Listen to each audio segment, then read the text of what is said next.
That's what convinced me. One of the reasons I carried on is because I knew it was coming from the highest brow people, some of them that I respect very much, and others I don't respect, but I know that for personal reasons, they didn't want their orders to be overtaken, so they wrote about it, or they leaked it, hoping, for the best. They had the Bavarian government and even the local prince who crushed the Illuminati in Bavaria wrote 24 letters or something about the Illuminati's presence and sent it to all his brethren, royal families in Europe. Those are on record. And I don't remember him saying in one of those, oh, they're all over and done with, like we do today in the 20th century. He was warning his fellow royals because watch out, they're going to try and recruit you. They're still busy. We just suppressed them here in Bavaria, one small place, right? In Germany. Yeah, well, what about the rest of Germany? What about Austro-Hungary? What about Britain? What about Russia? So the men who knew about the Illuminati never once ever wrote about them disappearing. But today, plonkers in the 20th century are going to tell you there's no such thing as the Illuminati. Didn't we just mention people from the 10th century, the Knights Templars and the Hospitallers? The Knights Hospitallers, who are sitting on the United Nations today as we speak, are the oldest society in history. Older than the Templars and older than the Cistercians. The Cistercians being way back as well. The Knights Hospitallers that became the Knights of Malta are older. Don't let that confuse you when I said that they became the clerics later on. That was just in-house decisions, when the Templar wealth was handed over. But the actual fact is that the Hospitallers started before, and they were called Hospitallers because they did what? Open hospitals. Well, that to me it sends a shudder up my spine. That's not a very good thing because these guys were mendicants. They were apothecaries. Let's see where that road would lead you. You're talking about, today's lockdown and the people behind it. Yeah, the Club of Rome, ever heard of them? The Club of Rome is a global network of independent and renowned thinkers. The Club of Rome analyzes today's challenges facing the world, their root causes, and the possible futures in a systematic and holistic manner. The Club of Rome encourages global debate in order to set in motion actions that by the middle of the century will ensure a more secure, equitable, and prosperous world.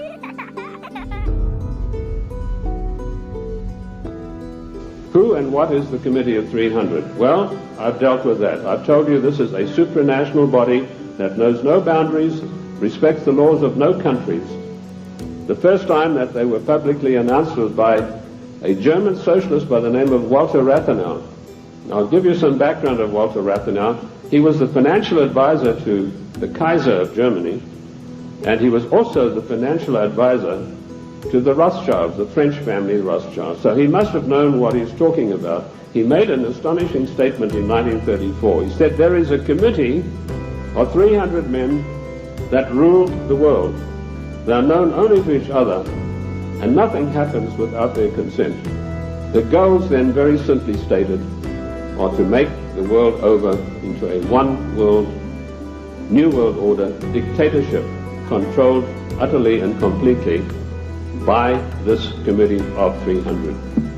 They do it by dint and by virtue of their fantastic wealth and the fact that they control thousands of the top banking institutions, the political organizations, insurance companies, but their strongest arm is called the Club of Rome. Now, when I first heard of the Club of Rome in 1969, I immediately began my investigation, and as Ken told you, all of my investigations have been done on location, every one of them.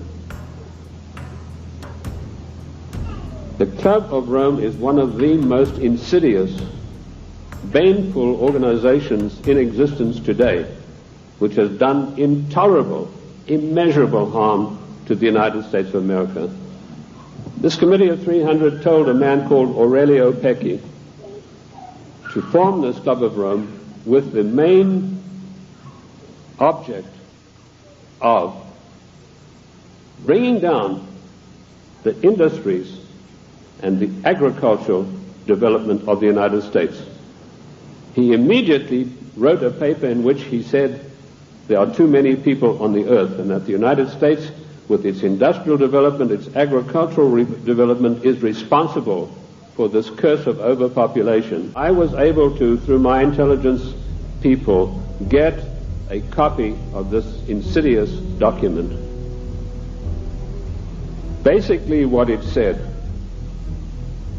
was that the middle class in the United States of America had to be destroyed, because in the coming push to a world order, the middle class would be the stumbling block.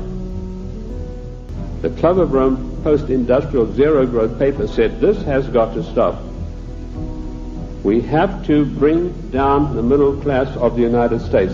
And the way that we will do this, the way that we will accomplish this task, is by crushing their industries. The point I'm trying to make, ladies and gentlemen, is that the federal government, the secret upper-level parallel government that runs the United States, does not want you to know that you have an upper-level parallel government that calls the shots, that dictates what is going to happen to your life and mine.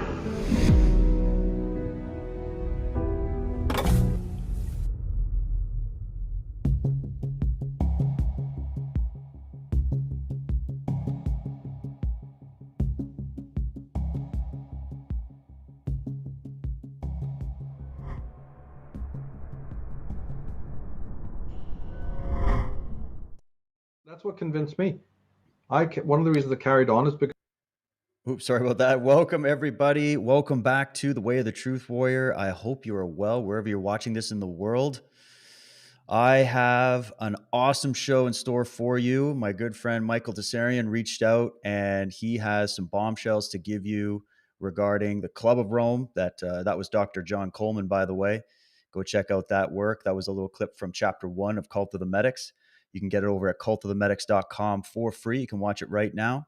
I think this information is crucial in this particular time.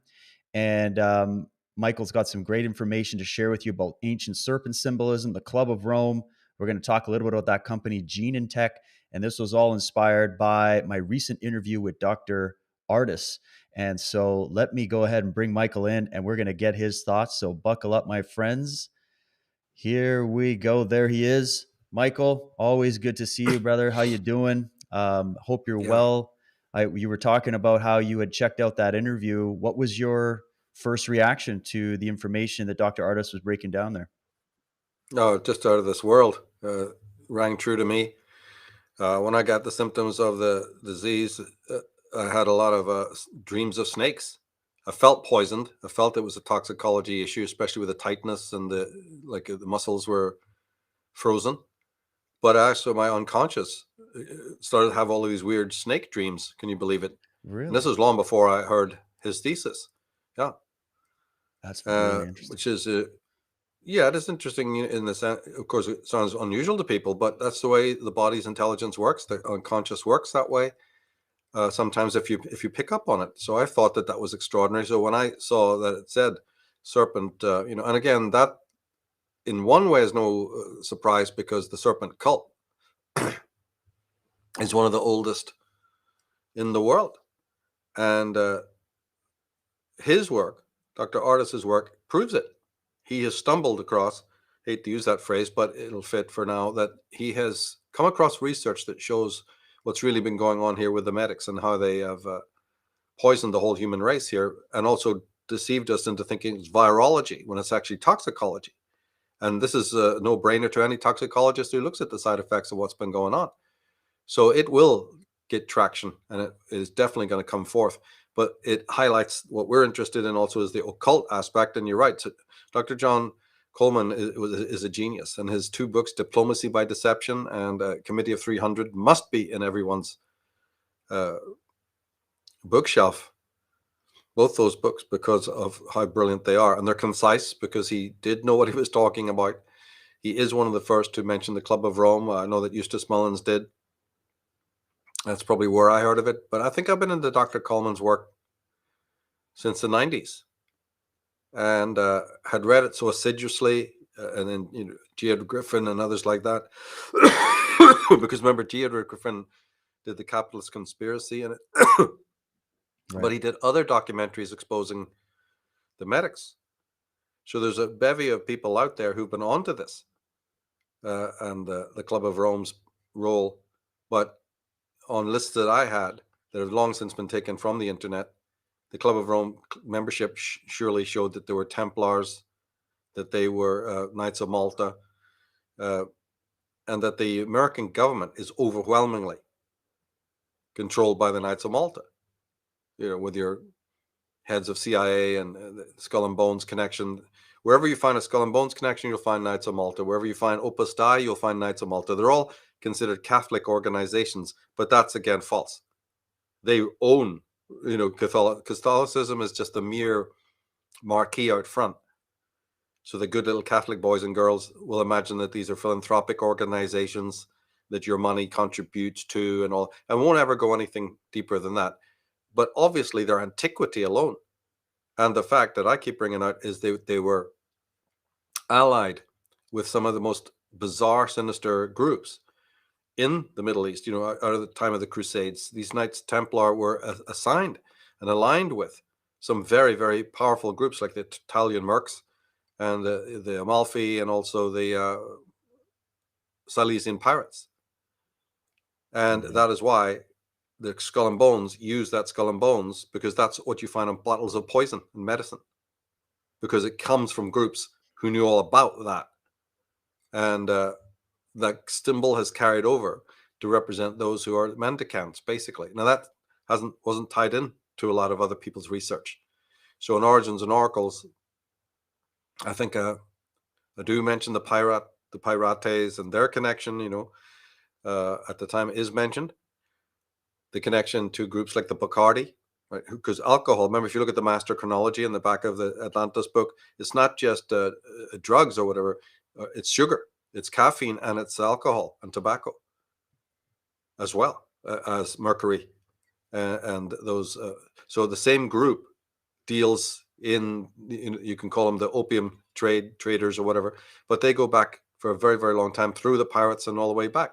And the pirates were there to move the contraband around, and also to make sure that insurance, Dr. John Coleman always mentions the insurance companies. The insurance companies basically started with the Italian merchants. And the Italian merchants, in order to get the trade, would just blow anyone else out of the water. They hired groups that we now know as the pirates to wait for, in the mist, or to wait at a particular island to attack, and they'd have a flag, and the flag was red. So when you see these bankers and these other groups with the red flag, or the Bono, that toss pot, right? Or anytime that red square comes up, it's a sign of danger used first by pirates, Italian merchants, to stop a ship and to warn it, we're coming aboard to check your inventory. We might take our cut. And if you even showed the slightest resistance, up went the Skull and Bones, and then they would board you and massacre you. And isn't that the origin of false flag? Like false flag, yeah, they put a false flag up, and then here comes the poison. And you can look it up. You can look it up on Wikipedia, everything I'm saying. And that was your doom.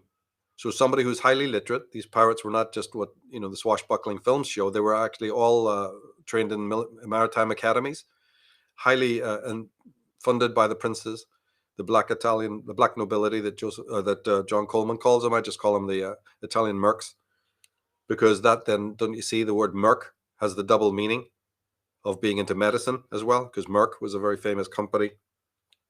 And also the logo of the serpent and the staff is Mercury, right? And mercury is a substance, as well as a god, and all the rest of it. One can unpack that endlessly. Actually, it's not a male symbol at all. We'll get into that later. It's not a brotherhood of the snake we're talking about. It's a sisterhood, and that makes you, if that doesn't make you quiver, I don't know what does. But the men were out front, even back in those medieval days, even back at the Crusades. The men who ran Jerusalem, even if they were Templars, all were known, their full titles involved a female, not just Mary either. And even the Mary they're talking about is really Mary Magdalene, who's of the bloodline, the Parthian French bloodline, not Mother Mary. You see, so there's a female connection. And when you study the Italian circle, this becomes quite obvious. But we maybe can leave that for a minute or so, because the skull and bones symbol that is used. Think of all the symbols. Why is a pirate symbol being used on the Ivy League secret society in Yale University? I mean, there has to be a connection. Well, it is, and some people have traced it to German lodges. But that's you need to do your homework. The logo is telling you something more. The number. And so when these gangs would board you, they would kill you all off if you resisted, because then that was a message to everybody else. So when we show our flag, the skull and bones or the red flag, different captains did it different ways, and they would know. And you couldn't forge it because moon letters, or what do they call these things? The on the parchments that you would show, they'd have this. The hell are those things called? Watermarks. Watermarks play a big role in this. Secret societies, anyway. Watermarks and secret societies go together, right? Well, they knew that some captain, smart, wily captain, couldn't forge some papers. The pirates would always know to look and see the watermark to know it's in fact authenticated. But what the captains of the ships never realized is these pirates work for the people, the insurance company you're signed up with. Wins both ways. And you will now sign with them, you see, because all of the ships for the first period that never got insurance now go back port to port empty. A lot of their people killed and all of the different stuff stolen. Yeah, do you know who's sending them? The insurance company. The pirates work for the insurance company that are the Club of Rome, antecedents, the Knights of Malta, the Knights of Rhodes. And that's why Rhodes and Malta are in the Mediterranean, because their first trade of these people was on the Mediterranean and the high seas. We know them as pirates today, but they didn't go away. And they came over to America long ago with a Skull and Bones organization. And they're not the only ones either. A lot of the banking mercs have that. They moved as well. But their universal symbol is the serpent, as you showed at the very opening here, the caduceus as it's called. Now that shows you that serpents must matter. Where did that symbol itself come from? Now, I know where it comes from. But the thing is, the symbol itself turns up in, it was known as the Nehushtan, and Nehushtan of the Hebrews, allegedly in the Bible, that Moses is meant to have erected in the desert, in the wilderness. But, and that sounds similar to Nahash, which is another Hebrew word referring to the serpent or the symbol of the serpent. And that's where most people leave it. But clever people say, what on earth would Moses be doing with a brazen standard? Where did that come from? It just comes out of the Bible. It's not a Hebrew symbol. It's not a symbol. In fact, I think in Greek mythology, Zeus is the only god not associated with a serpent. Here's a whole pantheon. And I'm just talking about Greek. It means Rome too. Zeus was the only god that didn't have a serpent as a tutelary symbol, or in somewhere in the name or the mythos of that deity from childhood, there wasn't a story of a serpent or a clear identification. Even the Titans are identified with them. The Olympiads, and all of this. That's how common the symbol was to the gods. Gods and serpents go together. So why are the mercs? Why are these people using that symbol? I want an explanation. In fact, I finally wanted an explanation for all the symbols that these people were using. And you're quite right. When I lived in the Bay Area for nearly 18 years, one of the first things I ever did, and did extensively, was to drive around with a camera, either on my bike, push bike, and sometimes in a car, and photograph all the Silicon Valley logos. Yep. And Genentech, being one of the biggest companies there, that Dr. Artis mentions, was one of the biggest. I think I can still visualize their headquarters. And as long as you're on the footpath or driving on the public road, none of their security buffins can do anything about it. So I got away with it. And also I'd go at an off time, when everybody's gone to work. I wouldn't go around when the places were open. And Genentech jumps to mind because it was one of many that I noticed had these serpent symbols. The gene symbol, the DNA spiral, is really a euphemized. The serpent caduceus is a euphemized genetic strand. Now, I didn't put it there. So somebody did. Somebody has made a connection between an old ancient symbol of the Mendicants and the genetic. Well, that's not just some designer coming up with that, because that has occult origins, as many things do, like the comets that appear too often on Masonic tracing boards, the references to a blazing star that everybody who studies Masonry knows, but nobody can tell you what the blazing star is. Look, they're telling you. And then they go, well, it's just the caduceus of Hermes. All right, then tell me how Hermes got connected with medicine. Where's that connection from? And so on and so on it goes, all right? Or the shield. And the fact that the caduceus is often seen on a shield. These are occult symbols, and they don't mean good. But some homework then shows you the connection to these Templars, because the Knights of Malta, who just slightly precede them, were called, their full title is called the Knights of St. John of Hospitaller. Now, what And the hell is all that? doesn't that connect? I was going to ask you this because you brought up that kind of blows my mind, that reminding us about the symbol of the skull and bones, the fact that it's at Yale, the connection to the pirates, which it's not the Johnny Depp pirates, happy-go-lucky, rum chugging. That's all for Hollywood. The real pirates were mercenaries hired by royalty and the black nobility and these banking fraternities, etc., secret societies. They were the agents. They were the provocateurs. That's the first version of Antifa and these kind of groups, I guess, but like on a higher level. And then you've got Yale University, that we've got numerous presidents in the United States that are admitting openly that they were part of these groups. And some people have said that that skull to them is the skull of John the Baptist. You've said that it's actually something to do with another female goddess cult, but that whole John the Baptist cult is probably linked to that as well. But just as you said that, wasn't the Knights of Malta originally, their progenitors were the Benedictines, which would have been a John the Baptist sort of cult? Isn't there a connection there? Yeah. Oh, there's always a connection. They don't hide that. It's not John the Beloved. We'll get to him in a minute. It's John the Baptist. And that connects to a non-Christian sect of Mandeans, who, if anything, were Gnostics or whatever, right? And also connects, there's been connections to the Essenes. Now, the Essenes are not Gnostics, they're just hardline Jews. But there is we could get into the whole thing. It's not that interesting, really. There's an Atenist connection and other connections. But basically, if it's John the Baptist, then there's that Mandean connection. And the Mandeans are sort of Gnostics, Christians, almost wiped out. And not just them, but other groups as well. There's a whole bunch of these groups. And so their affiliations have been noted, but I found them all to be inadequate. The groups that I've just mentioned are the ones that they were connected to. They had to. They couldn't survive it. All that nonsense about going out and fighting Saracens.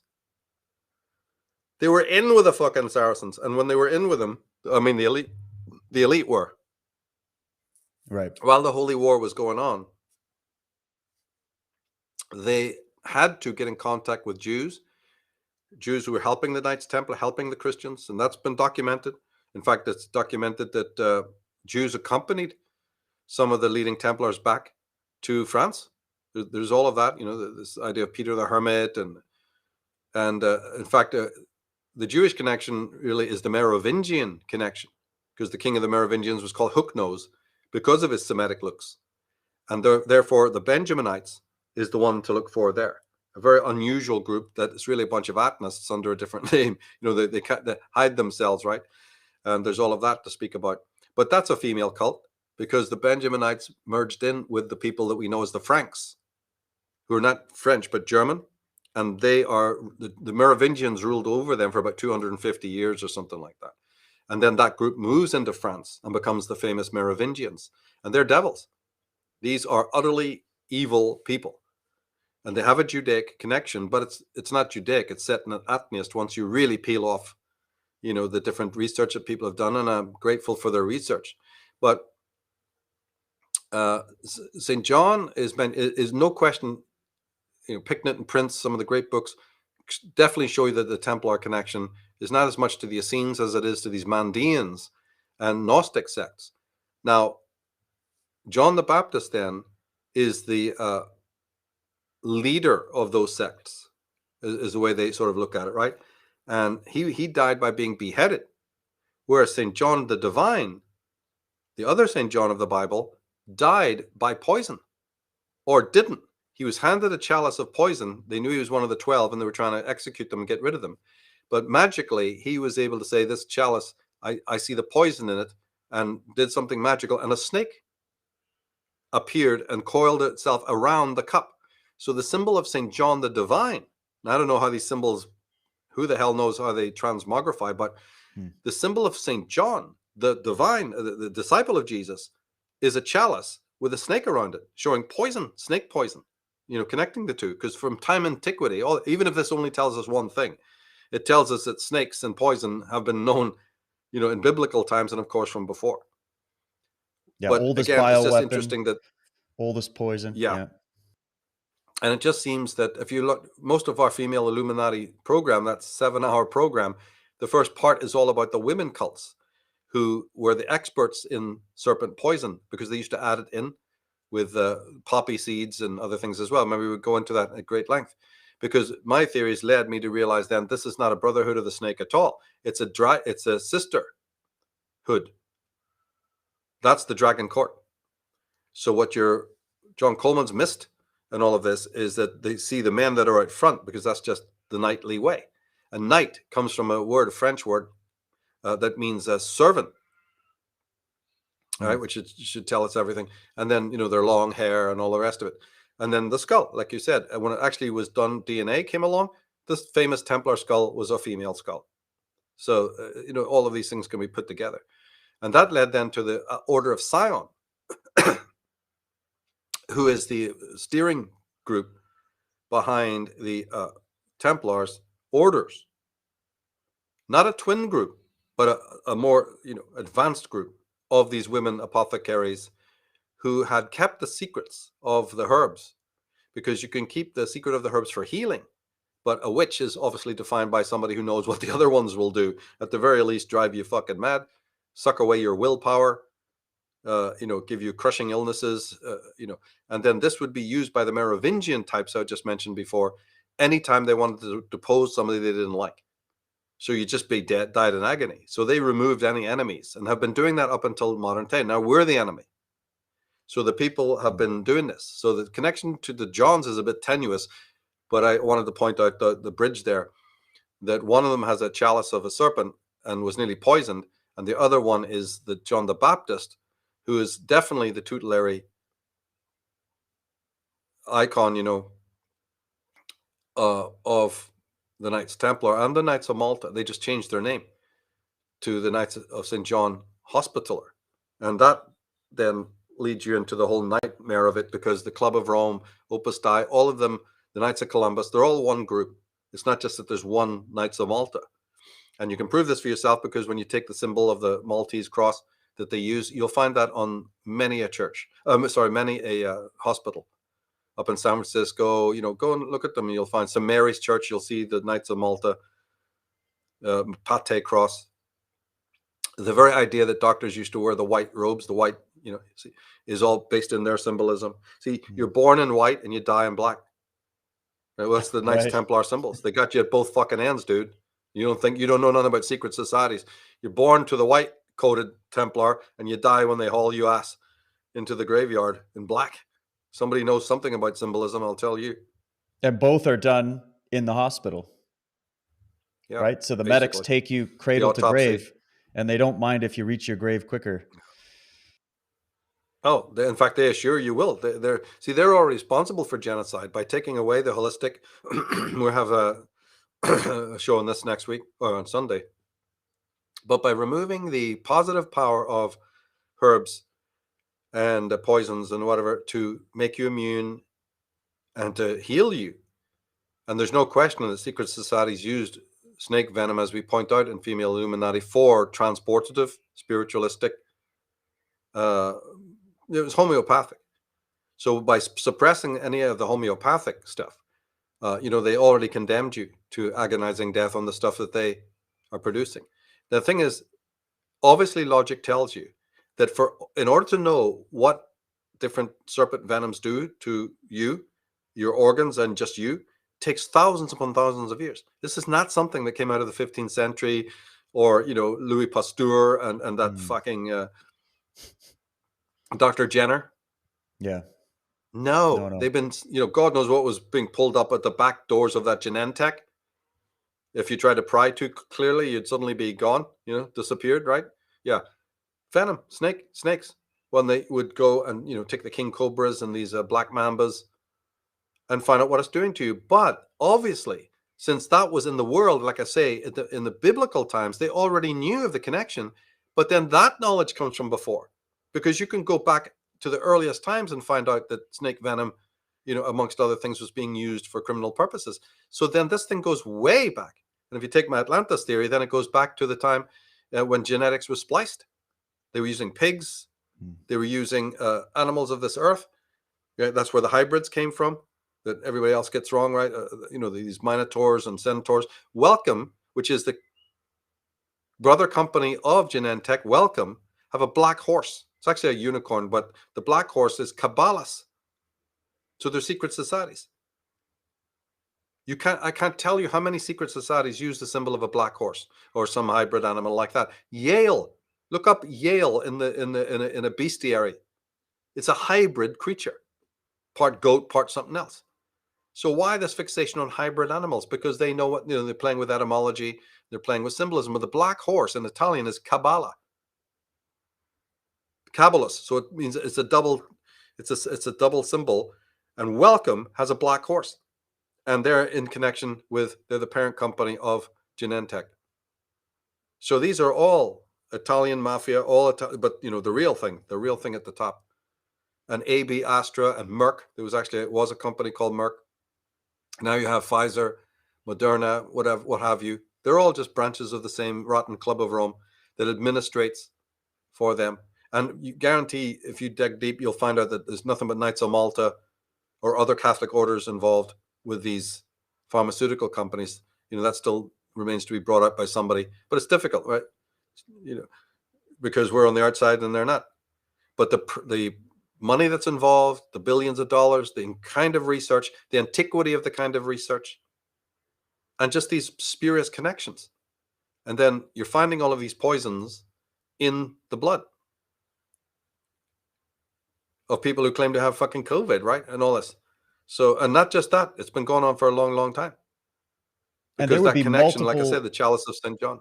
Right. And there would be multiple delivery system options for them, and they would know exactly how to do it because everybody's fighting. Oh, yeah. When I brought Dr. Artis on, I got a slew of emails. Most of them were nurses and doctors going, oh my God, it makes so much sense. But you get those ones and everybody's out there trying to debunk them and take them down and all this. But the reason they're saying it is they're like, oh, they wouldn't be able to put it in the water. There's not enough snake venom and all this. And it's like, no, it's synthetic snake peptides that were isolated, and there could have been homeopathic. Yeah. Right. And that's the other thing is he's still he's like, I don't know all the answers. We're just finding it. And instead of everybody jumping on him, it'd be like, well, why don't you get into it? Because what I want people to know is just how sophisticated just to think of the modern time, how sophisticated these biological warfare facilities are, this gain of function research we're hearing about. That's not new. That's not something that just jumped up because of Anthony Fauci. What you're saying is these guys are apothecaries. They're elite apothecaries that know exactly how to do this in ancient times, in modern times. They just have a lot more technology now that, if we take your Atlantis theory, they're just recovering that tech. That was already in place well before Egypt, but they're in the process of recovering it and then rolling it out and making it more sophisticated. So there could be multiple delivery systems. And what are they spraying out of these planes?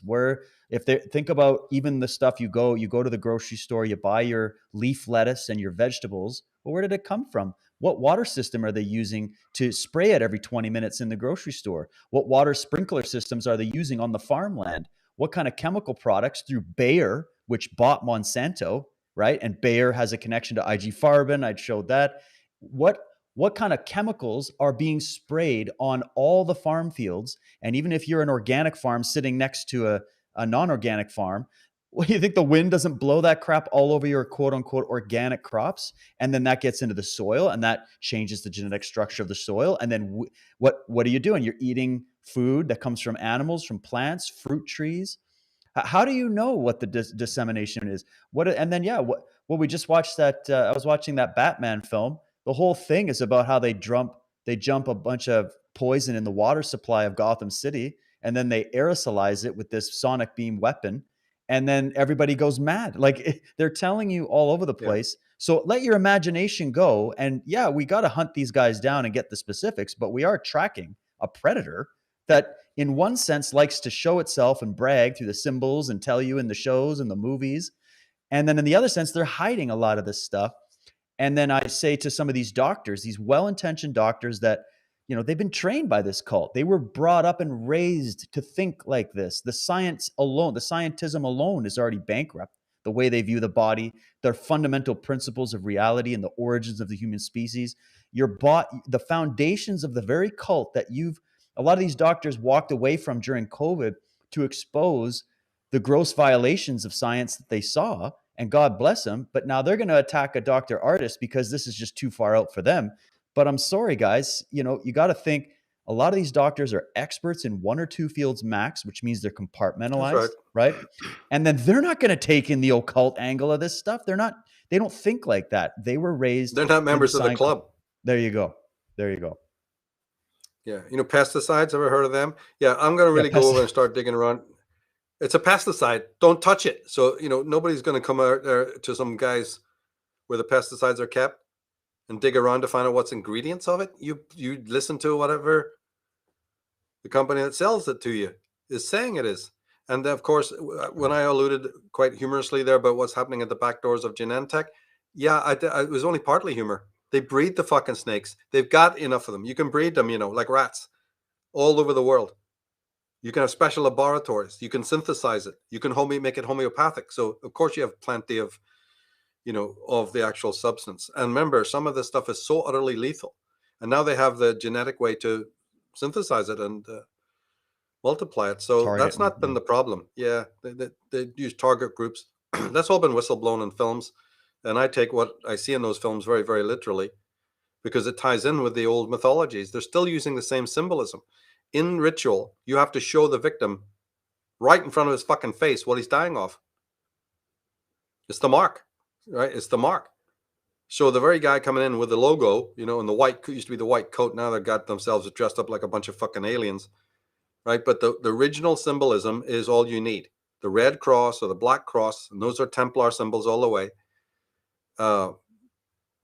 based on factors, that they use. Blood. The red cross is, of course, blood, and the black cross is obviously occult, right? So they're just the same thing that the pirates did before, and they work in league with the insurance companies because they're going to say to you in part of the ritual, if you want to save yourself, you either join our order or you go and take out insurance, and lean against your death. Right, so you're still coming all the way back to us. This is the way they do things, right? All roads lead to Rome. All roads lead to... Now, Rome is not fucking Rome. Rome is Mithra. Get it? The whole bloody place sits on top of a couple of temples to Mithras. But Mithras is not man. The word Mithra in Persian is female. And that is only the son, as it always is, of the mother, Cybele. And Cybele is where we get Kabbalah or Kabbalah. So the whole thing goes back to female symbolism. She is the great mother of the teeming womb who can take you back anytime you fucking want, because that's the ritual. And these boys, these bald head fuckers, they just bow their fucking castrated heads and go, that's it. You are the great mother. Now we'll hide all of that in the ways I've so pointed out for so long. I'm getting fucking tired of it. Right. But the symbolism, the caduceus is not a male symbol. It actually comes from a group called the Great Royal Wives. We went into this in the female Illuminati, and they are the dragon court. So there is actually no such thing as a dragon brotherhood or a brotherhood of the snake. It can be used because they're acolytes. They're on the outside. They do the functioning, right, of conquering the world in the name of the symbol that they use. Now that symbol, the Neheshtuan, is a symbol that doesn't come from the Hebrews. That's why it's all a bit more bizarre. Until you look into the authors like Sigmund Freud, who said, but Moses came from Egypt. Well, yeah, we do know that story. Yeah, but more so. Might have even been a pharaoh or a pharaoh's brother. I mean, do you really want to nitpick over it? That's already so high up the bloody ladder from what we know about the biblical character that whether he was Akhenaten or Thothmoses doesn't really matter. Can we agree on that? The thing is already so blasted out into space, right? Your theory.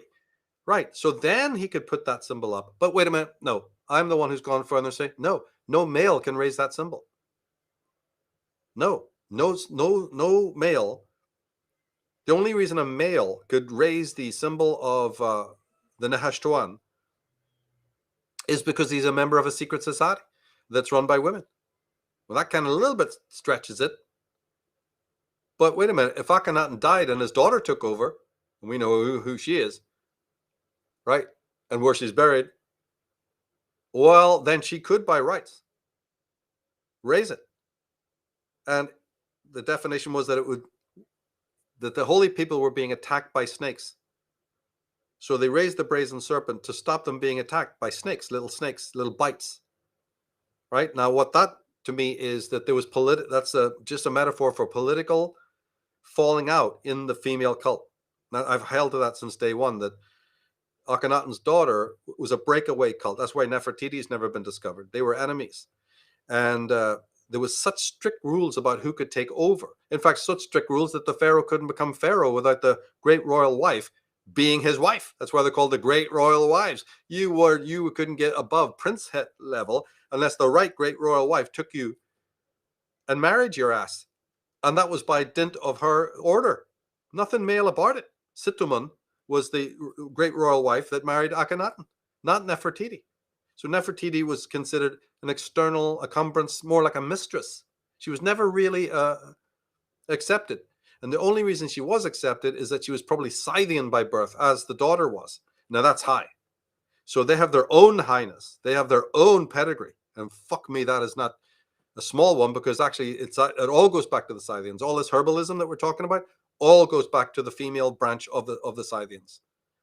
Now we know them as the Amazons, but there's more to that story than can ever be gone into. So my guess is, and not just mine, but other historians have thought that they were from the West. They have Western ancestry. They did. And so they decided, who the fuck are you great royal wives? You know, the whole story is told in Female Illuminati, to tell us who the fuck isn't. My mother was married to Akhenaten. Right? So fuck you, right?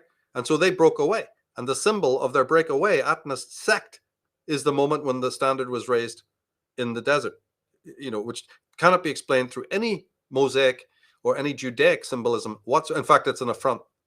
You do get the tribes having different symbols, and there is one that has a serpent, but it's not a caduceus. It's not a double serpent or anything like that. And had it been incorporated as one of the symbols of the tribes actually didn't really exist until they get back to Jerusalem and set up, their nations there.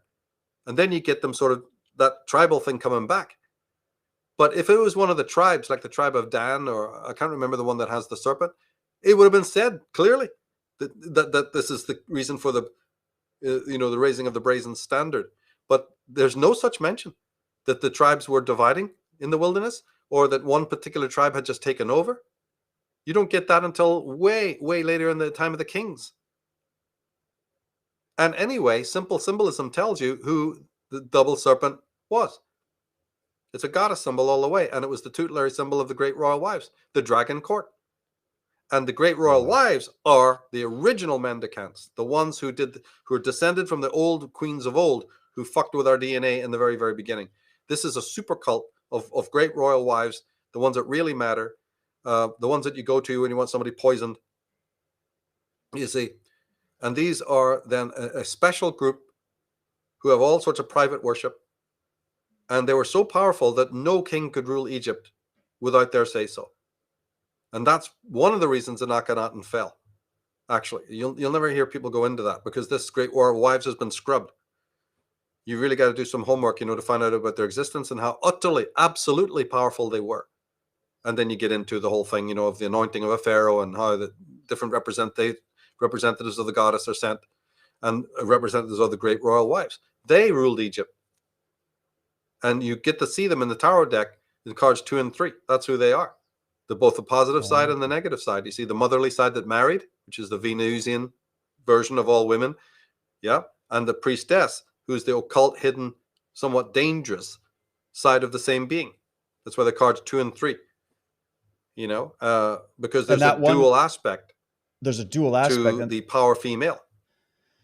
And then that but would they be just see it as even more going back to an ancient goddess who says, the world is my...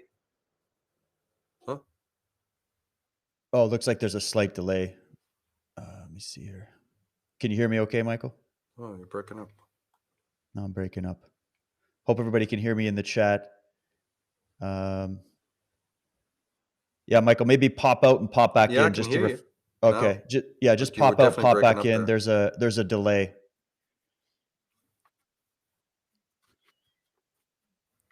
Okay. It just slowed down all of a sudden. Yeah.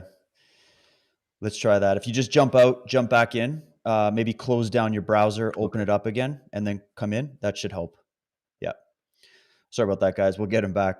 What I was going to bring up there, this is fascinating. Okay. So when we get Michael started on this, there's so many places to go. I'll ask him about it when he comes back, but there's one element of when you check out. So by the way, the female Illuminati presentation where he gets into all these witch coven and royal wife cults and the serpentine cults going all the way back. He gets into a lot of this with the symbolism and the true history of it. Here we go. Let's try this again. There we go. Can you hear me better now? Yeah. Okay, good. Doesn't seem there's a delay. Yeah, it seems all right. I was just going to ask you about Breaking up. Oh, I'm still breaking up? Yeah, so these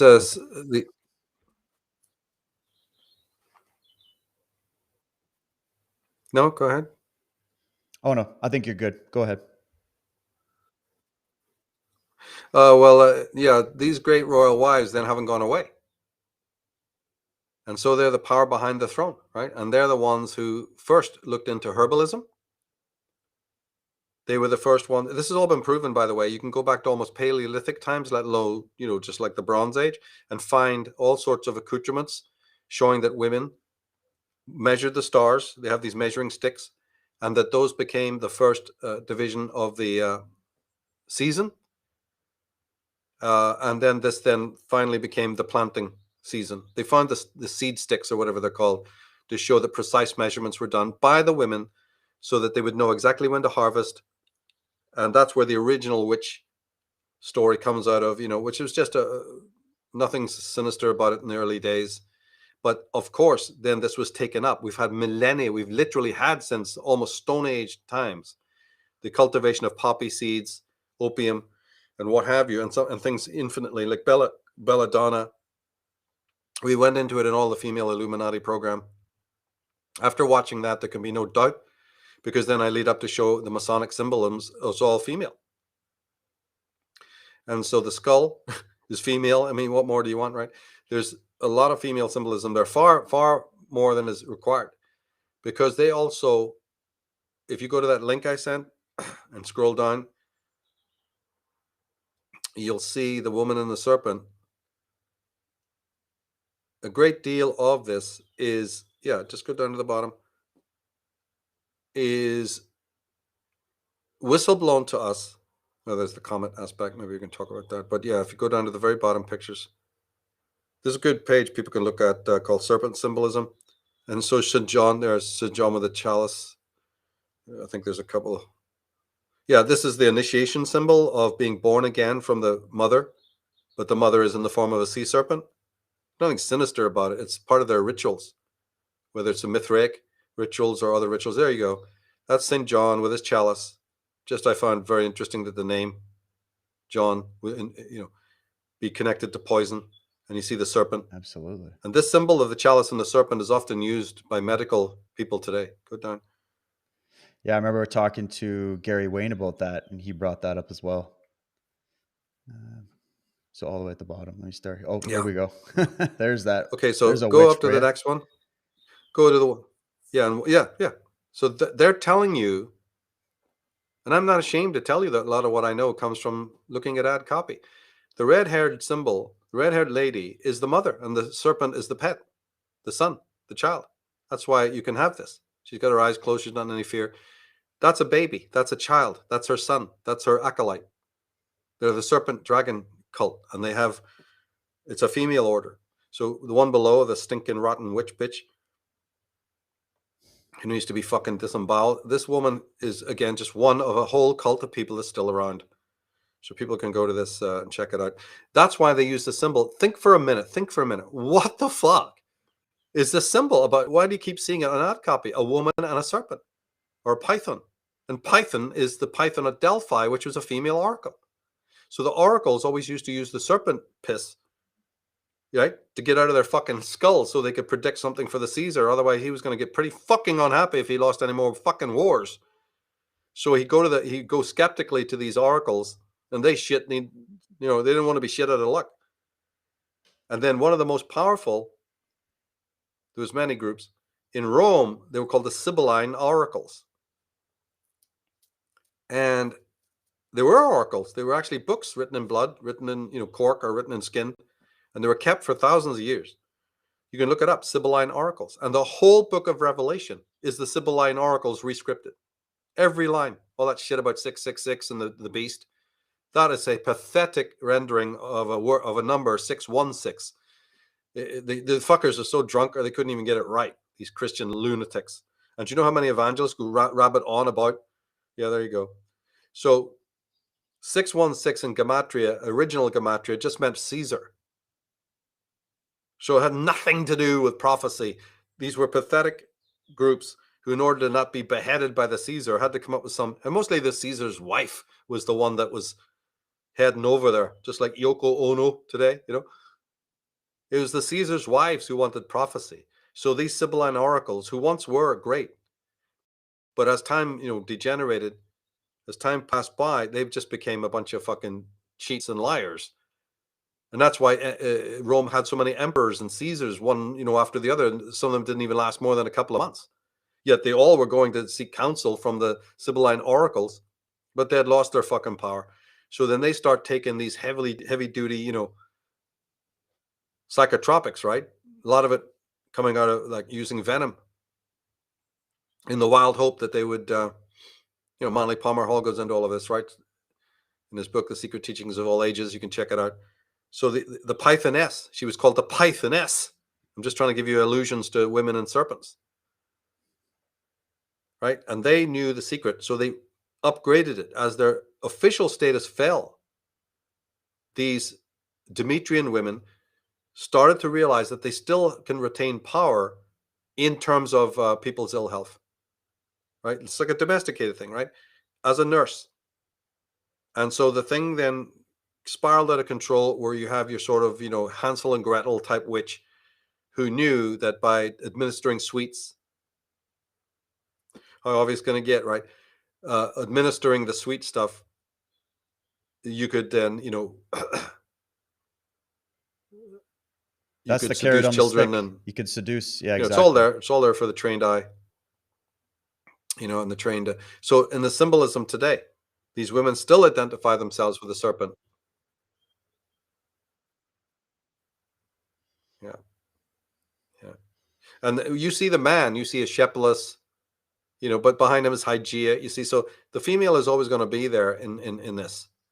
And they are able to take our lives because they literally believe that the goddess that we don't serve anymore, she's pissed anyway. And secondly, whether she's pissed or not, we all come from her womb. All the gods are born from the womb of Isis or whatever, right? And Isis had to use use her apothecary skills and her magical skills to resuscitate Osiris. So you can use the same power for good or for evil. It's the way their ritualistic aspects look at it, Yeah, that's incredible.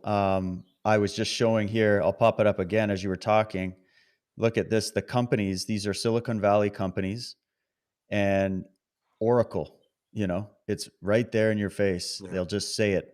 There's also some of these companies named Astral, and like if you just really look at the symbols and look at Intel, like this is what's this? A pattern of a star, a pattern of Venus.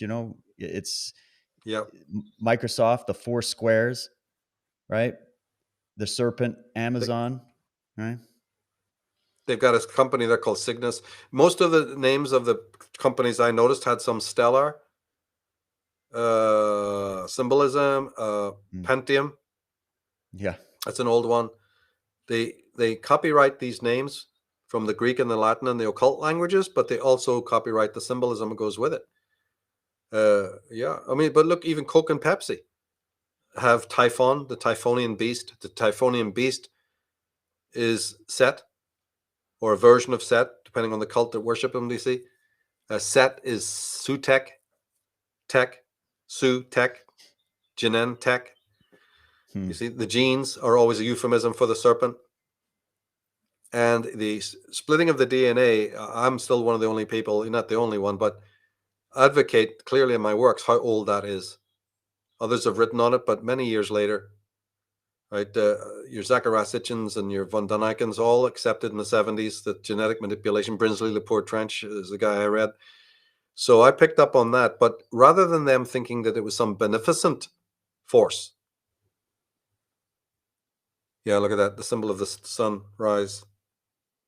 Now, the sunrise, of course, on all of these symbols I brought out is just a smokescreen. Setian Atonists do not worship the sun. They know you worship the sun, so they veil what they're into, the private worship. And what we've just been talking about is the private worship. That moment in the desert when they raised the brazen standard, that was a moment of private worship. To stop bickering amongst fallout groups. Many of the great royal wives probably had agents amongst the people who were leaving, who'd been kicked out during the Exodus. And those women were probably started bickering with one another or bickering with the priests. And so the great royal wives said, we want to be represented here. Our agents want to be represented. So the raising of the standard was not just the daughter of Akhenaten making a statement for herself, but probably she was pacifying the other women who were along and who were members of the cult. And said, is this going to shut you fuckers up now? Right. You're still in power. Don't worry.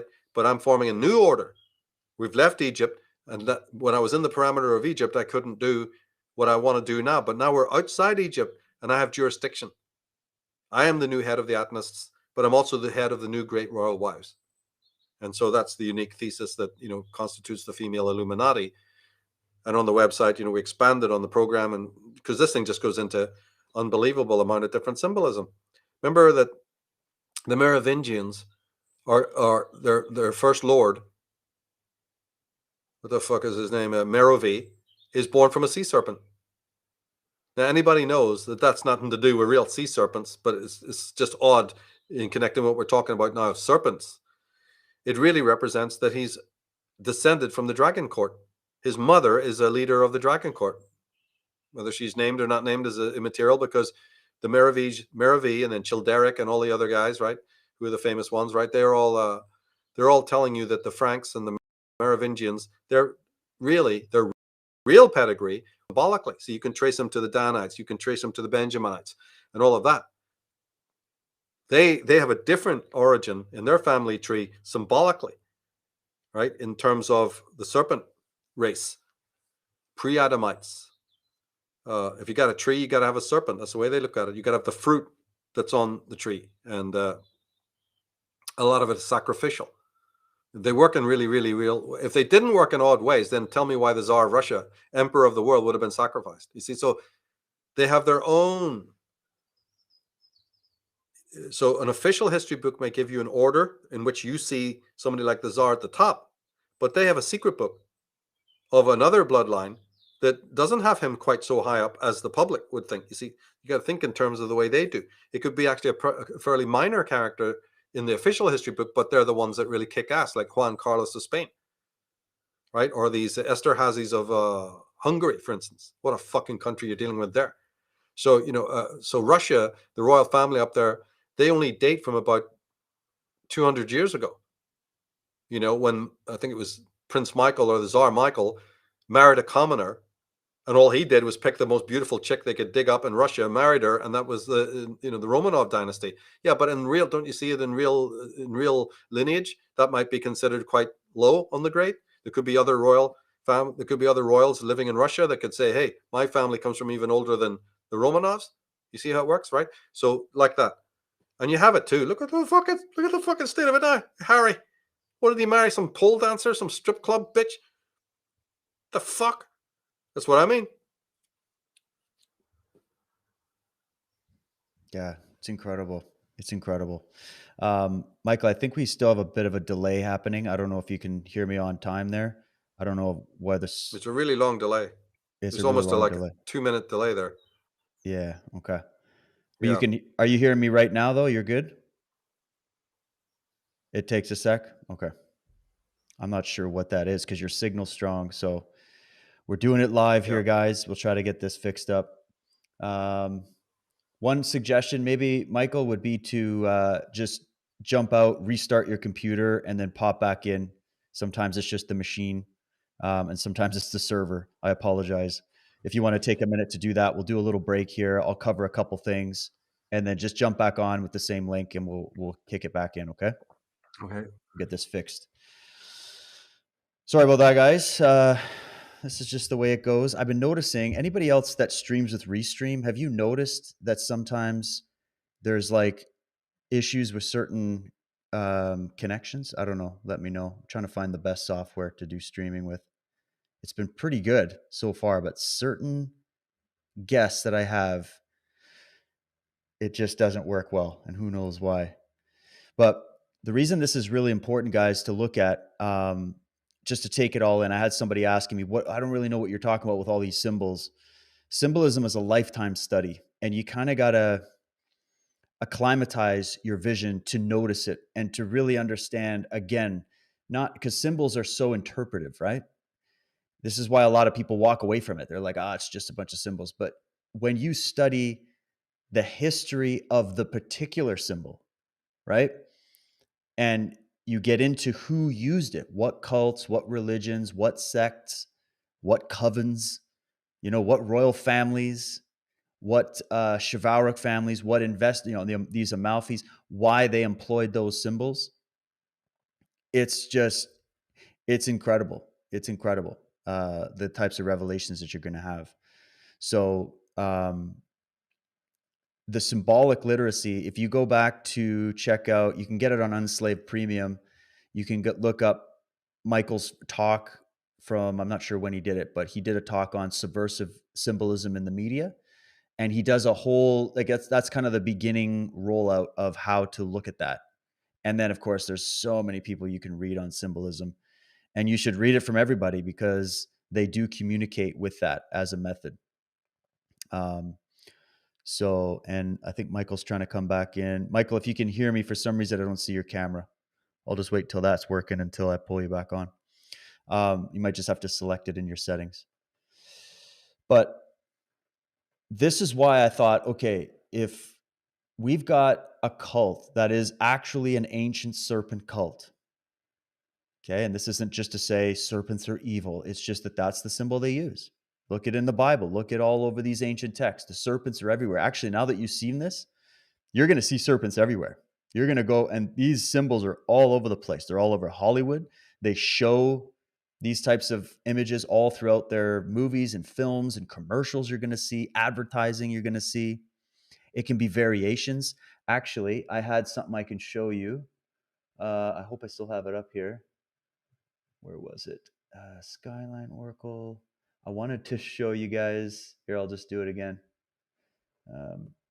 There are some very interesting Time magazine covers. I'm going to go genetics. Let's do that. We'll go images. Okay, Michael's back here. Let's pull him in quick, and I want to show these images. Hey, there we go. How's that? Okay. Yeah. Okay. Apologies, man. I'm not sure why this happens sometimes on there. Oh, it's all right. Your signal looks good though, so it might not be that. Who knows if someone's messing around with us too? You never know. But we are talking about serpent cults after all. But here we go. Check this out. I wanted to show you this and get your thoughts. This is these Time magazine covers for genetics. Okay, and you can go all the way back. Yeah. Look at. I'll bring some of these up a little bit bigger. Yeah, I've used these many times. Many times. Just looking at even Want to Know My Future. Obviously this one is, it's just like right there, the serpent going up the genetic spiral. Just think about what we were saying with these snake peptides. Yeah. And it's not just used in the COVID pandemic, guys. I think this might be the origin for a lot of these diseases and flus. I think a lot of this stuff is not what we think. Look at this, the God gene. Yeah, the God gene. Look, right on the forehead. It's just like the pharaoh. And it's a woman, but it's a woman. A female. There you go. The God gene. You've got. They were in charge of it. Yeah. It's like they're unzipping the code with CRISPR. Mm-hmm. Why your DNA isn't your destiny, right? You got your gene machine. I'm just going through a few of these. These are just incredible. The IQ gene. Genetics. Yeah. The future is now, especially when we can modify your genetics as we've been doing for centuries. There's just so many good ones. It's all over the place. Unbelievable. Right in your face. And the imagery alone is part of the attack upon you, because that's communicating to the right brain. and the right brain is censored by the left. So, and that censorship has been, if not created by your education, then hugely, right, reinforced by education. And that means even from the parents and the school and everything like that. So they're already playing upon an inherent division. So there's a double entendre. The splitting of your DNA, which is what they're obviously always talking about, is a kind of is splitting. The focus is on the splitting, division, scission. Okay, but I'm already a person who's a victim of scission in the fact that I've got two different brains, two different forms of consciousness. One I don't even care to have, even if I could have it, because that's all, quieter and more creative and all that. And there's one that, gets me where I'm going. So, of course, I sign up for, got 2 tickets I can buy. I always buy the one ticket in which the left brain is in total control. And even though it brings me endless difficulties along the way, well, it's too late. We've turned around the bend and we're off and I'm with everybody else. So, I'm not going to stand in my own way and try to seek for that lost chord or whatever, or this lost. And why should I anyway? All the millionaires, those are people who are smart, right? All of these medics, all of these doctors that I keep meeting, right? They're all smarter than I am. And none of them are talking about the merits of the right brain or anything like that, or a deeper consciousness. They are now a little bit. And your polyvagal theories are sort of supporting that. But we've had theorists out there from the time of even the discovery of fractals or quantum science that have shown that we need to radically rethink all of that, right? And that's why Abramovich and these people are artists, because they are using these hideous, satanic, in the true sense of the word. But look, in my very first presentations on that, I mentioned how and why is it always biblical. Half the ones you showed there have at least some biblical reference to it, Adam and Eve or an apple or whatever. Right. And I think I think it was in one of the Atlantis original DVD. This is produced in 2003. It didn't get released till about 5 or 6. I have Genentech as one of the, because remember I told you I took photographs of all of these companies and I was using them in my presentations at the time, and I had them down as like fucking evil as shit from the symbolism. From the symbolism, I didn't know damn all till later about them, but Welcome I did know. Because their symbols are on the packets of so many pharmaceuticals that you have in your own, people have in their own houses and stuff. And the black horse was known to me to be a very sinister symbol. In fact, you can almost watch endless amount of James Bonds and those kinds of films, and you'll spot the black horse. Tomb Raider, you get it in films like Tomb Raider, and once you start getting into the symbol of the black horse, you can't even count how many programs have. It's one of the big ones. It's one of the big ones that opens the door to showing you this cannot be by accident. Somebody in the program, somebody scripted it, some director, producer wants this object to be there on the shelf or in the background. It's so common. It's almost one of the most common. But Kabbalah comes from Sabel. And Sabel had other names. Kabbalah, as we've already noticed. Right? Cable, which is to do also with the Kabbalah. And also cube.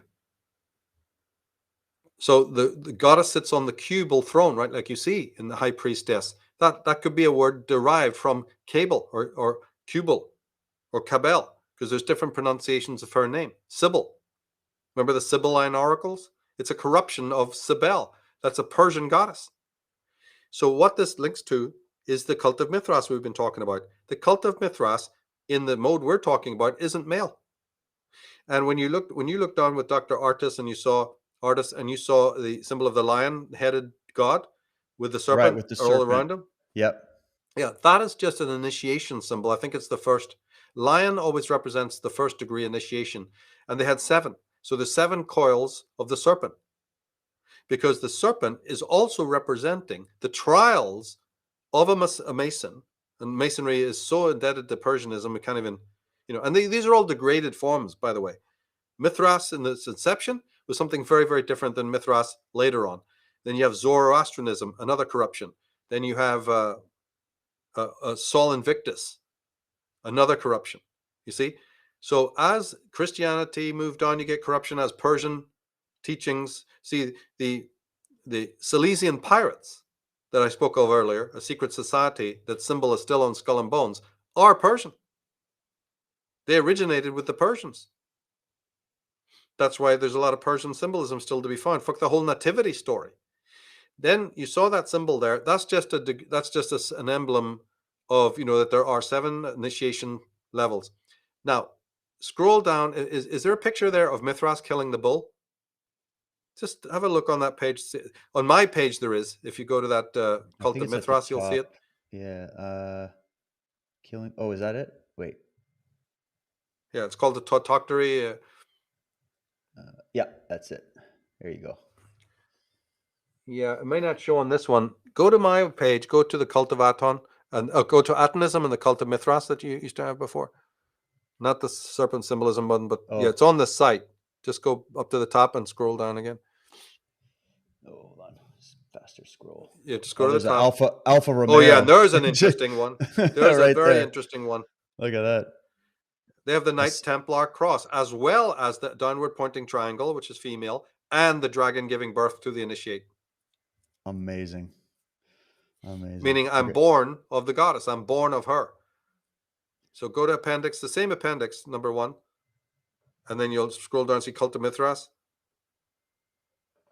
Where did I put it? It's like the 4th one down, I think. What am I doing?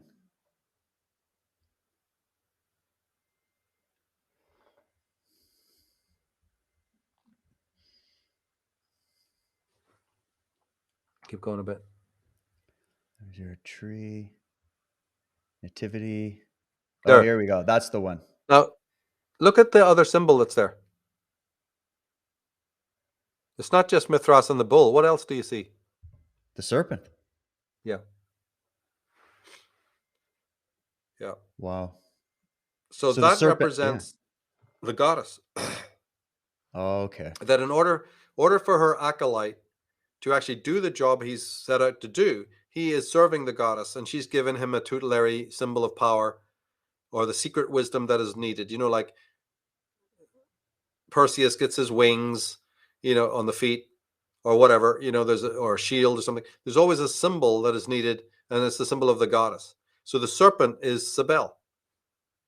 His mother is there present. Now that is astrological as well, because obviously this has to do with the sun entering into Taurus. Right. But just like you saw on the Mithras page, the constellations matter. Hydra and Draco. And they're just the heavenly serpents, because the whole thing, a lot of this mythology comes out of the comet.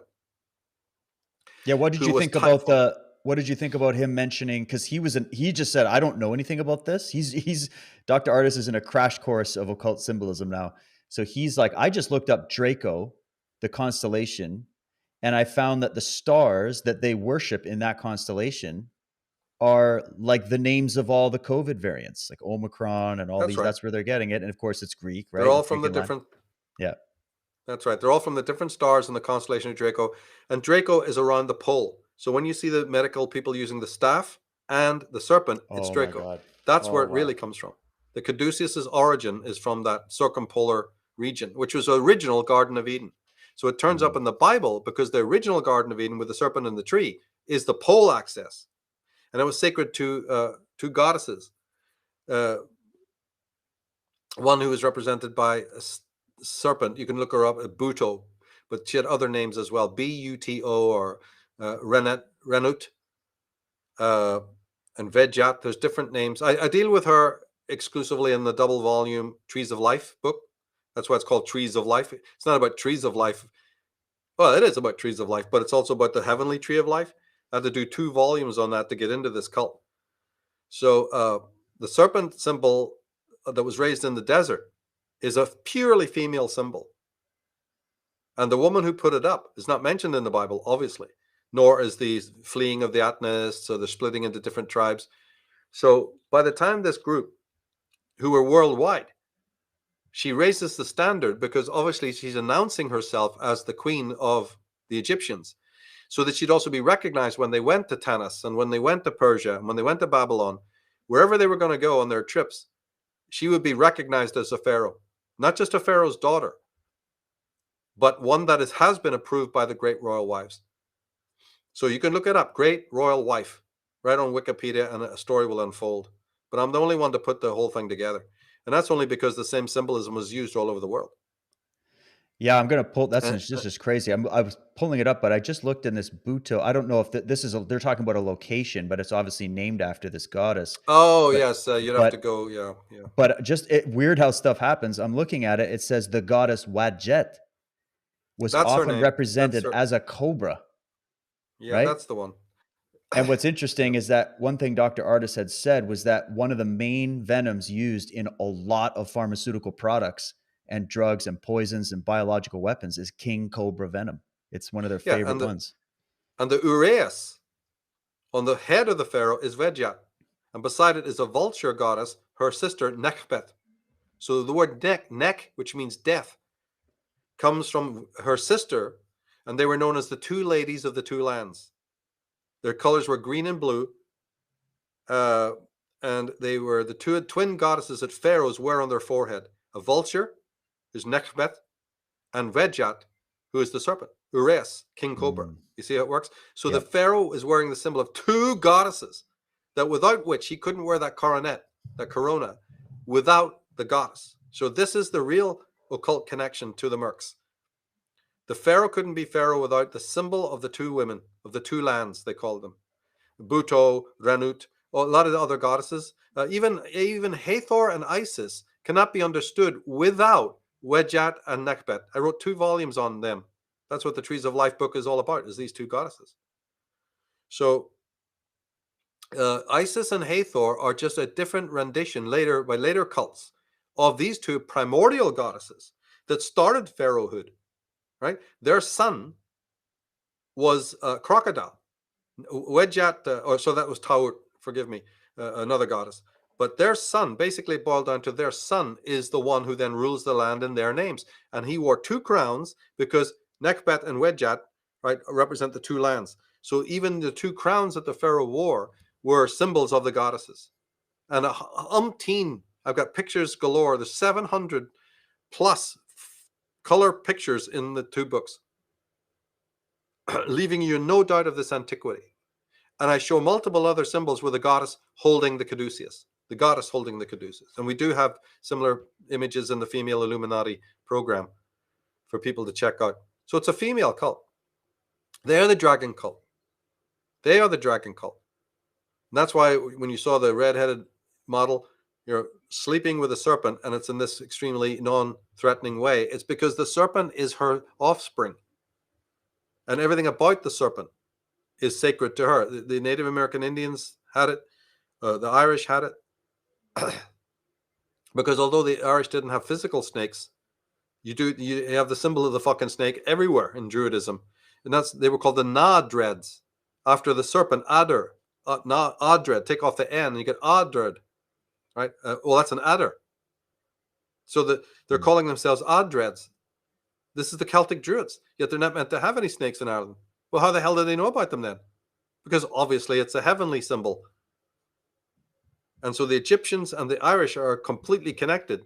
Ammonists and Druids, more specifically, are connected through the serpent symbolism and the very names that they gave themselves, and a bunch of other symbols as well. But those 2 goddesses are really, really important. And so you see the connection immediately, right? The goddess is the serpent is the goddess. So when the hero is born, it looks like he might be being eaten or swallowed by a serpent. But if you actually study the symbolism, no, he's being given birth. Because once you know that the green serpent, like you saw in the Alfa Romeo thing there, is female, she's the serpent queen. She's the serpent goddess. And that means that you've been initiated. Like the president of France had a big symbol of those, one of them in his garden. Right? What was his name? So he's just showing you. Yeah. And then it has a crown. The serpent has a crown on his head. Sarkozy or whatever his name was, right? So the serpent, if you go to the Alfa Romeo symbol, the serpent, green serpent, has a crown on its head. So that's the holy serpent. There's nothing evil about the serpent. Get that out of your head. And then the other fucking aspect is the flag of the Templars. Well, let's see. 2 symbols put together in the company of Alfa Romeo, run by Aurelio Pecci and the Club of Rome. They're showing you. Fiat and all of these Italian companies, these fucking car companies, they're all controlled by the same Club of Rome people. And in this one, they just couldn't resist. telling you, more clearly that it's a secret society symbol. That red cross is Templars. Well, I thought the Templars didn't exist. Yeah, they do exist, but under a different guise. It's the Knights of Malta. It's the clerics. And That's right. often they can still use the same symbolism. There's a Swiss connection, but the whole of Switzerland is their banking empire. That's all Switzerland is. There's 4 Switzerlands. The real the Swiss is a neutral Masonic bastion, right? And the top Masonic order there is called the Swiss Alpina Lodge. And that's just the Knights of Malta giving their not only approval, but their financial weight behind any other, little Nazi group that they can form, telling you they're all doing it for brotherhood of man and equity and all this woke stuff that they have going around. Well, this is the flag of my province, Michael, in Canada, British Columbia. This is our flag. Of course, British Columbia. You've done Columbia Pictures, Coloom, the Dove, the Columbia, and they've got, look at that, the Templar cross, because that's the Union Jack, right? And then you got your crown sitting right in the middle, and then you got your sun rays. I mean, that's all Templar atomism right there. And the St. George cross, doesn't he fight a dragon and make the dragon his tutelary symbol, which you see on other flags?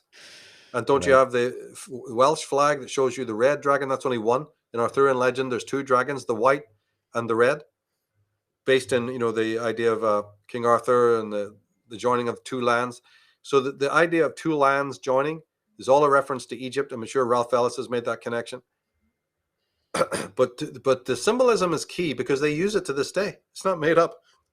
I didn't put no fucking comet on no tracing boards to fool the world, and I didn't put no fucking dragons and serpents on the medical profession. Yeah, they are doing it. Yeah. And then in my shield and sword article, I made the connection that nobody else has ever shown is the shield itself.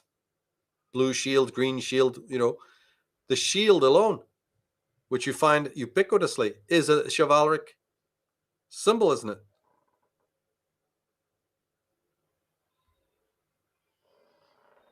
So this is one of my favorites. I love this article. Yeah, I featured this in Cult of the Medics. This article, guys, if you want to learn about the Cult of the Medics, you go read this article. It'll tell you the whole thing.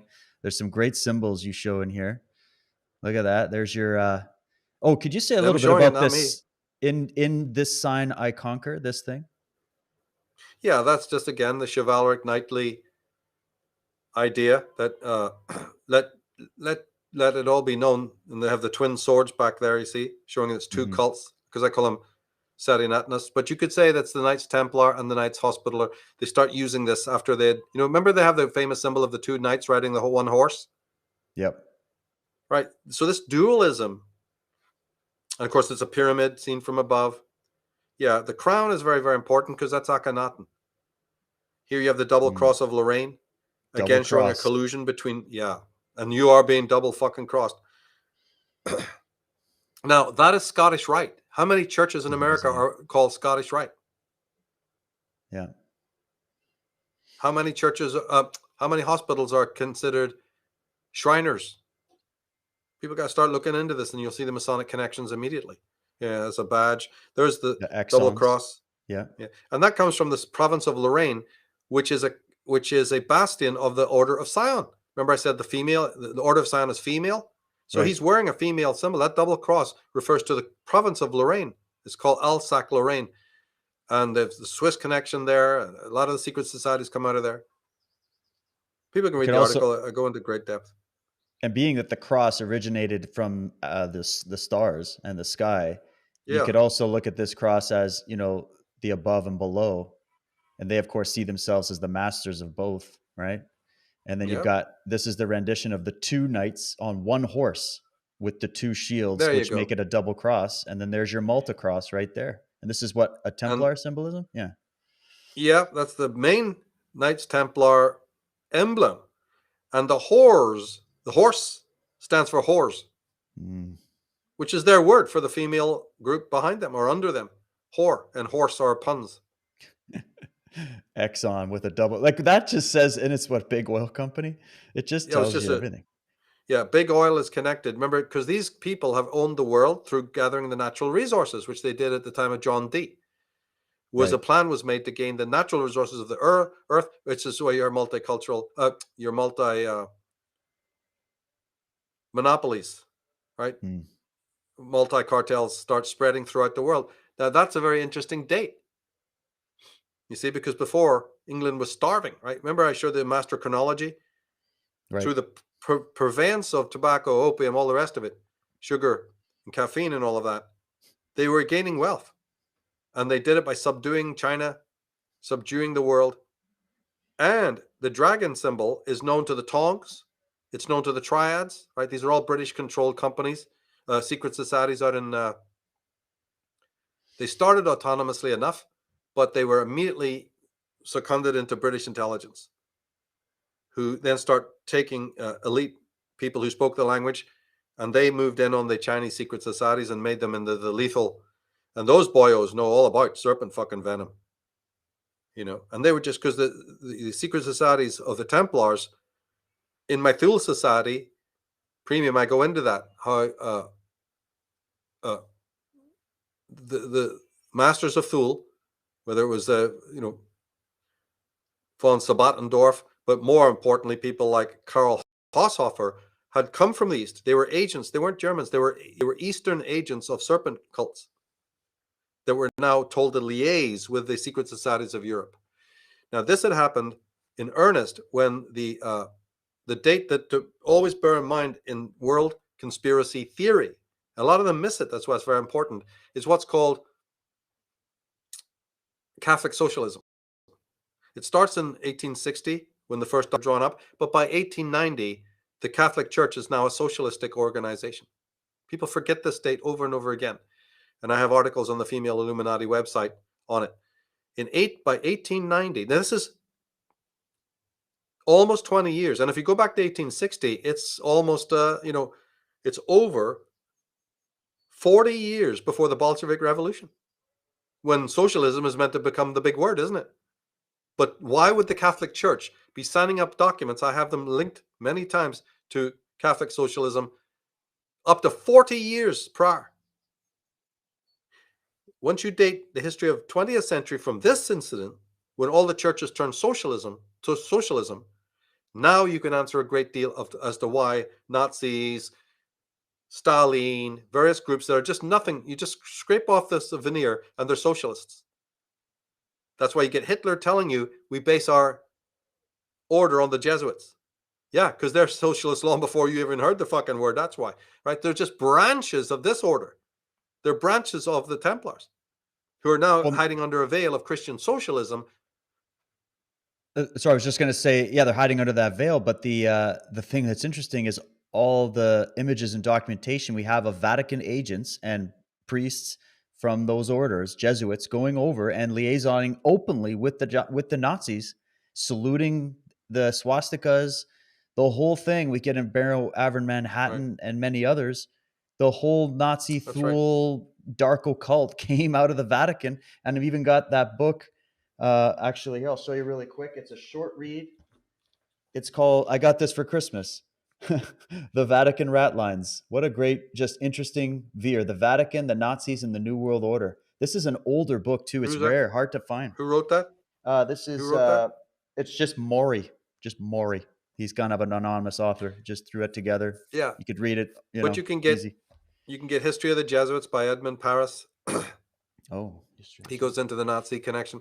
Yeah, the Nazi, all the socialist movement, not just Nazis. That's such a cliche. I don't give a fuck if you're in Portugal. I don't care if you're Franco's France. All the motherfuckers are all Knights of Malta, all Grand Orient Freemasons, and they're all part of the socialistic network.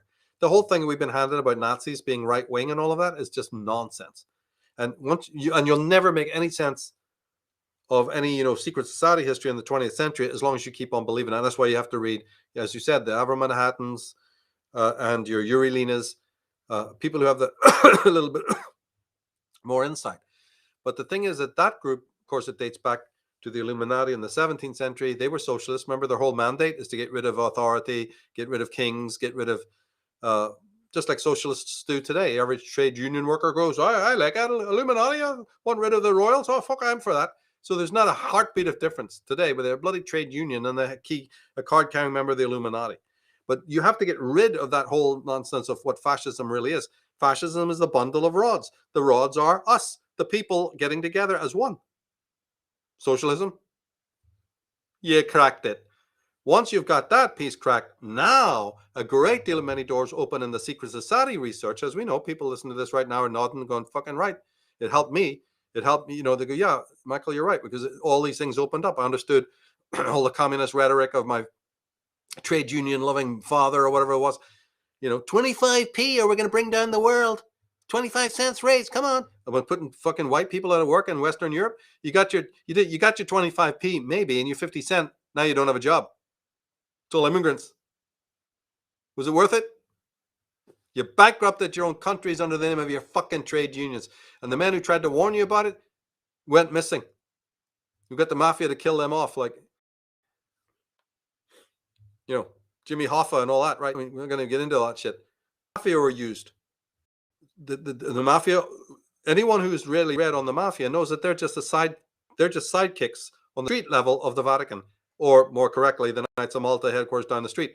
The mafia reported, and that's how the Banco dell'Ambrosio got caught, and you know Alberto Calvi was found hanging under the bridge. He was given up by the mafia. The fool didn't realize they were Italian right-wingers, right?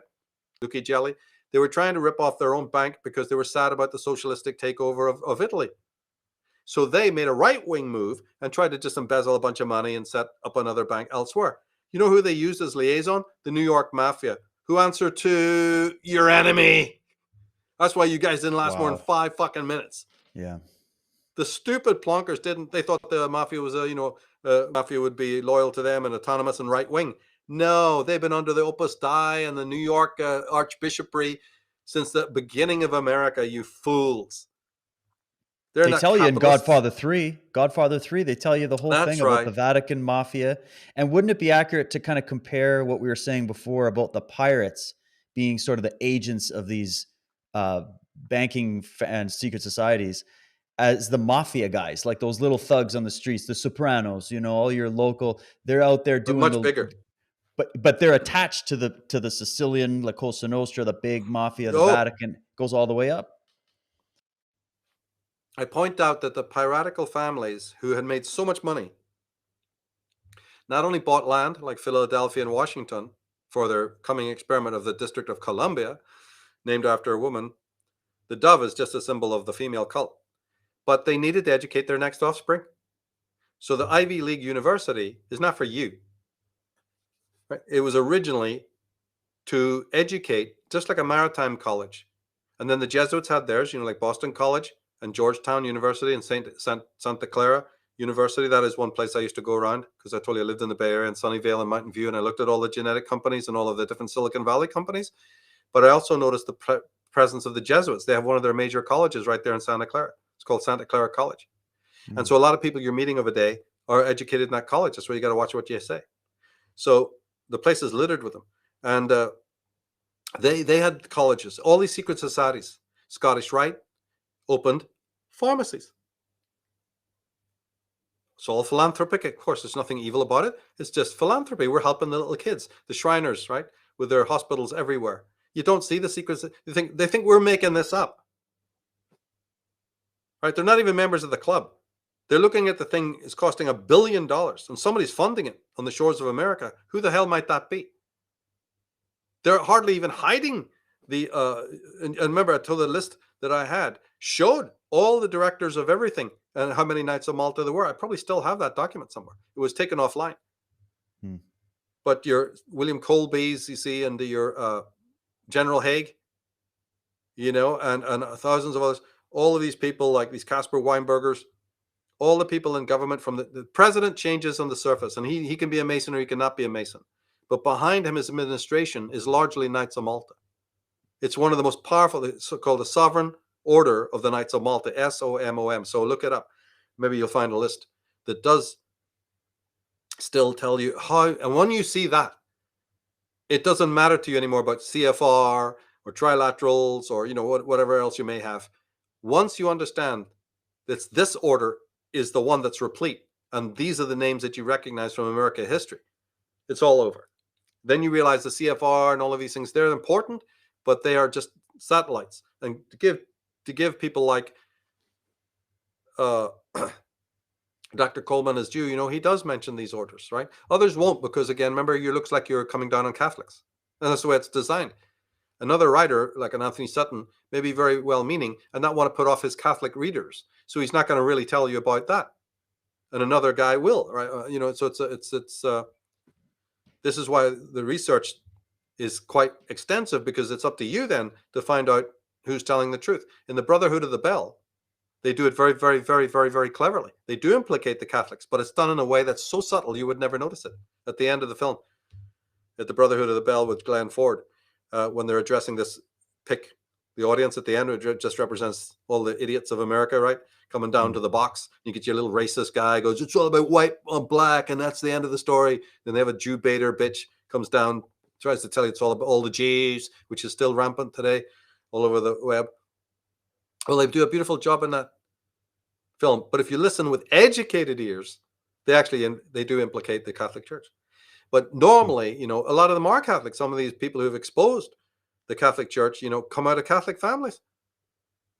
They may have seen the light. So they're really, I can understand why a lot of them would be afraid, because they go, look, at every Catholic person isn't implicated here. I'm not implicating all of the different religious Catholic types. But of course, the moment they hear me talk about those orders, they immediately take offense. So who do I have to be? A fucking...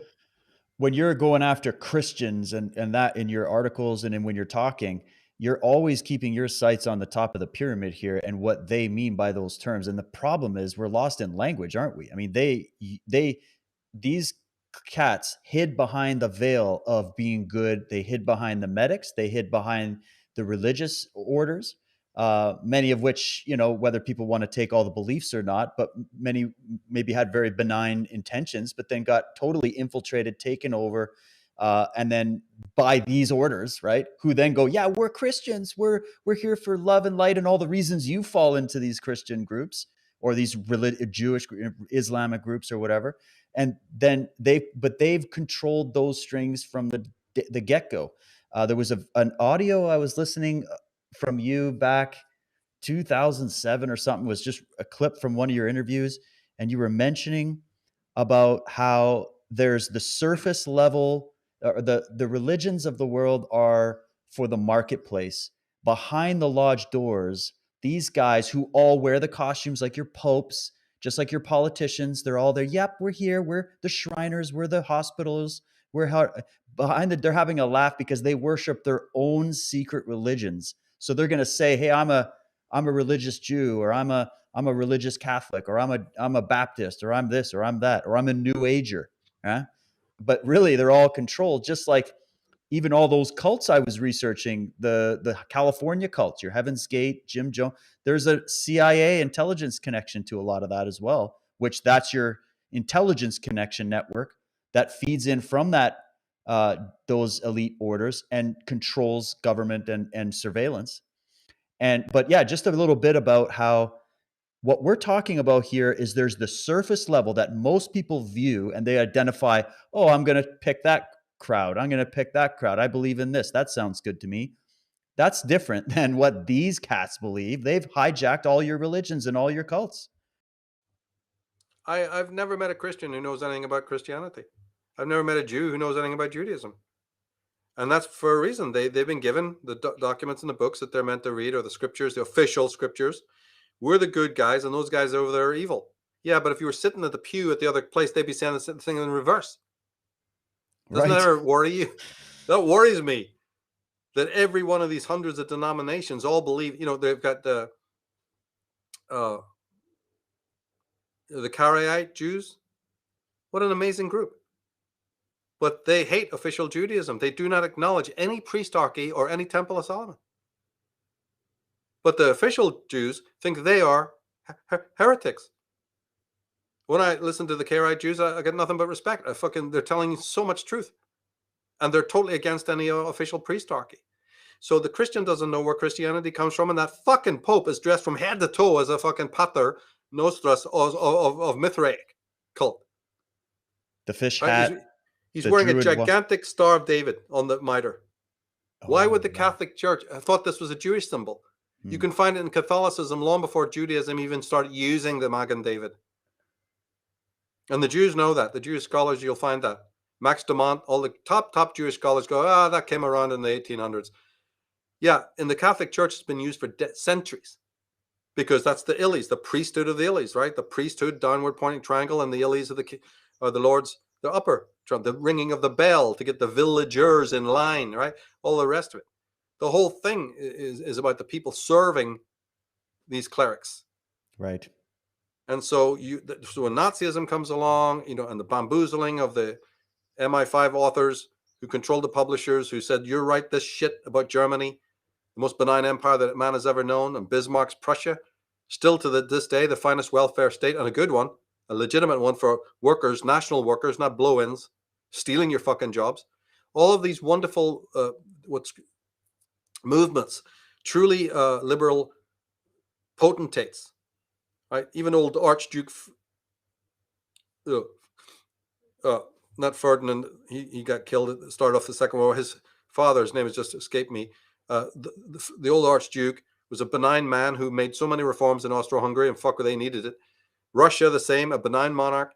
Bismarck, the King of Germany. All of these were benign monarchs who were sweeping. Only probably Catholic France was still living in the Middle Ages, right? But somebody would say, no, Napoleon, he did his bit as well. So if you add Napoleon in on a good day, then you have, and even Catherine the Great, right? So there's the rise now of benign monarchs and benign despots. Some of them are emperors, the ones I just mentioned. So now you get the First and Second World Wars. Now you get the rise of world socialism. It came around on the back of benign monarchs who were already doing it. I find that fascinating. But they had to take them out. That's what that was, and replace them. Just like the Shah. This is the true story of history. This is the true story of Europe. And the main target is Germany, actually. When you get into it, we don't want to get into the whole thing. Germany was the most benign empire ever known. And before the First World War, they hadn't had a war for 40 years. Whereas Britain's history, just think of what it did in South Africa, for Christ's sake. Portugal had a fucking empire that were butchered people over in Thailand. The Dutch had one of the most cruel. The Hungarians are off the charts. Everything that was ever blamed on a German, Hungary did first, and it was their propaganda machine, the propaganda machine of Austro-Hungary, to demonize Germany, and the British just pulled up the old propaganda when they needed it. It was invented by Austro-Hungary because they're Catholic and Germany was Protestant. So the real reason, in fact, Germany's the first Protestant country and have been hated by the Vatican and the Knights of Malta since it began. And the Catholic Church have made a separate policy attacking Germany that later, they start doing on America, which is also Protestant. But Germany has been the first target of the Knights of Malta and the Knights Templar because they're the least powerful there. And Austro-Hungary included Italy. But I don't even care about Austria or Italy. I care about Hungary. How many people know what a fucking vile place that was? Because it's run by these people, right? Like they already had control of these lands. And then they just saw, hey, we don't have control of Germany. And it's buzzing with technology and industry and everything. So that was what explained the push to attack it. And then the propaganda, I think do you still have that site Germanophobia, where you get into the fact that it became, instead of looking at the fact that Germany got infiltrated and attacked by the Vatican, that's what Nazism was. That's what the whole thing was. That's what it was. They did it specifically to take down something that would compete against their monarchy over the world. It's the same thing they're doing to America, guys, right now. That's what this is. If they were fascists in the way that has been presented to every school kid, why were 70% of the Polish aristocracy completely annihilated and all their treasures taken to Germany? Not only that, but for your people who think that they're up on the Teutonic race, the Poland I'm talking about was for centuries part of the Swedish Empire. So the Poles, especially the aristocracy, were Swedish blood. That's Nordic. Why did the Nazis wipe 70% of them out? Still waiting for the answer. These are blondes, blue eyes in Poland. Yeah, wasn't the Nazi thing meant to be to resurrect the old Nordic bloodlines? Well, yeah, if you believe British intelligence. There's more Swedish blood, right? Germany doesn't have the Germany didn't have the Nordic blood that Poland had And the Polish know this. If you ask well, you have to work out they're not some ex-communist. But I've talked to the Polish elite. They all know this. German was like the second language. German industry ran the fucking country, but they'd been part of a Swedish empire for centuries. Sweden had an empire. Poland was its key member. And so the white blood and the blue eyes and the blonde hair, just like it is in Finland, it was stronger in Poland than almost any other country. All right. So how does a person who's trying to defend the Nazis, just to say it one more time in case you missed it, go in and kill off 70% or more of the of the Polish aristocracy? This included old women who lived in these beautiful big mansions with treasures galore, treasures unthought of, just like the commies when they ran into St. Petersburg and broke into the rich houses of the rich and smashed willy-nilly the most extraordinary artwork because they're of the people. So we're going to destroy anything an aristocrat has. They tore the jewels from the necks of the women, smashed mirrors that are uncopyable, burned books, libraries, which are unprintable again, and all the other artwork, paintings, tables and chairs of the finest craftsmen that had ever lived was just thrown to the heap by these socialists and communists everybody loves. You think the casualties was only in people? That's bad enough. But there was other casualties all throughout the world. And the Nazis did that identically in did it all throughout other lands and also in Poland. So the story that you've heard about them being all for the white, blue, blonde, the blonde beast is such a fucking lie. That was a smokescreen, folks, while they killed off the real aristocracy of Europe. And there's quotes from Hitler saying, I think he gets a memo from somebody like Goering. He's saying, just to let you know that the aristocracy of Europe is now a handful. We've murdered them all and we've ransacked their loot. And the only reason they let a few Jews go, it was actually because it was before the war. After 1933, nobody was let out. Right? A few Freuds, a few Zillards, got out. And that was only because of the West paying for them to come out, giving a ransom. These are some of the quantum theorists like Werner Heisenberg and people like that. The Nazis let them all out. So if you're a bunch of Jew haters, why are you letting the absolute elite of the Jews have special trains, take their carriages there that allow them to take all their family wealth, all out to America, Canada, and Sweden, and Switzerland, and England? I don't get it. If you guys are all meant to be Jew haters, why are you letting the elite of the Jewish race leave? And they did that on many. You can look up on the Germanophobia site. Just go to links and read in horror for a year when you find out how you've had on that one, right? But just the simple fact that the Polish aristocracy, they're not just Polish, they have Swedish blood. That means, Germany's meant to be up there recruiting, stormtroopers for their army from Norwegian and Swedish, brigades called the Viking Brigade. Yeah. Then what the hell are they doing down in Poland, killing off all these other people that are Nordic with Nordic blood? Something's not fitting here.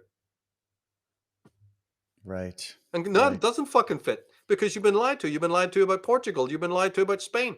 You've been lied to about Hungary, as I said.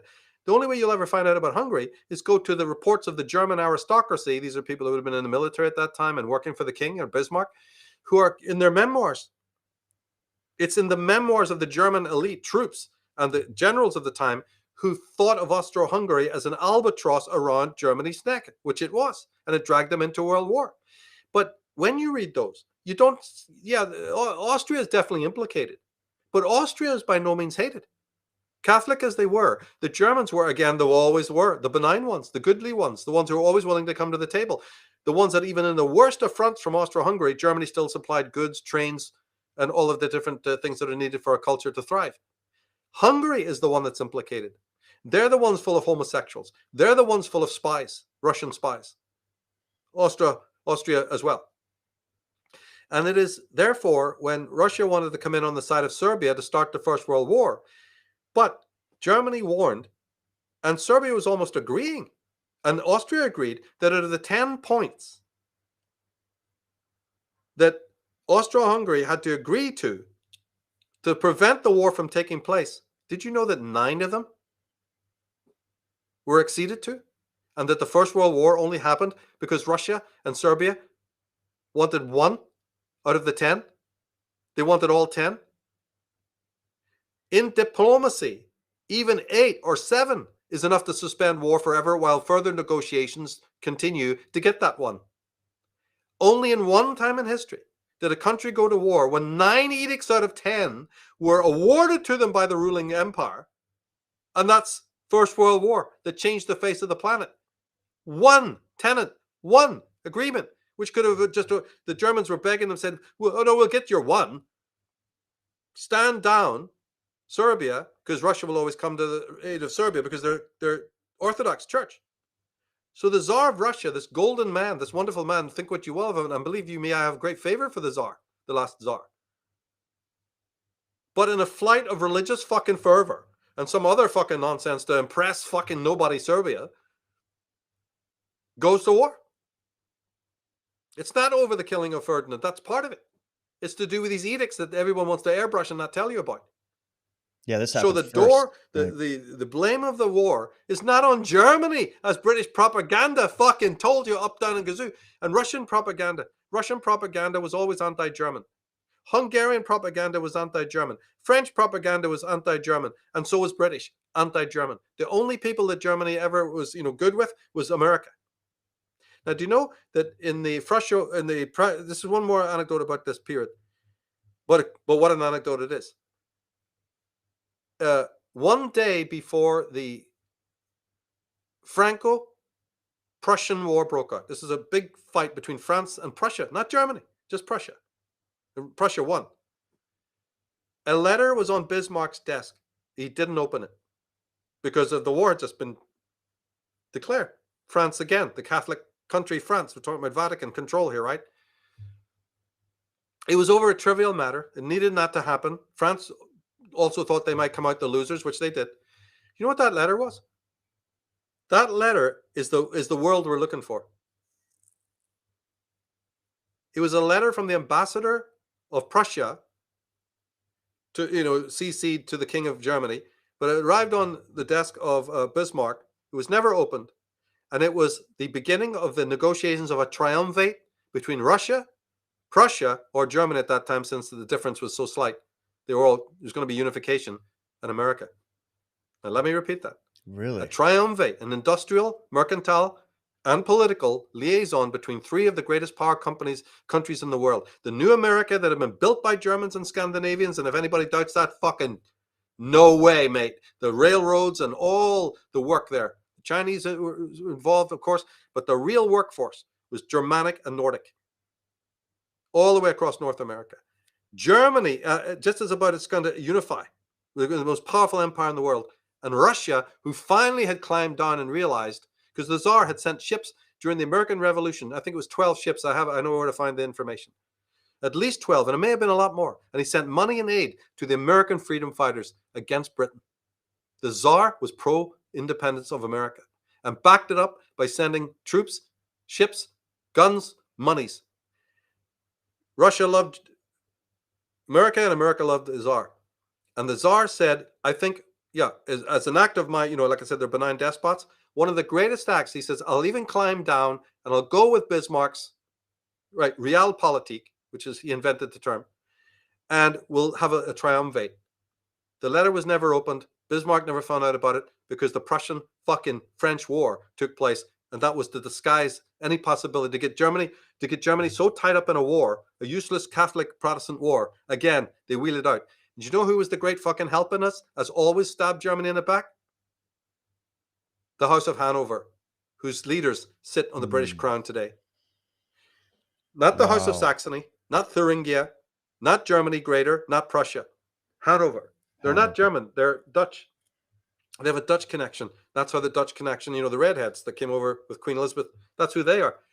Now, about 100 years before... Sorry to pause you there. She comes from there, right? The Queen's family, the Saxe-Coburg. Yeah. They're from that. That's them. Yeah, that's the German branch.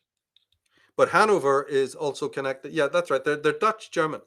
100 years before Bismarck ever existed, the House of Hanover was banned from Germany as traitors par excellence. Fucking, you got enemies over there in the Austro-Hungary. No, a province of Germany itself was banned, and the royals were expelled from the country. They went over, a great mass of them went over to Brazil. And a great deal of them repaired to Catholic France. So they're always in with the traders of Germany. So the royal family that you have today, Windsor, are fucking traders. So Absolutely. that's the long story short. That's the long story I just wanted to keep short. Germany is the focus of the taking down of the benign despots. Others were taken down because they're all about to go into liaison with Germany or already were. So that was the big And so pin to the fall Dutch that people- opened up the whole period after, and that we're still reeling from the ramifications of these events that you're talking about, this hidden history. And when I said we're going to be doing things that are cut above what we've done before, this is just the fucking hors d'oeuvre to where I'm going with this. Because let me just throw out one more. When the might of the Victorian Empire descended on the Dutch Boers, where you had the very first concentration camps and children deaths in war, as the British troops slaughtered their way through, in fact, the guerrilla, look up the word guerrilla and they will tell you that one of the very first, if not the first, guerrilla warfare was the Boers. This is women and children fighting the might of the British Empire. Never had an army been assembled of such proportions in the history of the world. Germany supported the Boers by bringing them through jungles all the different foodstuffs and medicines that they needed. I think it was General Wagner was his name. Don't quote me on that. At the peril of their own lives, German people opened trade routes secretly underground to bring the Dutch Boers what they need, because they're Germanic peoples. All right, Holland, I got a question for you then. During the Second World War, when Germany was taken down, with the famous dam busters, who let the planes cross? Who let British, French, American, and Polish planes fly across their land to kill off Germany? It's women and children to be starved to death. Holland. Which tells me, Holland, Wow. that just a few years before, when your women and children were being butchered and put into concentration camps where they died in fucking misery and in poverty and in disease, Germany came to your aid when nobody else would. The German Empire came to you. This is how you pay them back? You scurrilous, dirty, filthy, rotten motherfuckers? You go with Britain? Am I getting this fucking right? We did this in Contradictions of History and the Trader, one of our first podcasts. You sided, like the Irish sided, with Britain on Germany, who had never done you any harm and had actually come to save your peoples from totally being annihilated by the Victorians? This is how the fucking world of history, this is how the countries pay each other back and then wonder why they've got feuds? And I've just told you, Russia, over one edict. They've tried to say it was about the assassination of Ferdinand, and that was a bad move. That was terrible. But they're lying. It's not about that. Austro-Hungary did not go to war over that. Russia and Serbia declared war first because they wouldn't get their whole 10 fucking edicts. And Germany was arbitrating and said, look, we'll get it. We'll just come to the negotiation table. Surely, even if 5 of these edicts were awarded to you, you would stop, we wouldn't be at the war table anymore. 9 of them is unprecedented. That's how you had the First World War, folks. Russia. Wow. Russia. An Orthodox country that's neither Catholic nor Protestant. Factor that in. Religion. And all of this, what you're saying, when we're talking about these countries, we're talking about these secret society, religious, Catholic, chivalric orders infiltrating, taking control, brainwashing the masses, and then cutting everybody behind the scenes, and then they tell their versions of history. And that's why, guys, like, if any of this stuff is like, what, I've never heard that before. Yeah, well, if you think your news is fake today, how bad do you think the history books are? These are scrub.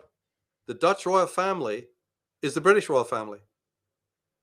So all those deaths in South Africa, all that poverty and utter suffering, people don't even know what they're talking about. The first concentration camps ever known in the history of the world are British, in the Boer countries of the South Africa. The country that comes to save you is your next enemy. And eternally. The Dutch let the planes fly over to bomb the Ruhr Valley, which then swamped the Ruhr and starved the German people, allowing the other bastards to come in. And then, history from that moment on. Europe is sculpted out of the ruins of the Second World War. So now you want Switzerland and Britain to be the rulers? Yes, you do. Russia turns against Austro-Hungary because on the Tsar's mind is not Austro-Hungary, it's Russia. Yeah, the Orthodox Church hates the Church of Rome. Obviously, they're great enemies. But do you know something? The Protestant Germany was even more a bugbear in the insane mind of the Tsar. It's the German Empire that they tried to scuttle. How many people have ever told you that? And yes, it's right there. It's all documented by the ones who know. Because the fight, and let's just call it a propaganda fight, although it was also an open fight, the propaganda wars of all these different nations against Germany is the story of our world. Now, even though the Tsarina, Alexandra, was a German, the people of Russia hated her. They used to call her that German, the German bitch, the Tsar's wife. You know, he made a mistake of marrying her, and the country never forgave him.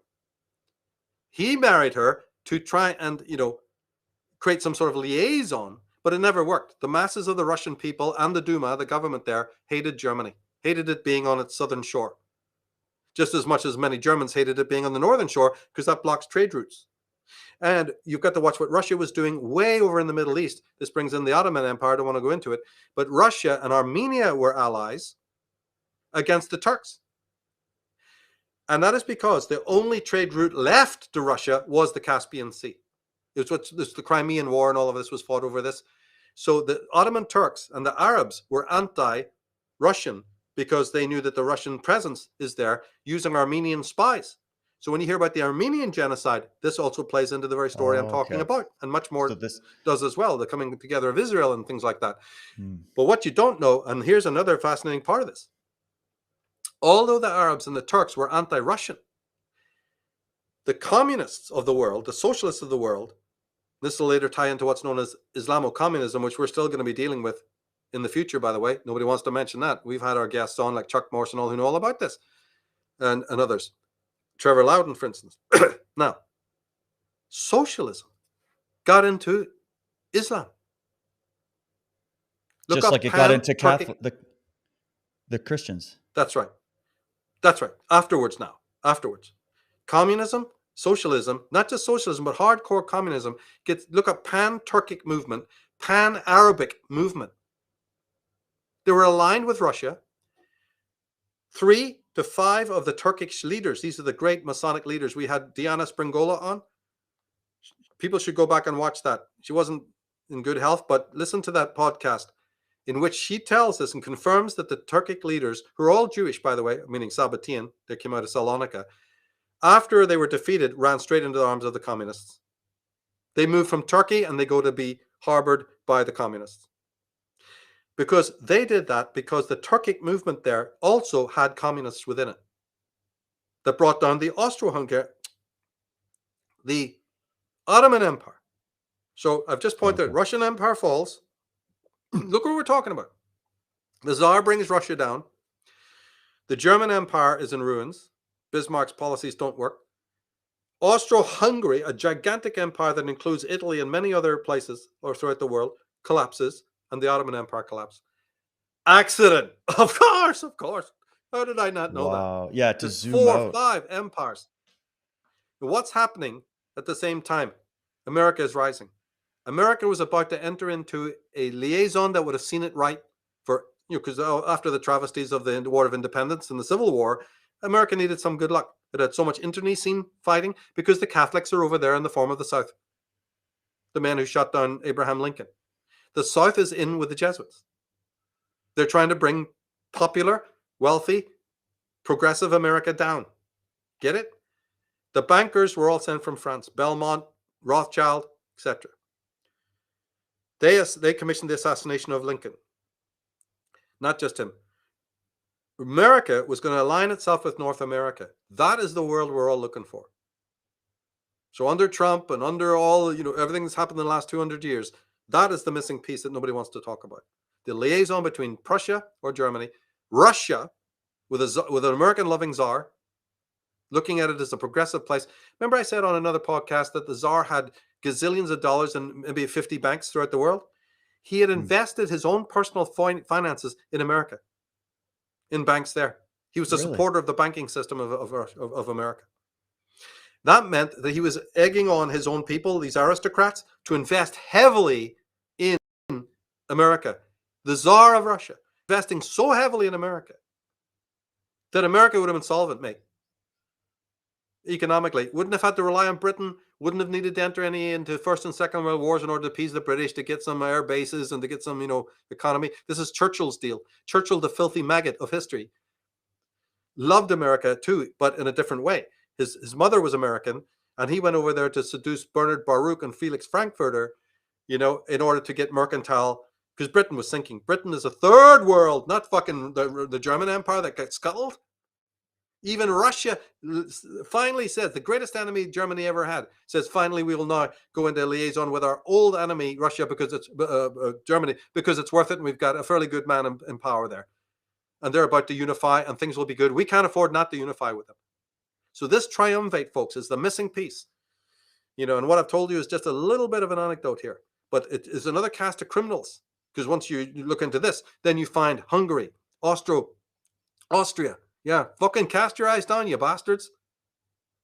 And Italy and other places too, but primarily Britain and the dirty black nobility rats who are serving our queen, right? All the governors, Earl Grey and all of these different politicians that say from Gladstone's period, are serving the black nobility. The black nobility have arrived in the form of William the Orange. And William of Orange is the man who put the entire country under debt of war. The first fucking Dutchman who gets there, the first fucking Hanoveran, they're all French Catholics from, the Merovingian dynasty. You're only in fucking country 5 minutes, and he's borrowing from the Amsterdam bankers to lay the entire of England to war that they've still never paid off. One scholar who's a great historian says that we still haven't paid, I think, the war that William got into with the Catholic Stuart dynasty is still not paid off in terms of the debt. To this day. So what happened was, to this day, that's how the Bank of England, which oppresses the country, it was opened as a garner of the debt of King William III, because they all sat around and went, well, you don't have any money, but the people do. So just like William the Conqueror had, put the Doomsday Book in to tax every chicken, so William III, just as we got out from under William the Conqueror, now this other bastard comes from Holland, black nobility, pure and simple. That's what they are. They even call themselves the black nobility. I'm not making this up. They are calling themselves that because their deeds were so black. They're called the Black Guelphs. Look it up, Guelph. It's one of the names they don't want you to know that the Queen of England comes from, the Black Guelphs. They point to all the other ones instead. Now, these Black Guelphs are notorious, and they were fucking thrown out of Germany as traitors. Then they go in a line with the bloody Catholics. And now they're sitting on the throne, claiming the act of succession. We can only be Protestants. What a lot of nonsense. The red phone is to the Vatican. Edward VII, the glutton, was the first British monarch to go visit the Pope. It's all over from that moment on, mate. And you know Edward VIII, the one who abdicated? He is a Vatican lover. He went to see the Pope with his Mrs. Simpson. Protestant, my ass. Act of succession, my ass. You got to see through all of this shit. The kings of England were Pope lovers. Oh, yeah. Well, of course. Look at this. This Queen is of just England right on, yeah, just right on Wikipedia here. White and black Guelphs. The black continued to support the papacy, while the whites were opposed to papal influence, specifically the influence of Pope Boniface. And Pope Boniface, that's unum sanctum right there, that guy.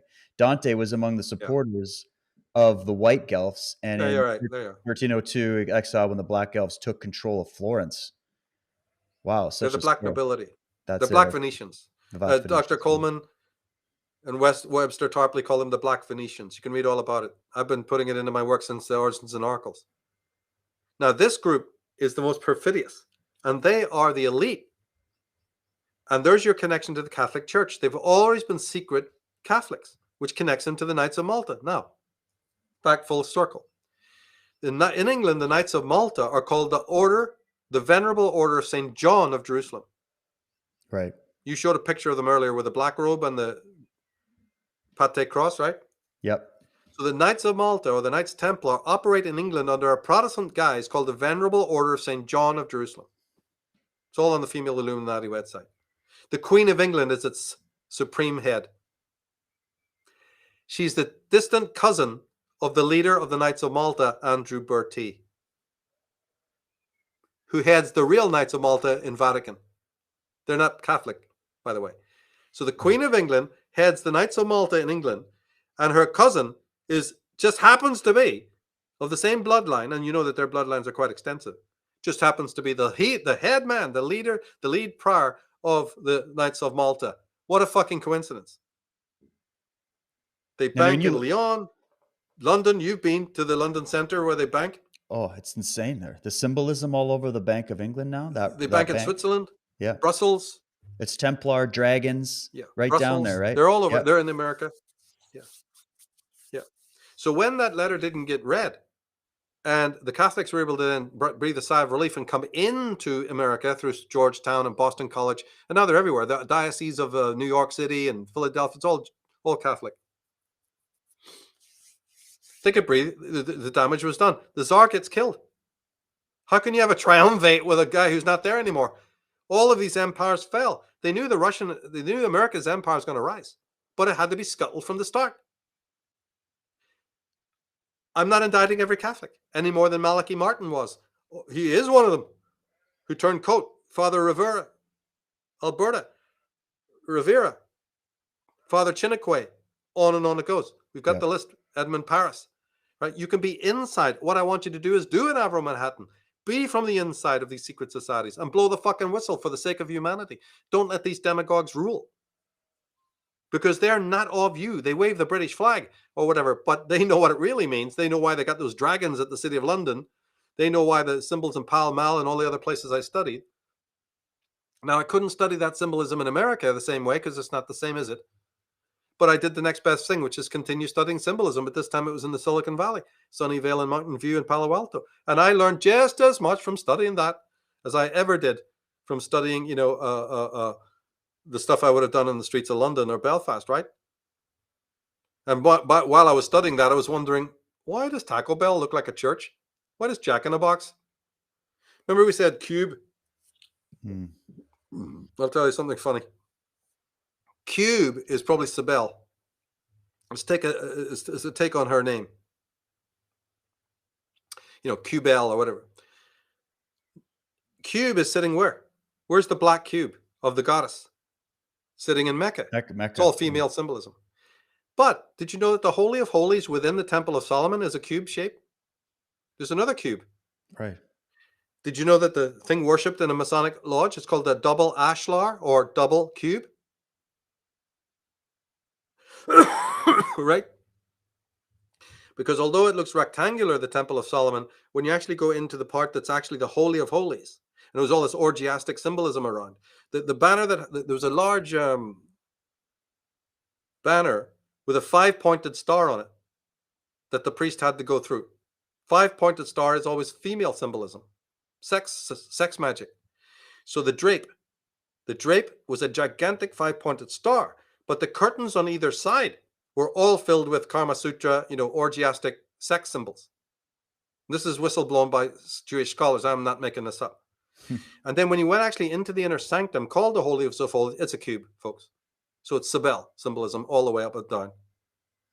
And her name can also mean twisted cable. We get cable. So a lot of candelabras, are twisted like that and stuff. So the Sibylline. So every time when Dr. Artis was told by his colleague that it was Mithraic symbolism, we know it's female symbolism because Mithras, like Attis, like Tammuz, like Horus, are only sons of the serpent, queen. So I'm glad we got a chance to talk about this, to bring that out. It's female symbolism, which should always be borne in mind. It's just stunning. And I'm showing people on screen some of these symbols. It's just amazing. And there's so many podcasts packed into this one show. I hope everybody's taking some notes. If we pivot back to this whole Corona thing and the symbolism there, you were talking about the Vatican influence. I think that's the cult that Marchetti was talking about when he was saying that the CIA had been taken over by a secret cult. There's your Jesuit guy. There's your Malta guys, right? I mean, Mussolini was a Knight of Malta. The list of the people, the top Rothschilds were all Knight. So what are the top? Everybody's like, oh, the Rothschilds run the world. Really? So you think so? They go get on their knees. They go get on their knees and swear oaths to the Knights of Malta and the Vatican. Okay. and they're not as They're Jewish as you Sabbateans. think. Exactly. They're not Exactly. Jewish at all. Just in the Right. same way that this fucking cult has got behind the Pope and all the other motherfuckers and the bishops. That's why they're all silent. Judaism has fell. Judaism is probably a simple takeover because they were highly literate, but they have their own peccadillos, and they have their own occult level. By the way, Judaism has its own occult level, just in the same way that Christianity does. But in any case, look up They got Sabbateans. infiltrated. Yeah. They got infiltrated, and that's the way it is today. So when you see the different Rothschild connections to these Knights of Malta, to the medical profession, Genentech was started by one, wasn't it? Cohen or whatever his name fucking was, right? Yeah. Yeah. So yeah, so when you see those kind of people, stop thinking Jewish. It's not going to work. You're just making idiots of yourselves. I know it sounds all wonderful, but that's novice stuff. There's more Gentiles control this fucking world than Jews do. That's a fact. And they're behind the big crime. They may have used other people because they've infiltrated you. And for some reason, Jews and socialism go together. It's not a good combination, but there's a lot of Jews that are not the socialists and who love the West. You can't be blaming all Jews. There's a lot of Gentiles that are in the fucking socialism. So come on, that's another one we're going to do. And I've got part 1 ready to go of my history of the Jews. And you gonna fucking see where that leads. That's just part 1. Well, really, the Khazars is part 1, the one we already did. But I've gone specifically into modern Jews and their history after a lifetime of research. So when you look at that article, the serpent symbolism, just remind myself there, links are below, so you can follow things up to qualify everything I'm saying.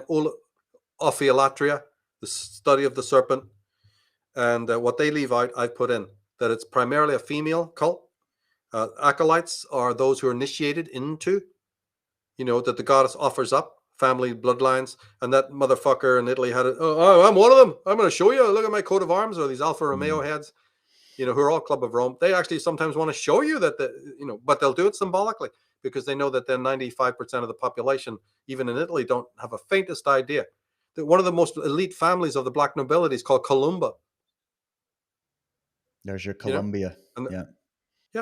They're fucking all there, but you got to put it together. The white gals and the black gals. Dante Alighieri was one of the most enlightened men we've ever known. The fact that he was on the side of the white gals should show you everything, because he knew his fucking enemy was. Right? And so these Florentines and these Venetians, they had the spice trades. They're really worshippers of Venus. Remember, Venice is Venus. Phoenician is Phoenician. Phoenician is Venetian. It all comes from the worship of the goddess.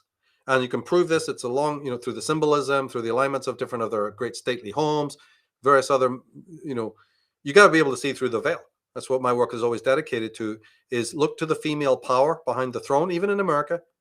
These Eleanor Roosevelts, and now you got loads of them, right? I mean, come on, right? But they also use the lower acolytes, and they'll pick from whatever seminaries and schools and colleges. They pick from Jews in the past because Jews happen to be intelligent and well-read and are very liable and loyal and things like that. But they pick from other groups because they're warlike and bloody and bloodthirsty and whatever. And as we saw in that one, Feminization of America, where we dealt with a Kevin McDonald thesis, America's finished from way back. But I just wanted to start there with that whole thing of the post-Tsar triumvirate, which could have changed America. America would have been solvent because the Tsar would have made it solvent. All his people, all the people who love Russia and loved the Tsar would have been investing in America. America would have never looked back over its shoulder. And it certainly would have been looking at filthy England, which was its enemy, if you remember the little small thing called the War of Independence, as much as it was the enemy of Russia everywhere else. Well, and all of this. So never forget the Catholic Protestant thing. Yeah. Yeah, absolutely. And the war behind the throne, right? The chess players, they're playing on the big game of chess. It goes way back. And that all the things that you're mentioning actually can give us a ray of hope, because if we learn these things and understand how this predator works, how they work, how they've taken over, then anything can be reversed. Every problem that's been created can be solved when you know how the problem was created. These liaisons could be resurrected again if we get the right people in and we can expose these evil ones and rout them out of our countries. I mean, that's what we're all trying to do. But real quick, Michael, to pivot back to the Corona thing, I don't know if you saw that bit in my artist interview where we were talking about the foundation of the intelligence spy network. Okay, the way they did spy and surveillance. And don't forget, just symbolically, the whole process throughout this whole pandemic of we've got to track and trace everybody. You got to download all these apps. You got to tell us where you're going, who you've been hanging out with. You got to report your neighbors if they're having barbecues to too many people. There was this whole thing about almost like creating the Stasi thing again in the public. But that was to get us a part of the ritual of the gig of they are the ones that are obsessed with surveilling every detail of your life.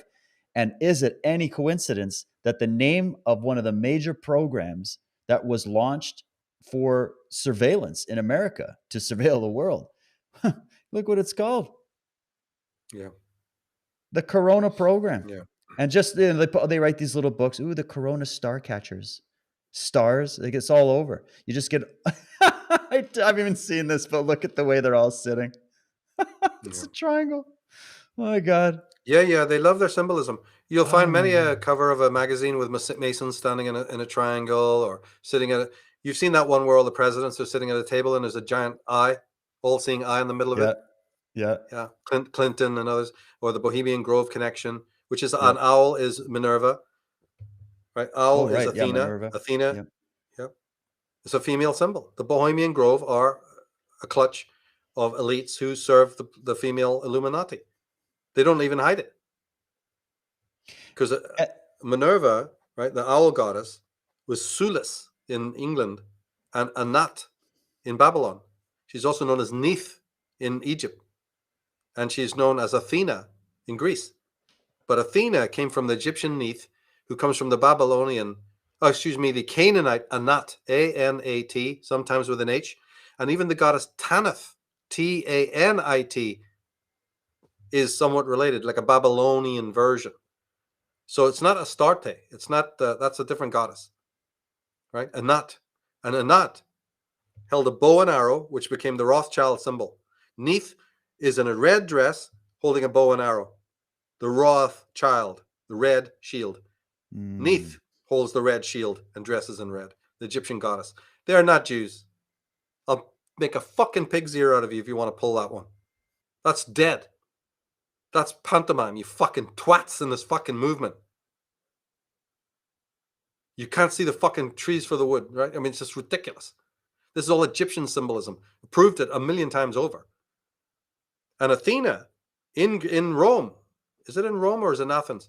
In Athens is the statue to the, there she is. In Athens, a statue built out of war leftovers or whatever you want to call it, was the goddess Athena. Tanks, all these fucking chariots and swords, right? The original statue to Athena was built out of weapons. This monster of a thing to the goddess of blood. All right. I did a premium called Goddesses of Blood. I suggest people watch it. Might open up a few ideas about the kind of women that are ruling the world still. And just a question on that, Michael. So to take it back, to kind of go full circle a bit, we did a show on Unslaved recently talking about the cult of the medics, but we went way into, we actually looked at it through the lens of your Atlantis book, which was so fascinating to me. When you bring in this female Illuminati, the history of these goddess traditions, the cults, why they're the female, the whole thing. You talked about this a while back. If we brought in the alien connection and the ancient visitation, genetic manipulation, where the medics were born, the whole thing about the bloodlines and the obsession with genetics, if we bring in that component, what's the reason why it started with females specifically? Is it because of the liaison with the Nephilim and these particular cults, or what was they're the offspring? That's why they have more of that alien DNA. Is that why that is? No, they have the same DNA, but they were chosen. And the only thing I did is take Genesis 6 and turn it around. The women wanted to be part of them. There was no fighting. There's one big missing piece in Genesis. The war that should have fought when the men came to the rescue of the women. I don't want to be Spielberg about this, but there's a missing part of your movie, mate. I'll tell you why there's a fucking missing part. I'll tell you why there's a missing fucking part. It's because the women went willingly and the men didn't bother chasing after them. And then the women turned around and wiped out the whole of mankind. It's in the Bible. It's in the book of, like you say, women did an atrocity on this planet to wipe out the males. That's why they needed to genetically modify other people, a hybrid race. Fuck knows where they came from, right? But they're part alien DNA. and part human. Let's just agree on that. Since we're shy on evidence. But the women then became the queens of the world. It's all at the end of the Priesthood of the Illies, the one we did, the longer These one. women, this group, this is the group that was targeted, because you also had mentioned, I think you said there was a group where they called the Sophics or something. They were the competing group, and they must have got wiped out as well from these witch covens. Yeah, that's in the female Illuminati, right? Okay, because obviously all women are not evil, right? And there was women on the side of the See, once the Adamic race was created, they were all created with the alien blood. There's no going back.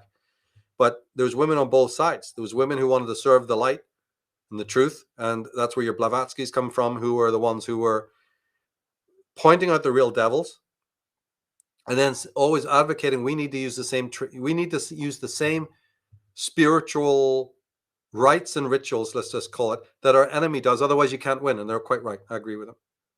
So then these female mendicants, because the evil ones that I mentioned in the Great Royal Wives, and then what followed with the Atenist Queen, obviously there's women of great power who did not subscribe to that, and they existed up until they could. So that's and just for convenience, I call them Sophianic because it rhymes with satanic, and Sophic because it means wisdom. Now, there's no doubt that those women also lived. That's part of the story. But the thing is that we always know that the evil ones, because they got no conscience, will always win the day. Up until the point, where you have, like Blavatsky and others warned. And who does she implicate? Number one, it's in volume 3, so it's hard to find, the Catholic Church. Who did Freud implicate in the introduction to Moses and monotheism? The Catholic Church. And on it goes. Because they've been around, no matter what their atrocities have been through the decades and the centuries, they're still there, aren't they? That takes some power. And that's not just an ordinary power, that's magical power. Because they've got it and you don't. The hex is the Star of David, the hex, putting the hex on you. They know what it is. The hex is gods and servants. We're their servants. And we are their loyal fucking servants. And they use media. Medics and media is connected for a reason. It's right? Like the same, yeah. So they'll lose, but only when we understand how their black wings have enveloped the earth, which is what your Professor Tolkien's and Professor Lewis's and many others could mention, tried to get us to do. Maybe they only had a couple of things they could open the drawer upon to let us know, right? But Huxley did. So, Orwell, there's a host of people who said, I can't tell you all about it, but I can tell you a couple of key points that if you knew how to run with this, and of course, symbolism is a very key part of it. Etymology is a key part of it. And again, why is the symbol of the serpent connected to the gene? They're euphemisms. The DNA spiral and the serpent are been put together artistically, and nobody but us have ever questioned why that is. They just accept it. That goes to the right brain. That affects the old limbic genetic reptilian brain, which knows the answer, which has the answer. So when they're putting snake venom into you, and that's how I knew that it was a toxin in myself. I vaguely knew, didn't know until I watched the interview. But I was dreaming about snakes. From the very first day I ever got symptoms, I was dreaming about fucking snakes, and I never dream about snakes, especially in a sort of a slightly nightmarish, nothing that horrible. But where does horror begin and end when you're dreaming about snakes? It's all pretty horrible. Yeah. And that is unreal, right? I must tell you. So that's your unconscious trying to tell you that you've just been infected with some fucking snake venom, mate. How do you feel about that? And your subconscious, whatever the remarkable process that is. And so although I know all the different critiques about the unconscious and how it could be this and how it could be that, I still have to give it its due, because there's a thing called Freudian slips, isn't there, where a dishonest man makes a Freudian slip and the truth comes out? Well, back up and tell me what that tells you about your unconscious then. And the connection to the body, the somatic thing. It's telling you. The same thing. Yeah. It's the same thing. Yeah. So you can't write the unconscious off as just this and that. I love the scholars who come up with a cogent theory about it. But wait a minute. You've seen these people in lockup when they're being interviewed by the police. No, they are lying away, but their body language is all telling them the opposite, or their eye movements or whatever. Right. That's the unconscious. So, hey, let's take off our hats for a minute and say, wait a minute, there's more to the unconscious than the average reductionist, And I do. I point out their case, but I also point out, hey, don't just lock it all down. You'll see it in your own self where you make a Freudian slip, and for good reason, because you're fucking deceiving yourself, or you're trying to deceive somebody else. And, and that's a good thing. That means that there's a justice, there's a feeling, there's a deeper conscience within us. Glad to know it. Not so eager to wipe out the unconscious now in some materialistic, reductionist, model, am I? Something deeper going on there. Okay, right. So in the same way, we will always defeat evil once we understand its ways, that it works on us subliminally through these logos and symbols and through the etymology. I met one guy who was one of these Illuminati guys who designed these logos, and he told me, I thought I was dreaming, and he told me, oh, we copyright thousands and thousands of Latin and Greek names. And I didn't have the heart to tell him, yeah, and also from the occult world, right? That would have shown him who I was. I always talk to these people as if I'm a complete imbecile. That's how I get the information I know, but he basically said yes. Because, of course, because the symbols are, the names he was talking about are not all Greek and Latin, right? Next star and all of this shit. It is occult. You don't have to ask the bastards. It is fucking half the stuff that they're talking about, Pentium and all of these terms. They're occult. They come from the cult world. I didn't need the Zorro mark on my forehead to go, oh, I believe it now. Like some other dumbasses you're running into. The fucking symbols are everywhere. The symbols of the owl, the symbols of this and that and the other. The shield. Everyone thinks that's chivalric. Because it looks male, right? It looks like, oh, fucking shield. Shield means what outside the normal phraseology? Oh, hiding something, maybe. I like a shield. Hiding behind a shield. 3 fucking cheers. Right. Yeah. He gets the Nobel Prize. Brilliant. You're a fucking genius. That's right. So your emblems of your countries are shields, dickheads. What's behind it? An eagle. Do you know where that comes from? Or a vulture, more like? Used to be a phoenix. Start looking into it. E pluribus unum. That this was used by Atlas from time immemorial, and all the stuff I've done on the cult history of America, premium there, which I feature the work of Nicholas Hagar. And he's the one who has all the facts on the Tsar. Now remember, he has the facts on the whole Tsar support of America. Yeah, Nicholas Hagar. It's right there on the same site you were looking at. Oh, and is this then you were doing the history of the 3 nexus and then how they took Russia and the whole thing? That's right. Is this why Russia adopted the double-headed eagle symbol? Was from I don't that know. period? I don't like it. Because it's totally Templar. Russia's fucked, is what that is. That's a black nobility symbol. Black nobility. Right. No, that means, and also they took red, white, and blue. That's worrisome enough. Red, white, and fucking blue, the Masonic colors. Yeah. No, there was anti-Masonic society in America. There's people out there who've written on this, like your Victor Marchetti's and your Avram Manhattan. Of course, he would be at the top level because he was a top level insider who was wined and dined. He was top table, and nobody knew what he was going to. He sat with the Knights of Malta, didn't he? He was one. He was a member of the Knights Templar, and he was and he had contacts from within who were whistleblowing the shit. And he mentions this in one of his books. He doesn't mention the sources, but he says the sources in the British Foreign Office. Now, the Foreign Office is controlled by the Rome, or well, we know who when we say Rome, we know who we really mean: the Knights Templar. And Avram Manhattan was a dissenter who didn't want these orders to, undermine the sovereignty of countries, and he became the expert in it. So his books are really hard to find, But he was the one who said that it was Roosevelt who was the very first president to have a direct line to the Pope, and the second one was Richard Nixon. So if anybody out there has been wondering about good old Nick and how good he was, and maybe Watergate was a farce and blah blah blah, no, this guy was already selling you your country out. He was a Vatican agent. Hello.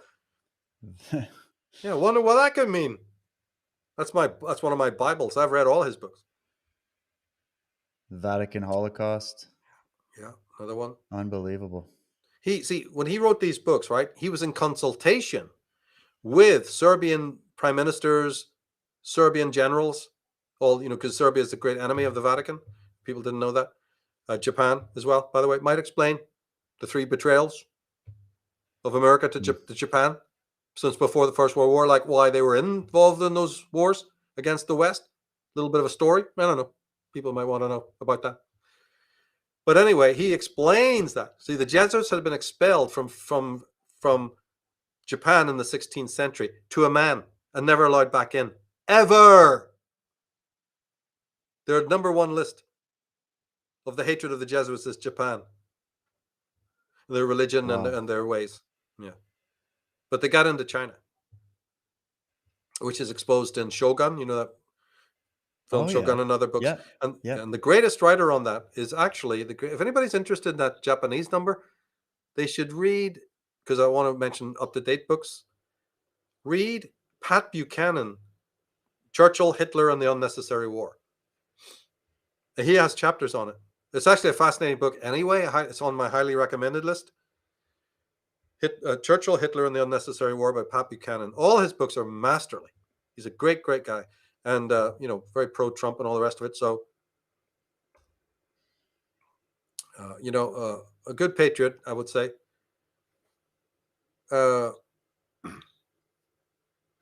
So never indict all Catholics. Never indict all Knights of Malta. Never indict all CFR. That's going too far, right? You have to have whistleblowers from within. Are you going to condemn Anthony Sutton and Deirdre Griffin for being Christians, or some stupid shit, or some guy for being a Jew? See, if that's the level you're on, to tsarion and unslave, mate, you're in the wrong fucking place. I'll kick your fucking ass. Out you go. Out. Right? And I still read the books of people who are right on the wrong side there, because I value a Urelina, or I value because it's all about getting all the pieces together so that you can make an informed study. Right. But I just prefer coming at it from a very unbiased level, because it'll help you. Because it isn't, Jews are not in control of the world. That is a lie. Just keep writing that out 100 times. That is a lie. And it's concocted by the black nobility, who definitely have used Jews because they've got their own people in Judaism that work reversely. But once you put the protocols, and you find out who Karl Marx was, and you find out his hatred of Jews, and you find out the alternative story, which people don't bother looking into, you'll find out one day that you've made a sheeple of yourself, and that you've just listened to a lot of agent provocateurs. And it's the same thing, unless you've picked up Kevin McDonald. See, I specialize in all of the little, the volumes and the works that are out there that contain the stuff you don't want to know about. Mormons, Jehovah's Witnesses, Amish, those bloody story. Pilgrim Fathers. Yeah, fuck that. What the fuck? You're talking to me about Jews, mate? No chance. What about those lovely egalitarian, ecumenical, multicultural Puritan fathers and their antics and what they used to get up to? Or the socialists, they were all socialists, like this Robert Owen and many others that came to Virginia. We've had guest after guest after guest on, going over that period and showing what rotten little fucking socialists they were, and how every one of their experiments failed. And the moment that you brought in, like, maybe capitalism light, like, you mean to tell me I can grow my own beer and beans? I'm a success. Those guys were all millionaires who can change America for the good. But it hasn't caught on to this day in the schools. Isn't that how they did it? They brought in their cult idea, their socialism, but then they piggybacked off of America, built their way. Look at these Rockefeller families and all these guys. They all descended from these people. They become the arch capitalists. And I did this in chapter 6. This was from Eustace Mullins's book. If you read Murder by Injection, go to the last chapter, the Rockefeller Syndicate. He tells you plain as day, the Rockefellers actually were part of the massive financing of the communist experiment in Russia, which means they're just handling money for some of these Exxons we're talking about. But he's like, the reason they did it, they themselves are not capitalists. They are these champagne drinking socialists that are part of these nocturnal clubs that fly the banner of capitalism, that help to give capitalism, which is just, hey, I'm not part of feudalism anymore. They gave that the bad name that allowed the communist infiltration to have something to beat up on, but they were financing the communists. So why would David Rockefeller, the supposed capitalist, be financing the Bolshevik Revolution and Stalin?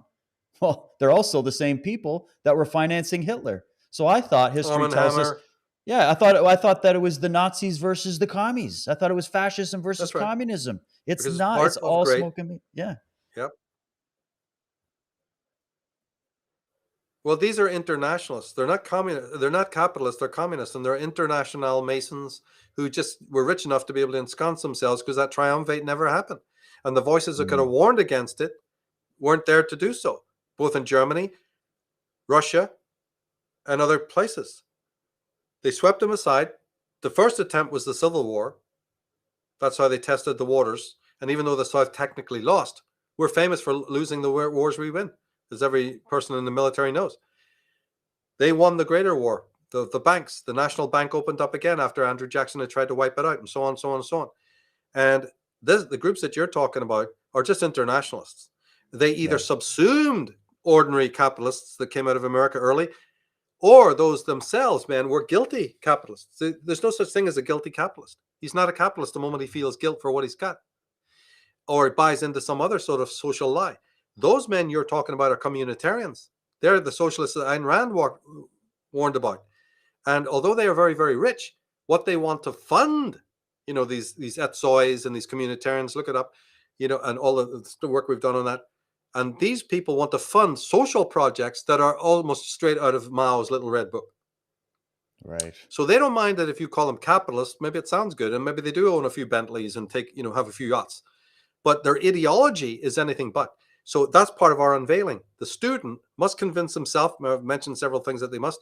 This is one of them, to be able to test for Echo, test for fucking commie, test for Pinko, even though the guy's got a fleet of houses and a fleet of yachts. This motherfucking Hugh Hefner is a communist. Can't you see it? Right. Right. He may have all the trappings that America has sanctified or whatever, you know, this sort of cigar smoking Hearst, what was his name, right? Randolph Hearst type of image. That's just Hollywood. That's just mogul stuff. Half the moguls of Hollywood were communists, guys. Mayer and Selznick. Look at the content of their movies. They sold you communism long before most people had ever heard of it, and crushed the movies. I've got them all listed that were anti-communist films and who acted in it.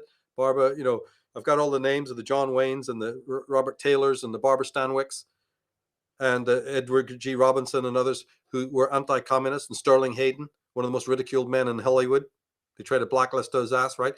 All these anti-communists were in there, but they got rid of them and they put in their commie people, and then they make big stars of these people. But to make big stars of your communists, you know, Humphrey Bogarts, they had to show them with capitalist trappings. So anybody who's been tracking this for a long time goes, we're going to come over here to Lauren Bacall, and there we are at their mansion. Let's go through this amazing place. They're capitalists, not. And then they show the swimming pool and the fucking fleet of cars. And you go, capitalist, right? And then they start them talking, and they're communist. Or they're in the, you know, the Senate hearings because they're communists. So in the end, the American public just can't work the fucking out, because these are our great heroes on the silver screen. And they won't listen, strangely, they won't listen to the ones who are telling you there's communism rampant in Hollywood. And the moguls themselves are making films that are so patently communist and propagandist, these Howard Hawks, and, you know, all the rest of the ones I could name, who made the propaganda movies to demonize Germany. Not that I'm for Nazis, but Nazi and German don't mean the same thing. That's why I have the Germanophobia site, to show you that Germanophobia is as old as the 1790s. The French didn't forgive Germany for a lot of wars way back when, and certainly it ramped up in 1850, and then through the Bismarck era, you know, and on into the 20th century. So never confuse, but they did. The word Nazi and the word German are synonymous. That's already propaganda, folks. You don't need to look. And they did the same. They did the same with the capitalist communist thing. And just to add something, some authors will say that communism and Satanism are really just the same ideology, and then you would go and say, yeah, but then Satanism, that's where we're going to track back to the Sethian cults and these ancient cults, because it's all birthed if it's a religion ideology. If it's a religion, a religion, because remember, Satanism is the Sabbatean act on getting into a religion and subverting it from within. That's satanic. If anyone wants the real definition, just in case, I don't know, maybe you do. Satanism is the subversion of an authentic religion. We may not be Christians or Jews or Muslims. That's beside the point. A legitimate religion, right? Culturally accepted by everybody else, but it has elements within it. People don't even know this yet, or at least who they identify. But the same thing can happen to a political party, in fact, the fragmentation is the real issue of the future. The actual fragmentation is itself probably the great act that's going to sink the future, because you haven't joined a thing 5 minutes before you've met some subgroup who goes, come over here and join us. We've got it all smarter. We're all smarter, and we don't like them, and we don't like this. This just happened to American conservatism with less than 100 years. So the proof is in the pudding. So you've had great patriots on both sides. I think Huey Long, he was a Catholic. So it's not that. I think this fucking Papa Cannon is one, right? So you have to go beyond the cliches. You factor it in. You look at it and you say, well, that might be a weakness to me, right? It might be. But try to identify something else of credit and meaning. Right, there's Victor Marchetti. That's an Italian name. Guarantee, more than likely, that man was a Catholic. Catholic, yeah. So what? Right? There's hundreds of other authors out there. So who are doing great work. And anyone can come out. Like, we're human. Like, we're all human. We put each other in baskets and categories, but that's collectivism. And that's why collectivism is evil, because I think you pointed out in your Jews and Templars article to talk about those people that are just putting a big basket together and thinking the whole Jewish race is some alien species that's here to kill everybody or something. You go, look, like, you can't attack all of these Jews as a group in the same way you can't attack all Italians for, the crimes, or all Irish, or all Irish, or all, like, I'm half Dutch. It's not all Dutch, but yeah, we definitely had some problems in our history. Look, I live in Canada. Do you think I'm getting more proud by the day? But like, we have these same problems here. And so conservatively, all these are all labels. They're symbols. They're language used. It's a spell to keep you in those boxes. And now we're in camps. Even with the thing we're talking about, the Venom theory. Do you know that all over the internet, all over Reddit, ever since they came out with this film, it's split everybody into these camps, and they're like, oh, it's a distract, it's this. Oh, you're one of those snake venom guys. Oh, it's this. It's the snake venom theory versus the virus theory. Then there's the people that are like, viruses don't exist. And it's now there's camps. no such thing as a fucking virus. It's poison. Toxicology. It's poison. Period as that. And a toxicologist can recognize those symptoms much faster than a virologist can. So then it's nailed. But these are people who. It's the division. It's the division, right? So like, instead of objectively looking and saying, okay, I'm going to learn from all these different angles and just see where we can find it, because we're tracking something that's hidden. We're tracking a predator, right? So you're going to get glimmers, and you're going to get people coming from different camps, right? But in the end, you could have guys like that Baron Aver Manhattan. He's in part of the Templar. He's in the Vatican, but then he wakes up and goes, oh my God, this is evil. I'm getting out of here. I'm going to expose Nicholas Hagar. Nicholas Hagar, coming from within. I give you a list. Yeah. Remember, I gave you a list of hundreds of fucking people that were all insiders, and I made sure they all were. There's some people as high as counts and dukes and stuff like that. So go figure, right? And you're quite right. They are predators, but they are showing you that it's snakes. Just look at the caduceus on their fucking emblem. See, the craziest thing about this is remember, it's Scottish Rite. R-I-T-E. Look up the fucking word right and find out what it means. They're not hiding anything. And Scotland is not who you think it is. It's not a name of a place. It's a name of a woman. If that doesn't make you fucking cringe, I don't know what does. The Scottish Rite has been going on since Akhenaten's fucking time. And just because there's a lot of men involved, remember the red degrees and blue degrees of Masonry? Red, white, and blue, right? The Templars are white, and the first degrees of the Blue Lodges are blue and red. So there it is on the flags. So in the early days of these countries, knowing that America was on the rise and had a lot of resources, this Black Lodge of the Queen. See, when George III lost the war, they don't lose their wars, by the way, just in case the history books confuse you there. He gets in another way. And they're not Protestant or Catholic, right? These King Georges, like I said, they're of some filthy, degenerate, satanic house of Hanover. And they got lots of acolytes, and they know how to subjugate the whole of it. By the time that George III was in, power in England, William III had come and gone. And the whole of the country, that dynasty, this Battenberg dynasty, the Guelphs, in other words, had been sucking off the land. But they needed colonies, and they wanted America. Now, Spain was there first, Portugal was there, but they seceded, they let go. And Britain found itself, and France, if anybody's watched, the movie, whatever the fuck it's called, just slipped my mind, you'll see the conflict in America of the French and the British, right? And so they all split up into colonies, and really French repaired over to Canada more, right? And the British ended up owning in England, owning America, but owning it. It's not England, it's a colony. Doesn't people work out that this is war? That they want your land? They want revenge as well? Because of the War of Independence. How dare such a small population rise up against our almighty ships? And then they wouldn't let go. Anybody ever heard of the fucking War of 1812? They wouldn't let go. They still fucking came and fought. So there's wars after the wars. So the Georges and that dynasty of Hanoverians, and that's not to be confused with German. as I just tried to mention there, never, ever forgave America and never has. So they bring their ministers, right? Amsterdam Jews, meaning Sabbateans, Belmont and Rothschilds, Warburg, Schiff, right? All of the groups that have, up until very recently, ran America and these big giant corporations. And maybe they put a Gentile out the front, Merrill Lynch or something, just to confuse you, right? But mostly, they are going to then get to the rich, the ones that you talked about who would be maverick riches. Yeah, but don't those maverick people need insurance?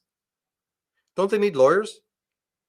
And on and on and on as they develop? Don't they need agents and all sorts of people as they expand their own empires?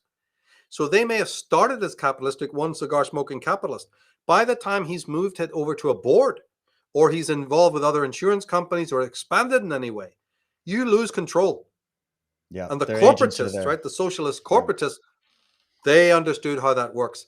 And it's the same thing with getting people on politics. It's the same people from the secret societies of Yale and Harvard and Princeton. Everyone knows that Chicago University is controlled straight from London. They don't even hide it. And your John Colemans have exposed it. And do you think that's the only one? Did Obama go to, what's his connection to Chicago? I can't remember. Maybe somebody in the chat. I thought there was a connection with Obama to Chicago for some reason, even though we know he's not American. This goddamn Hoover Institute in Palo Alto that I went and looked around. You see, where Anthony Sutton did most of his research. The Hoover Institute, they sent out 100 different agents with $1 million checks each to buy up all the books and bookstores in Europe after war-torn Germany. And most of these things were in a pile, by the way. Buying them up couldn't have been simpler. You literally are packing up crates and sending them over to the Hoover Institute. They're there to this day. So the wealth of the literature, the histories, the diaries, the memoirs, and much more that you can imagine, all the paperwork, is all in the Hoover Institute. It was the wreckage of Germany. It's like a big museum. So America comes out of the war. Right. That's what it is. You can go there. It came out of the war richer than it went in, but it didn't only do that in monies, physical monies. It did it in other assets as well. And this includes literature, by the way. A lot of the movies that Spielberg and other directors make, and you just think, oh, it's some American director or producer produced that. No, they have stacked to the ceiling literature, unknown literature from Germany, of German authors. Not your Thomas Manns and the ones who are famous, but from all these lesser known writers who during the chaos of the war got forgotten about. Do you know the crates of fiction alone? They were told to send those, and we'll translate those. And you're watching it on some Melrose Place or some other thing that turns up. And it was actually based on German ideas. Michael, think of Disney. All the stories Disney tells us, which are good stories, like Cinderella, all these are all, where do they come from? The Germanic, Western fairy tales. They do indeed, yeah. All the Grimm fairy tales, all the stuff you see on Disney are re-scripted. They stole it. It's a thesis I've had for years. Stolen and plagiarized. They put another person's name on it, and then it turns up in Hollywood. But the ransacking of a culture, and what I'm trying to say is, Germany was the target from centuries back. So the war on Germany is a whole separate subject. I've done a little website on it just to put the basics there so people can connect some dots. The Holocaust and all does play a role in all of that. There's no doubt about it. But it's a multiple tiered attack. You see, it's not just Jews, wanting to hate Germany, hate on Germany. Hey, that could be for legitimate reasons. I'm not a Nazi and I don't like the Nazis. I know who they were. They're part of this multi-tiered attack. Its roots are in Catholic socialism, believe it or not. And I make the case in the Thule Society premium. If people haven't seen it, they can watch that, put two and two together. It was a heavily occult, but this time in order to make it work, they had to draw on Eastern occultists as well. Western occultism was full steam ahead, but they needed more. They weren't strong enough. They didn't have as many warlocks involved, even for their power, even for their considerable power. So they brought in, through Karl Haushofer, he grew up studying Chinese. He was an Oriental scholar, as many of them actually were. You'd be amazed how many Nazis were actually Oriental scholars. And then getting back to the Islamo-communism thing, the pan-Arabic movement and the pan-Turkic movement, after the fall of Germany, guess where all those Orientalists went? Some went to Switzerland, some went to other countries, but a lot of them went to Uruguay, the famous rat line. We do know about that.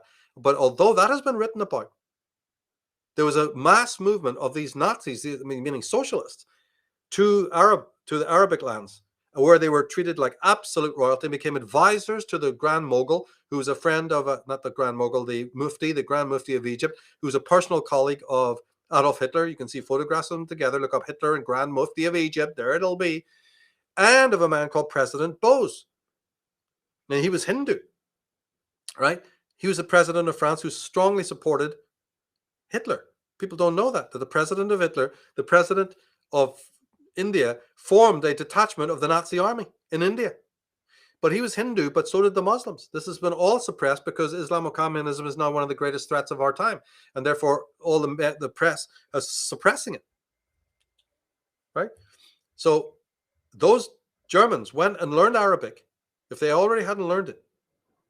And they formed a new Nazi movement that is now infecting Iran. It could still bring Iran down. We've had guests on who speak about that. And other nations as well. A long-term plan. Because when the Ottoman Empire fell, another very strong bastion of the world fell. A culture. A culture that could have, done something about communism. But unfortunately, socialists in the form of the Young Turks had risen to the top of the government there. And that's a story that needs to be told. Egypt, look at that. What is Egypt Grand Mufti, a Muslim, doing with the Nazi leader? You mean the communist leader, the socialist leader? He's just left of center. He's just right of center, but the center is not a true right. He's a right-wing communist. In other words, right, the middle class version of socialism or the working class version. Communism is the working class version of socialism. Fascism is the middle class and upper class version of socialism. Wow. And until that is understood. That's your Islamo-communism door, is that connection. And that goes all the way back. Wow, it's making so much sense. Michael, there's so many things. Like, you're just a wealth of knowledge. Guys, you got to go check out his site. If you go to michaeltsarion.com, all of Michael's websites are there, and each website is a different subject with just scores of research to dig on. But I had one more question for you, Michael, that I was curious about. It kept popping to mind while you were talking about a lot of stuff today, and I was just curious if you took a look at this. You were talking about Hugh Hefner, the Champagne socialists, the infiltration, the Hollywood, the Sabbateans. So here's this Epstein Island. There's a temple on it. God knows how many elites went there or what they did there. But look at that. So everybody's going to go, oh, it's just because it's an old Jewish temple. But there's something more Egyptian about this to me. What do you see here?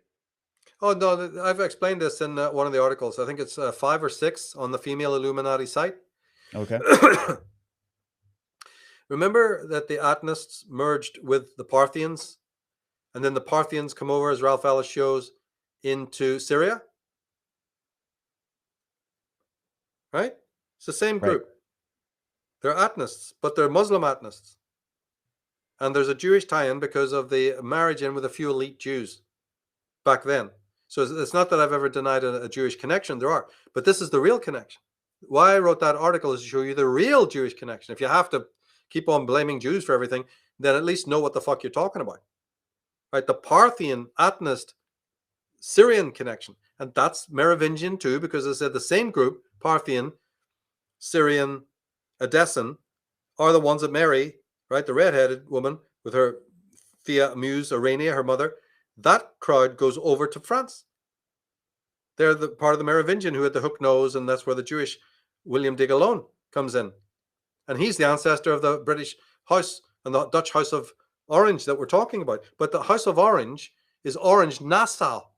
It has a German connection. You see as well. They're all of the royal families are all. But you got to go through it and do as I've done to show that who they are. And Ralph Ellis is the expert on the French connection. But the French connection going back through the Merovingians. Now, that temple there is just a very good example of, what you could call basically the Sabbatean. Like a cult within a cult. And we know, even I was playing, this was in chapter 4 of Cult of the Medics. I went into the ancient practice of ritual sacrifice, right? And there was I couldn't even believe this clip made it onto Oprah Winfrey in the 90s, where she's interviewing some woman who's saying she comes from a Jewish family who literally does human infant sacrifice, and that these types of families all over America. This is what she was telling Oprah, and Oprah was like talking about it like this is normal discussion. I couldn't believe I found this clip. And then we got into the ancient cults of the sacrifice, and even it wouldn't always be a human; it would just be the act of, the sacrificial to the gods, right? And this is everywhere, and this is a cult within a cult that goes to the ancient connections you're talking about. And who are the gods you really think they're going after? Why is it this bloodthirsty god cult or goddess cult? It's actually a goddess cult. And that's when you bring in all that. So all that talk about the Abramovich and the adrenochrons and the weird blood rituals and the children and the human trafficking and the thing, it's because they look at you like a different species almost. They look at you like you're cattle, and that it's part of their ritual to appease those gods, goddesses. Yeah, but see, it's more than that. You are their offspring. The goddess has her offspring. She's only taking back blood that she gave out in the first place. So it's a nuanced ritual. So Ghislaine Maxwell, probably a Sabbatine, who knows, right? The other Abramoviches. So they have found in their rituals, it's a goddess tradition. And they take the ritual as a sign of, we're just bringing back to ourselves our offspring. Yeah, that's how they and look at it. They must have found, and then obviously these people used to be part of cults that ate raw meat. But as I go into in, I think even Path of the Fool's ending, the last card, talk about this Venus. I think it's one of the articles as well. Venus, Eros connection. There's if you went back to that one with the redhead with the serpent, you'll notice that the serpent is right between her legs in a sexually provocative. I don't know if you still have that up. So there's a sexual aspect. I just forget. But then people would balk. We're just trying to explain the connections between the symbols that people who are novices. Michael, I thought you said it was her cub, her little snake cub. What's sex got to do with it? That's right. Read the Aphrodite Eros myth, and you'll realize there is Aphrodite and Eros, Venus and Cupid, or Aphrodite and Cupid and Venus and Eros, whichever one it is, because the Greeks were the originators of some of this. The Romans, adopted just wholesale. So it's the Greek prototypes that you really want to look at. Now, the serpent connection, you don't see it as being her offspring, but you would never, even if you did, you wouldn't think sex was involved, because that's because fuck all about anything, right? In the mythology, the goddess mates first and foremost with her own child. As years went by, it could be a priest representing that child possessed. You see this in the movie To the Devil a Daughter. Please watch it with educated eyes. That's that level where a priest can stand in for the god. Originally, there was no standing in. Is this the origin of all this pedophilia going on in all these religions, all these cults? Like is this why they because of that that's the lineage of that whole idea of where that came from?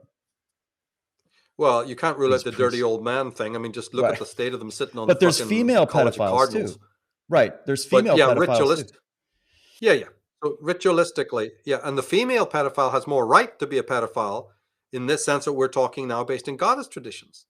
See, the very things that, if you go to astrotheologyzone.net or .com, you'll see all of this stuff about the goddess cults and what they used to do. Like 1,000 of them would descend on a valley, run down and grab a bull and just tear it to pieces with their bare hands, eat the meat, and then lie around in blood soaked, a little bit like modern ad copy.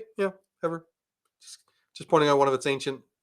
So gorged on blood and semen and bull balls and the whole nine, and obviously alcohol of some kind, no doubt.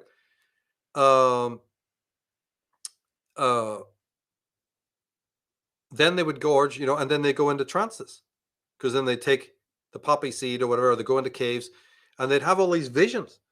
So when you see the goddess with a little child sitting there, often lots and lots of ornaments of a goddess figure with a child on her knee would be found in the caves. Most of these figurines. And it showed, people started to get a realization that there was something odd about that. And it really led to the idea that even when these women were pregnant, they took fucking massive doses of this drug. So the fetus was drenched in, just like they whistle-blow in the movie Dune. If you know how to watch that with educated eyes, Okay. then you'll see it being whistle-blown there, that the worm, right, which floats around in this sort of solution, this amniotic, the worm is the child, the little one, the baby worm. You see, that's going to become this massive thing. It's all this ancient Middle Eastern symbolism that Frank Herbert, again, like Professor Tolkien, knew how to cover up. Now, there's many movies that whistle-blow this and whistle-blow the connection to the woman and the serpent. So the pedophilia is only, the ritualistic aspect will be to devour but it also can mean that you've devoured the semen of the child. You milk the child for its semen under special astrological periods, specially connected to Venus and, hey, maybe the moon, right? But all I know is Venus plays a part in this. And one of the most important one is the 240 or 280 year conjunction between Mercury and Venus. It happens, in the bigger cycle every 200 years. All the great temples, including the Temple of Solomon, but many Masonic halls have been specifically aligned with that one. They wait that long to build a new temple. The ones even in our cities. And that conjunction in Jewish secret lore is called Shekinah. So, the Shekinah meaning the female aspect of God. No, it's astrotheological, and they're the oldest cults. The Shekinah was a period, 2-3 days or whatever, when the movement of Mercury and Venus were coming together. Those two gods was considered Haris Gammas. You see it in the Egyptian at the top of the page that you opened, with my serpent symbolism, or Jeb and Nut. So it comes from the old, not just Egypt, but old rituals. Well, they bloody well performed this fucking ritual. And then at other times when it's not an exact conjunction, but there's other times when there's important four aspects, the four cardinal points, when it's opposition and the two, what the hell's the other one? 90-degree angle. These ritual peoples will do similar rituals at 90-degree and then 180-degree angle to the Shekinah through the years. That gives them more rituals to do, right? And some of them is to sacrifice a child. But I think what it is that it's the ritual abstraction while the child is alive of the semen. And that goes into the concoction, into the soma, and the mother will actually imbibe it. And once that's done, they're married. Gross. Yeah, it's gross. And also the child will be under hallucinogenics when this ritual happens. So it's out. Maidens will come in. Very, very beautiful maidens, but they're under strict orders not to mate with the child. They just arouse the child and take into a chalice, the Templar chalice. I show that on the Female Illuminati site. The Holy Grail is this, right? And in it goes the castrated genitals. That used to be one time they would do the full castration. That they stopped doing that, and they just would abstract the juice, mix it with poppy seeds and other hallucinogenics. The child, though, is already under hallucinogenics while this whole fucking thing's going on. You'd have to be if you're going to be castrated, right? No two ways about it. Then he became the head castrate, the head eunuch. It's where the cult of eunuchs come from. Just look it up. And it wasn't just another weird-ass cult. Yeah. This thing is so ancient, it's unbelievable. That's why the head is shaved of the priests, because they stopped cutting off the real genitalia and they just said, we'll shave our heads to represent that we're castrati. Yeah. So then these motherfuckers, and it goes back to Shiva, and it also goes back to cutting your own penis off, right? Shriners have that big saber sword with the head of Akhenaten in it.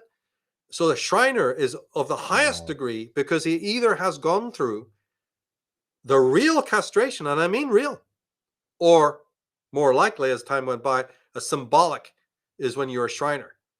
Fuck knows, they may be actually really doing it. So it's not pedophilia. Well, look today, Michael, with the transgender stuff. And the fact that they're saying, let's do surgical mutilations on children and turn them into the other gender. Like there's a ritual component to all that too. Yeah, and they don't look at it as pedophilia when they have the child. The child still got a penis, still can emit semen. So in some bizarre ritual that they have, the child becomes the surrogate penis. This has actually happened. That's what a Shiva lingam is. It's evil. So yeah, it's all to do with anointing and weird shit. But the female would then take from her only begotten son the semen, right, and the concoction. She'd take it. The kid was already under hallucinogenic shit, doesn't really know what the fuck is going on. He then lives the rest of his life as a celibate priest, which is what the Catholic Church College of Cardinals do. So they're all castrati, And that the inflicts a red and that they trauma. wear. That afflicts a trauma on that child for the rest of their lives, and then they end No, up not no. biologically it does. Psychosomatically, he's heavily traumatized, but mentally he Yeah. believes he's God, because at that point he sacrificed his penis and therefore becomes a god in his mother's eyes and the consort. He is now queen's consort. So he's not really he's mind controlled out of any kind of other trauma. He believes that that's a necessary sacrifice, as it would be when like circumcision today is our still version of it, by the way. The Jews, right, and the Arabs, all these fucking loons who do this, is the small symbol of man becoming God at the behest of his mother. All that tribal shit they show, it's not the males doing it. That is the sacrifice, just like a Sundance wounding that the Native American Indians do. The castration, the circumcision is a woman thing. That's why women need to stop it now, because it's all your fucking ritual cult shit going down. That child has been gone through this ritual. If I circumcise my son, that is the emblem for all time that we've gone through this agape ritual. She keeps They're now the eunuch. Yeah, and she keeps in the glass the days they used to cut off the genital completely. She'd keep that. That was her symbol. That's my real son. And it was always figured as her standing upon a cub, or in the state of Cybele, 2 lions. Right. So she's not a very important goddess, right? Britannia sits in a chair, just like Cybele, with a lion at her feet. The goddess Sweden is named after the word Sverige, or you could say Sver Rig. Rig meaning Reich, of Sver. Who is Sver? Sweden is named after a goddess who sits in a great throne holding a 5-pointed pentagram with 2 lions. That's Cybele. Cybele's symbol was a circlet. Svea, Svea. Sweden is named after a goddess. Europe is named after a goddess. Britain is named after a goddess. Asia is named after a goddess. And so is Persia. Now, there's a Statue of Liberty in America, right? But the thing I want to mention is Cybele's actual logo symbol is a circlet, a little round circlet, like a zodiac, or just a plate, or a circumcised penis. And she is the lion. And the lion cub is Mithra, whose name is even chosen to represent the female. What the fuck is male about it? The only thing that's fucking male about this is when Constantine came along, put his personal fucking solar stamp on it, a mixture of 6 or 7 different cults: the cult of Serapis, the cult of Sol Invictus, and the Mithraic cult, and a bit of Zoroastrianism thrown in. And that's, by the way, we just know it as Christianity, in case anybody was in any doubt. But the thing is, the whole birth in the manger and all that palaver. Yeah. So Mother Mary then is Cybele, obviously. It's a Cybele cult. And she holds that circlet to represent, the cutting of the circlet, which would forever represent you are sacrificed to me. So all men who've been circumcised are ready for the ritual. We may not get to you, but basically you're one of my people, and you can be sacrificed at any fucking moment, and I can suck your fucking juices anytime I want.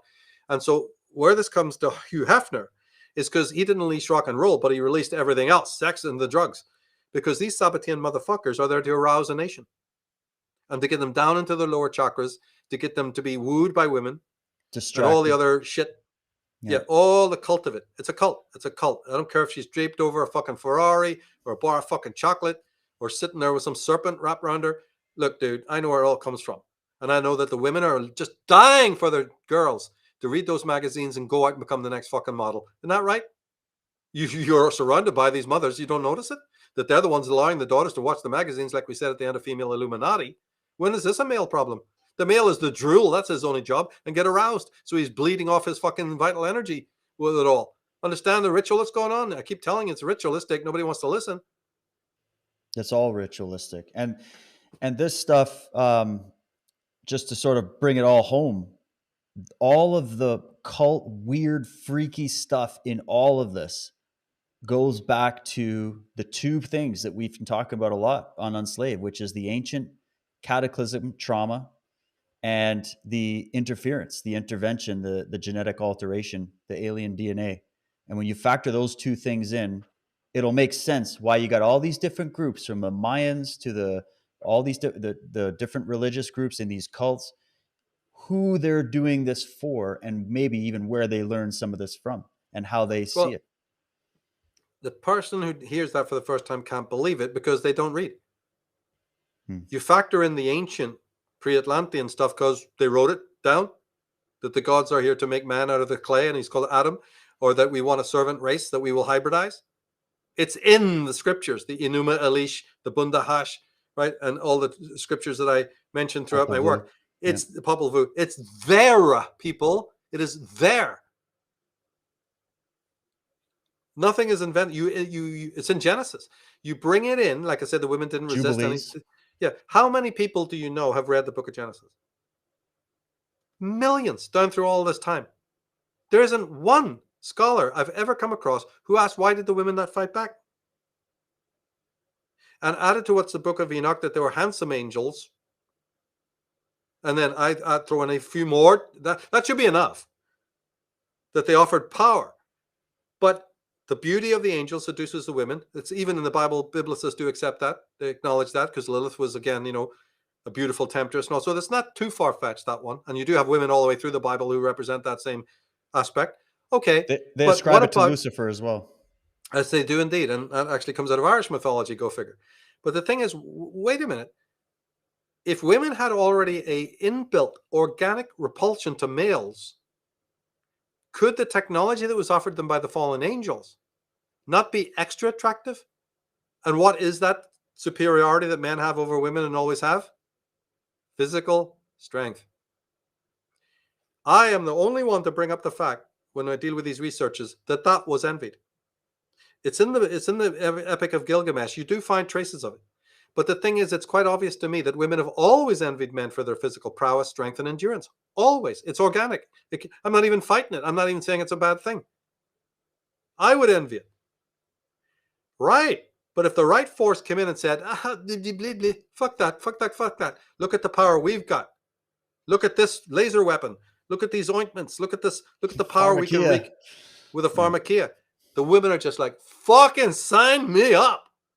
And that's why I connect those dots and believe that there was a female cult who learned this specific technologies, as the great Blavatsky's and others let you know. It's all there.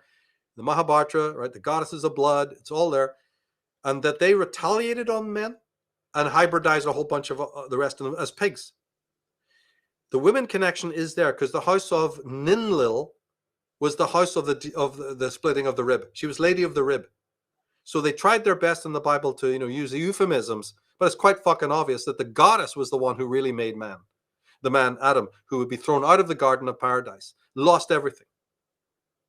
Crawler out in the mud, like we're still doing, right? Watching the game. Netflix, head the pub, right? Look at the logos. They're on the shit you're drinking, you fucking piss pots. Just take a fucking look. You think this is old? Just take a look around at the symbolism of your Starbucks and the whole fucking slew of it. And a story will unfold. Their logos and their emblems and their symbols and their words are all over the stuff that you're still imbibing and poisoning the shit out of yourself. But the ritual says, go ahead, remote control dickhead, go and fucking do it. Or go out and die on my wars. Or inject yourself with something. Or when you get a bit sick, run off to that mendicant. That fucking sorcerer in white. Even the war. He'll give you some serpent piss. It'll all be over real soon. Don't you worry. We've tested it for years on animals and jailbirds. Remember the hospitalers? People walked into their hospital free will, dripping with leprosy and all sorts of, you couldn't even imagine the VD alone, right? Well, you lost your fucking rights. They didn't even have you sign something. You're on death's door, mate. You go, doctor, help. And that was all they needed to say, try this and try that and try. Oh, that fucker died. He's as stiff as a board. Take him out, throw him into the pigs. Next. And they tested it out from the medieval times, the Crusades. Well, hospitals all over the world were filled with people with diseases you can't even imagine. Maggot infested fucking people, right? And they just said, my God, this is amazing because we can test. We're helped by these Saracens. They know a lot about it. This weird female cult we just met over there. What are they up to? That's been whistle blown. Let's go and get some of them and see what they're all about. Those fucking Helens. When we see them out there at certain times of the moon and dancing about and all, we got to find out what they're all about. And they did. To learn And their the art, assassins, basically. The assassins, I was going to say, yeah. Yeah. And They many would have known groups how to that you poison didn't you. even believe. That's why I added a little bit from, what's his name, that fucking David Livingstone nutter. Right? I did add a little bit from his book to just show you that some historian at least has delved into the Oriental cults, because Ralph's is really the best, but these Nabateans and these Herods, Herods had family domains in France as well as they had in Rome and in the Middle East. So this is an international family, as I said, they always are. But, there's good books out there that I wanted, or not good books, but at least enough to show I can back this up, because these old Oriental and Middle Eastern, these Orontids, these Comagines, there's a whole Eastern Illuminati. We even did a whole Eastern Illuminati thing, and I tried to go into that in depth because that was women controlled. These Parthians were women controlled. And there is a big Sabbatean, because the Sabbateans they infiltrated both Islam and Judaism. So they can have structures like the one you showed that sort of blend things together. Yeah, but when in the article I have there on the Female Illuminati site, when I go into that temple, I point out the presence of a group called the Gaionim. All Freemasonry really comes from a group called the Gaionim. They come from elite Sadducees who also were displaced when Rome was forced, and I repeat, forced to come in to destroy Judea. They didn't want to do that. And when they did it in such proportions. They leveled the temple and they disbanded all the 150 Boogaloo Monty Python groups that came out of that fucking place. And one of them, Christians know, the Sadducees. Now, they're the most elite group, and they have an occult level of them. They moved east to Babylon and set up temples exactly like that. So whoever built that temple, what's his name? Epstein? Epstein is not a Jew. Epstein is a Sabbatean who designed a temple based in what you used to see the Gaionim living in, part Jew, part Islam, because they're living on courtesy of Islam. Islam smiles on them, let them do what they want, but they're Jews. Well, what's his name? Epstein is not the only one. This is a cult that you don't know anything about. Right? That explains the Mossad connection with Maxwell, I think. Oh, yes. They're the same group. Yeah, the secret society. The Sabbateans are a secret society. So, of course, you're going to be finding them in the CIA, MI5, Mossad. The Five Eyes. They're teaching them how to do it, mate. Work with the codes and the watermarks and secret, they can draw upon them. But the Sadducees became the Gaionim. The capital G, as I pointed out, till I'm blue in the fucking face, is a serpent.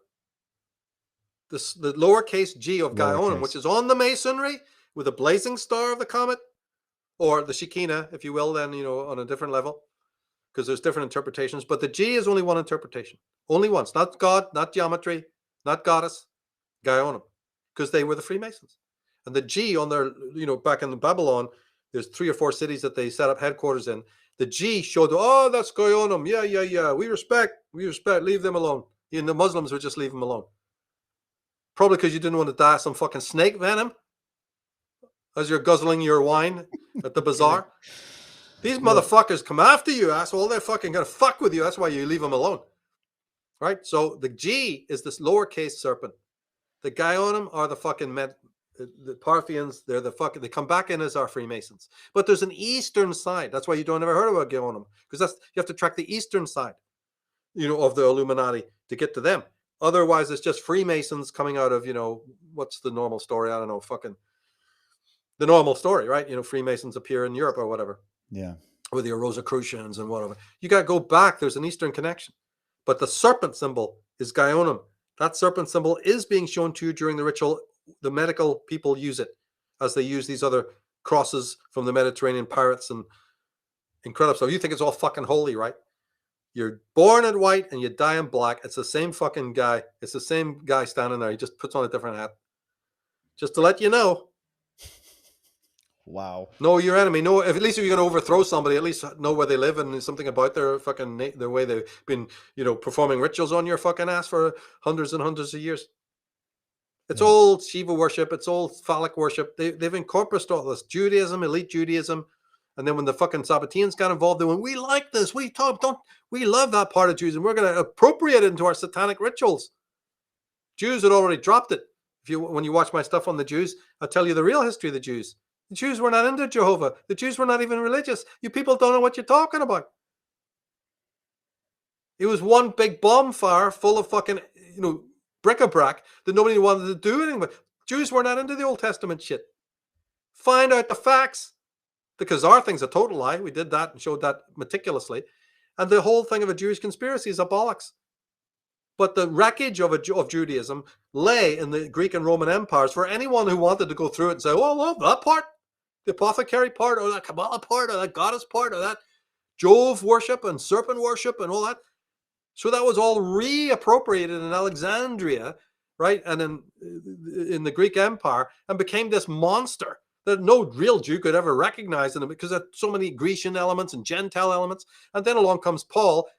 We know who he was, Josephus Flavius, who does the same thing. One man, Josephus Flavius, coming in and doing exactly what I've just described, only on steroids, to bring in Gentile elements of the sun worship and Mithras and Persia and fucking Serapis and Sol Invictus, merge it in with occult Judaism to create something so fucking evil and rotten. Everybody went for it. Of course they do. They love it. They don't want the Tsar's wine. They want some Pepsi Cola. Well, he just handed them, Pepsi Cola, the best stuff they'd ever had. And they all slurped down on it. A small matter of killing off anybody who stood up to resist it. And we got Christianity. It's still going alive and well today. And those motherfuckers over in the Vatican are killing themselves. They know all about it, this College of Cardinals. They're so fucking evil. You don't know what shit they're into. It takes forever to, And a lot of it is correcting the work that other people have written. I love those people. I'm not against them. I'm for it. Because my work is built out of the error in their systems. Then I've compressed it in the websites that you mentioned, Female Illuminati, all that is all compressed. Hundreds and hundreds of books and what feels like centuries of research just to, tease out a few pure aspects. I'm not interested if you believe it or not. I know. I've studied it. I've fucking met it up front. I've connected the dots. I've read the books, the great tomes. History books tell you Sadducees just kind of disappeared when the Vatican, came when the Romans conquered Judea. That's what you believe? Sure, the Jews tell you that that's not the case, but they tell you in code. And I have it all on the Astrotheology website. Now, peoples of that power don't just disappear. Like I mentioned in the Irish Origins of Civilization book, the one group that was in with the Romans more than any other group in the world was the Sadducees. Coincidence. So they all get wiped out by the Romans. They've got family, dynastic, and mercantile connections going back hundreds and hundreds of years after, the Romans took over from the Greek Empire. The Sadducees were in with both those empires. They were the merchant priests of Judea. They don't disappear. Their families were one with Roman blood. They don't disappear in the sense that they were wiped out. They just moved. Just like the Templars. They didn't get eliminated. They just went underground and changed face. And they were earlier Templars. The Sadducees and the Templars are connected. Remember I said that people think they're connected to the Essenes? I don't know if that's true. Now, there's some evidence that it is true. But it's a little bit slim. And after what I have discovered about the Sadducees, to me, the connection with the Templars is with the Gaionum. The Sadducees, not the Essenes, although there definitely can be bleeding over. But the strength, the connection with the Sadducees, who are the Gaionum, is far, far more replete, for me anyway, in terms of the Templar connection. Because the Templar is not one connection. There are multiple orders and multiple degrees within the order. The 9 main knights. But who's this elusive order of Sion? Does that mean that the Gaionum had a female aspect? That the one thing unique about Sadducees is that they let women join, whereas the Pharisees did not, and other Jewish groups do not? We don't know. Still looking at it. But all I know is that temple that you show, Epstein, is a Gaionum structure in Babylon, in the Middle East, but it has Jewish colors and Jewish elements. And it was allowed and permissible, and there was even respect. And there might have even been terror, if given what I think. They're serpent cult. But never think that just because I'm again mentioning elite Jews, that you're only dealing with a brotherhood of the snake. That, I think, that doesn't work. So Ghislaine Maxwell or anybody like that, I think they had female aspects. I think they had wives. I think they She had was in daughters. more control. You can look even at the evidence they're finding is that she was way higher ranked than some Epstein. He was the chump that they kind of put all over the media. But Yeah, I Maxwell think is one so. of those And controllers. he got behind. sacrificed, didn't he? He's dead. Yeah. She's alive. I think I might tell us something there. Yeah. But look, in my article 3 on the Female Illuminati site, I talk about the Order of Rebecca. Middle Eastern name, right? Jewish name, right? What does it stand for? It's an Order of Rebecca in Masonry. There's several. You can get out a big map of, like I do in the article, I show you the different orders of the women. Rebecca was the second name, the original birth name of Joseph Frank's daughter. Ever heard of the Frankists? When the old evil bastard finally expired, his order was taken over by his daughter, who's called Rebecca. There you are. Her name was Eve, her secret society name. So the Order of Eve now, and they have the gold and the brown, which is the symbol of the clerics, by the way, as well. She takes over the Sabbateans. So Sabbatai Zave died, probably in his own filth. Frank died. His daughter took over. This order is a female order. So I put this on the Female Illuminati site just to point out that if you have to talk about female Illuminati, there are many candidates for that. And Masonry knows all about it. The Order of the Eastern Star, all the ones we list in the Female Illuminati program, one after the other, the French ones. And they're still alive today, and they're the power behind the throne. And often they let you know it. So Rebecca is one of these, what's called Domne. You may have heard that term. Muslim Jew. Sounds bizarre, doesn't it? Domne, look it up. Domneh. The Domne. They have other names as well. Well, these were Jews who did well under Islam. This explains the Turco-Ottoman Empire I'm speaking of, which was technically a Turkish Islamic empire, but it had Jews in the senior positions. Nothing unusual about that. It's because they're very hardworking and thrifty and mathematical and keep good books and work like fucking white man will one day maybe learn if history is long enough, or not more the case. So the Domne also have a secret society level. They have their own Masonic society. It's not Islamic, it's not Christian, it's not Jewish. It's a bit of a blend of everything, right? And it's the same reason why you walk into a Masonic hall today and see the Bible, and it will always be with a Quran and a Torah. This is coming out of this group that I'm talking about. Their headquarters was Thessalonica, used to be called Salonika, in the Ottoman Empire. More powerful than you can imagine. Probably even more powerful than the Ottoman Empire, the Austro-Hungarian Empire. This is an empire that's little known because of these bizarre elements that came fucking crumbling to the ground. And I just made the anecdote about that they were enemies of Russia and all of that, right? But this group of Masonic super Jews were basically not Jews. We run up against this problem again. It all goes back to Egypt too, right? That's what people have to remember. Oh, yeah. Now, Ralph Ellis confirms everything I'm saying because he is the one who researched the fate of Baghdadi Jews under Islam and how well they did until finally one of the mullahs ripped them off of all their millions. Up until that time, Baghdadi Jews were the richest merchants in the Islamic countries. And they did a lot of the mercantile. So they spoke Arabic. They had Arabic habits and customs, etc. Right? They adopted some of the, I wouldn't call it pedophilia, but they may have adopted some of these boy lover things. There's all sorts of features that came with the culture, right? Now, the thing is, and also some of the architecture. So that's a long way of explaining why Epstein had that feature. Because there's the connection. And it's a fucking important connection. It's a part of Masonry they don't want you to know about. And it's part of secret society lore they don't want you to know about. So that's why all the other writers, and this imbecile Livingstone is the only one I could find to cite who does, he's a nutter, right? But he's got some pieces, not as much as Ralph. But Ralph will show you in his narratives about the Baghdadi Jews that there would be no Islam today if their administration and their tax collecting was not furnished by Jews, confirmed by what you can study in Spain. Spanish Jews ran the Moorish Empire, begrudgingly because they didn't want to become the victims, all right? I can understand it. So they were hired and said, we'll keep you fuckers alive and maybe give you a little bit of privilege if you become our viziers or accountants, because we're all a bunch of fucking Allah-worshipping nutheads. All that stuff about Abacus and all that stuff about the Alhambra temple and all that stuff about preserving the Greek documents, Lie.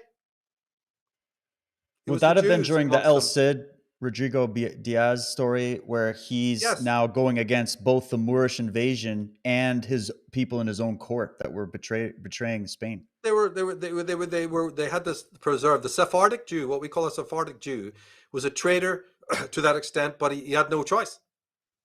And the Jews have always been the sixth class citizens. So what are you going to do? Be wiped out to a man? These Muslims are not fucking about. They're hiring staff. And since you people are the ones, so all that stuff about Arabic mathematics, they can find two or three. The most people who ran the entire Arabic world from east to west were Jews. And they just got into the habit of doing it because you'd be fucking wiped out if you didn't. Now, the intolerant West doesn't understand that you'd be doing the same fucking thing. And Christians actually did. Now, this is all whistleblown. Go get the movie out, Nostradamus, the one from the 90s. When Nostradamus finally meets this Jewish teacher, it's the Jewish teacher who takes him down into the basement of his house to show him all the Kabbalistic things and the things about prophecy, showing you exactly what I'm talking about. They converted, they became Marano Jews, which means Christianized Jews later on, under the Christian edict. But many of them became Muslim, like Epstein is showing you, right? What I'm trying to point out here, and I can't remember the name, that if you converted to Islam, what you were. But under the Moorish Empire, it was a fucking demand. It's either the dungeon, You had to pick, yeah. hideous fucking death, or you become one of us. So the Jews knew that, look, we'll be disguised. We choose these motherfucking Islamic sons of bitches because at least, in a daily, we dress up like them and nobody will be able to tell us the difference and we'll get a bit of time to concoct what we're going to do fucking next. Right? And it is Jews that did the money lending, which saved Europe because Islam doesn't have usury, and neither does the stupid ass Christians until the Templars came along. But long before and after that, Jews were the only people that you could borrow money off to get yourself out of the fucking rat hole that you were in. Now, the anti-Semites are complaining about usury, because the Bible says, fuck the Bible and fuck you. Your family can die in poverty. Ever seen the Robin Hood stories? Owning one pig and then the fucking Lord coming along and on a drunken night steal it and kill it and then your whole family fucking died. Your only way out of abject poverty for thousands upon thousands of years was Jewish money lending, by the way. And so most of the landed gentry and most of the people that came out of the working class in the 1700s and the 1500s and the people that became the middle class, the ones that we're all descended from, borrowed money for Jews and paid it back dutifully. All good. But Christianity didn't lend you no money. They let you slave under the Pope. They let you have your eyes put out if you couldn't find the taxes. They cut off your arm if you stole a deer in the king's forest. And cut off both of them if you were caught again. They cut out your tongue just as recent as the 1500s, folks. So while the Jew is doing well himself personally all over the world and modernizing the fucking world, but he's also helping anybody. He ain't no racist. He's not saying, oh, you're a fucking Gentile. You're a fucking Catholic. I can't lend you any money. In fact, they'd take on, danger to lend to somebody. But they knew, look, we have to accept that danger. If we've committed to doing this, then it's a commitment. Sorry, mate. So they are the ones who are the brave ones who may move fucking civilization forward where it really counts. You're ordinary man and woman. I want to open a little mill. I want to be a baker. I'm a musician. I want to buy a better fucking lute. If I can get some little business going of charts, I'll be hired by the shipping companies to make little charts and things like that. But who am I going to borrow the money from? No Christian and Muslim. Start fucking thinking, people. Get your fucking facts together. If you've got to accuse people, accuse the right fucking ones. That's what I'm said from day one. I'll accuse. I'll call out. But I'll do it with fucking information and knowledge. These fucking Guyonian motherfuckers are the Sadducees of old. Yeah, they're Jewish. Yeah, they're a serpent cult.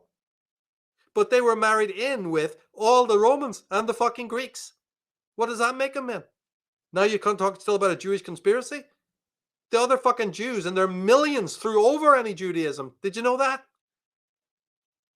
And committed themselves to material development and progress, not just for themselves. If that was the case, Alexandria would have just been Jewish, wouldn't it?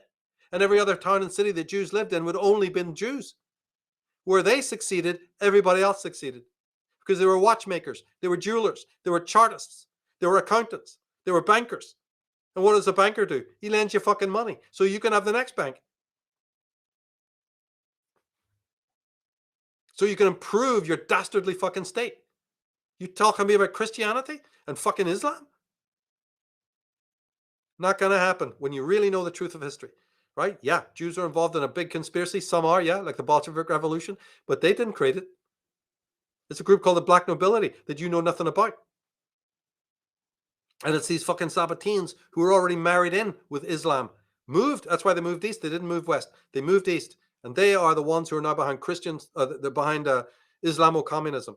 And Islamo-communism in its early days brought down at least one of the great empires of the world, namely the Ottoman. But you know, the Russians were the most anti-Semitic country.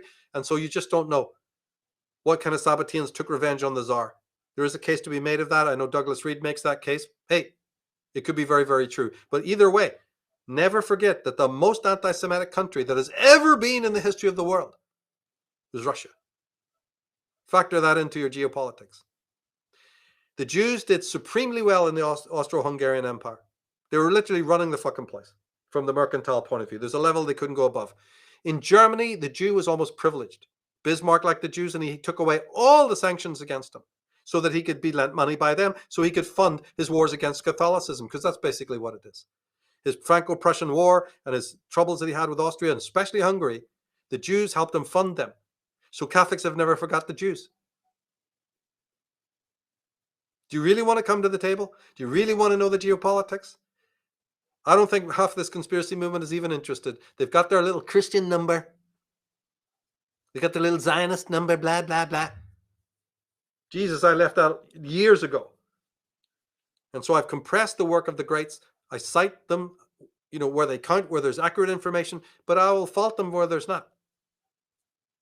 And most of those writers do not ever mention Sabbateans. They never mention anything to do with Frankists. They don't know anything about the female cult that came later. It says Freemasonry is Jewish, and that's all you need to know.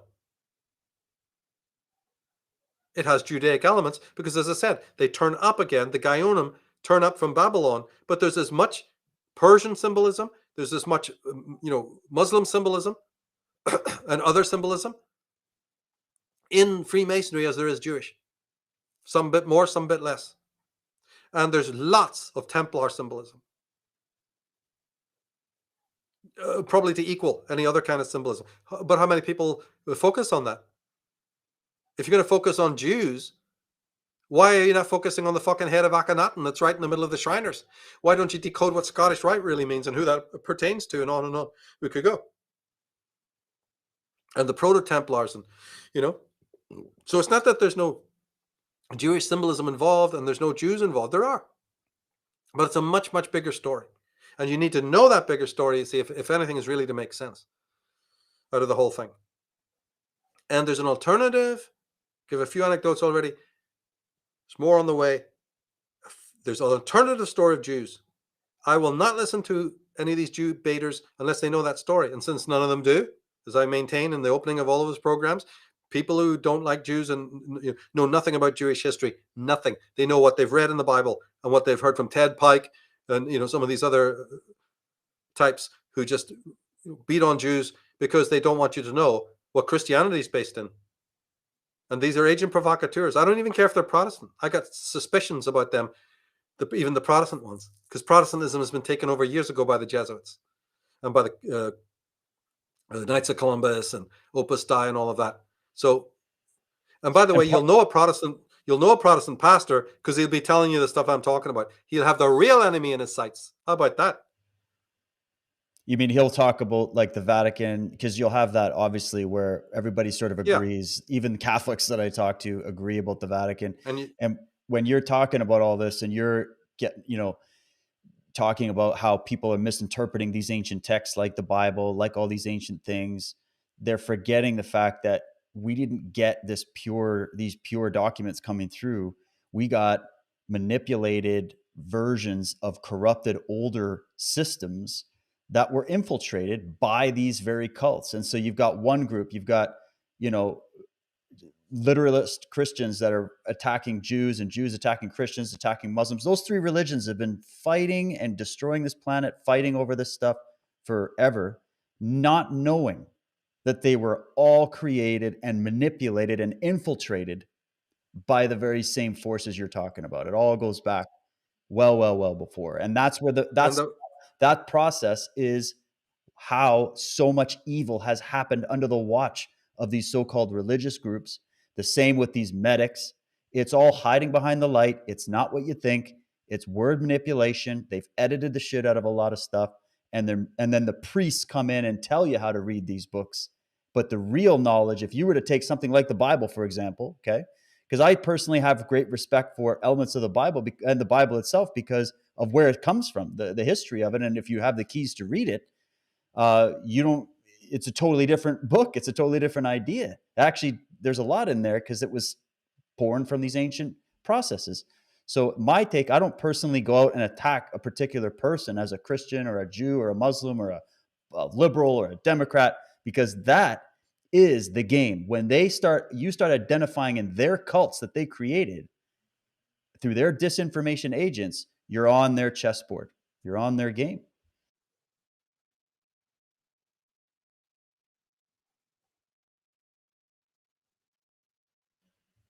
And there may be a slight delay. See, they were able to infiltrate the Protestant movements very easily. Yeah, I know. You were breaking up pretty bad. Yeah, they infiltrated Protestantism. I didn't invent that. It's Malachi Martin and Father Alberto and these great writers who are telling you all about it. They get rid of Abraham Lincoln, right? They've done many, many machinations, some of the really big ones. And because they're internationalists, they have multiple Hydra ways of doing it. Now it's through communism. It's also through Islamo-communism, but we already mentioned that. So the movement of communism, through the Frankfurt School people, and these are Sabbateans as well, religiously speaking, they owe nothing to no one and have no loyalty to anybody. But they discovered finally through cultural Marxism, and Marx hated the Jews, so go work that out. He wrote books against them. You see, so, have you checked out the Charles Moskowitzes and the people who write about that? No. You see, so the study is really immense. And they have multiple ways through banking, through education. They've got all their different ways. And they will take something that was pure from another culture and subvert it. Now, banking is, of course, buy 3 houses for the price of 1 and all of that, like stuff we know, right? And it's actually quite easy to overthrow any of that. But see, so there's nothing wrong with usury. Usury got poverty-stricken people out of dire straits when nobody else would help. That is a godsend. But obviously something like banking, just like we're talking about the cult of the medics, all those things could have been for the uplift of man. If man went homeopathic, he would know more about his body. He would have, just like Eustace Mullins mentions in Murder by Injection, our doctors would be all homeopathic, like Max Gerson and others like that, Raymond Royal Rife. And just like they say, all of these things, when a doctor who claims to be a virologist sees evidence of virus, it's just not what he thinks it is. It's parasites, right? So when you had a Raymond Royal Rife who had a Rife machine, and Max Gerson who could put you onto superfoods, or even ozone therapy, or whatever you could name, people listening to this know what we're talking about, and even certain products, just like chlorophyll or whatever, that will kill those parasites in your body, which, meat eaters or fish eaters might have more than vegetarians, or who knows, right? But the thing is that will take care of it. But we don't either give ourselves, first, we have no homeopathy to speak of. You've really go search for that. And we don't give ourselves the time to heal, like I mentioned on a previous program, which could take weeks, months, even years. We don't have a medical environment that tells you about parasites, or in this case, out and out venom poisoning, which is nothing more than just any kind of food poisoning that another person in the East would get, right? There's nothing bizarre about what Dr. Artis is talking about. It's only bizarre to a completely programmed, entrained population who don't even know anything about Jim Keith's radiotronic weaponry, ELF waves. They know fucking nothing. They're putting their kids 18 years under fluorescent lights. Open the fucking bathroom door, cabinet door, and let me show you how smart you are. Let alone your bloody fridge. Yeah, because they're selling you what you're deluging yourself in, Yeah. That's it. I mean, do you realize that when you walk into a pharmacy, arnica, and that stops right there. That's about the most, and even that won't be fully natural, but you can stop at that. Just go up to, toiletries and female tissues, and stick those on you with the chlorine and the bleach, and that'll be good for your pregnancy, won't it? Then you wonder why the kid's born half blind, or sickly already. After then they have more 18 jabs waiting for you. Look, the damage is done by the woman in pregnancy. Forget what comes later. Forget all the vaccinations. What you've sucked in with those nurses plugging into your body when you're pregnant, and including the MRI scans, is already off the charts poison that I'm amazed any child is born in a good constitution. And more of them are not. That's why you can gender bend the shit out of them, because they don't even know who the fuck they are. They're in a diseased state. The Wilhelm Reiches of the world and other homeopaths. Next week we'll do more on it. Thank goodness we have to keep up doing what we can with that subject, because homeopathy is used against you in the negative way.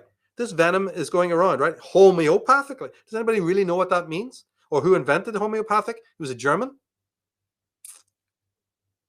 And most of the original homeopaths in America were German and Scandinavian. Were the ones who had come over to America, were happy to use it. Did you know that the language of German lost by 1% as the national language of America? 1%. We spoke English. It was German. Lost by 1% of a vote. Do you know what Germany and the Germanic peoples matter to America and its structures and its cultural elements? It's not just beer. But we've forgotten it all. We're multiculturalized up the kazoo. The white man doesn't even know shit about his own origin. Then he's going to talk to me about world history? He's a Christian? Is that what came out of Europe was Christianity? That's what you know? You wouldn't have socialism today without that bedrock there, as Kevin McDonald has proven to you. All the negative elements of a later era come into the genre, come into our milieu because of the Christian founding fathers and the Pilgrim fathers who got their brains diluted by socialism as early as the 1700s. And then in comes Masonry, and we could go. So there's something already in the bedrock of Gentile, white, Protestant America, folks. Start fucking there. But they removed the people who were trying to do that. Abraham Lincoln was an enemy of the Jesuits. He was spending his life, him and his lawyer, to expose all the corruption from the trade unions onwards, right? From these little unions onwards. Lincoln's presidency hadn't even got started. He was going to unhook the Vatican's power in America. Did you know that?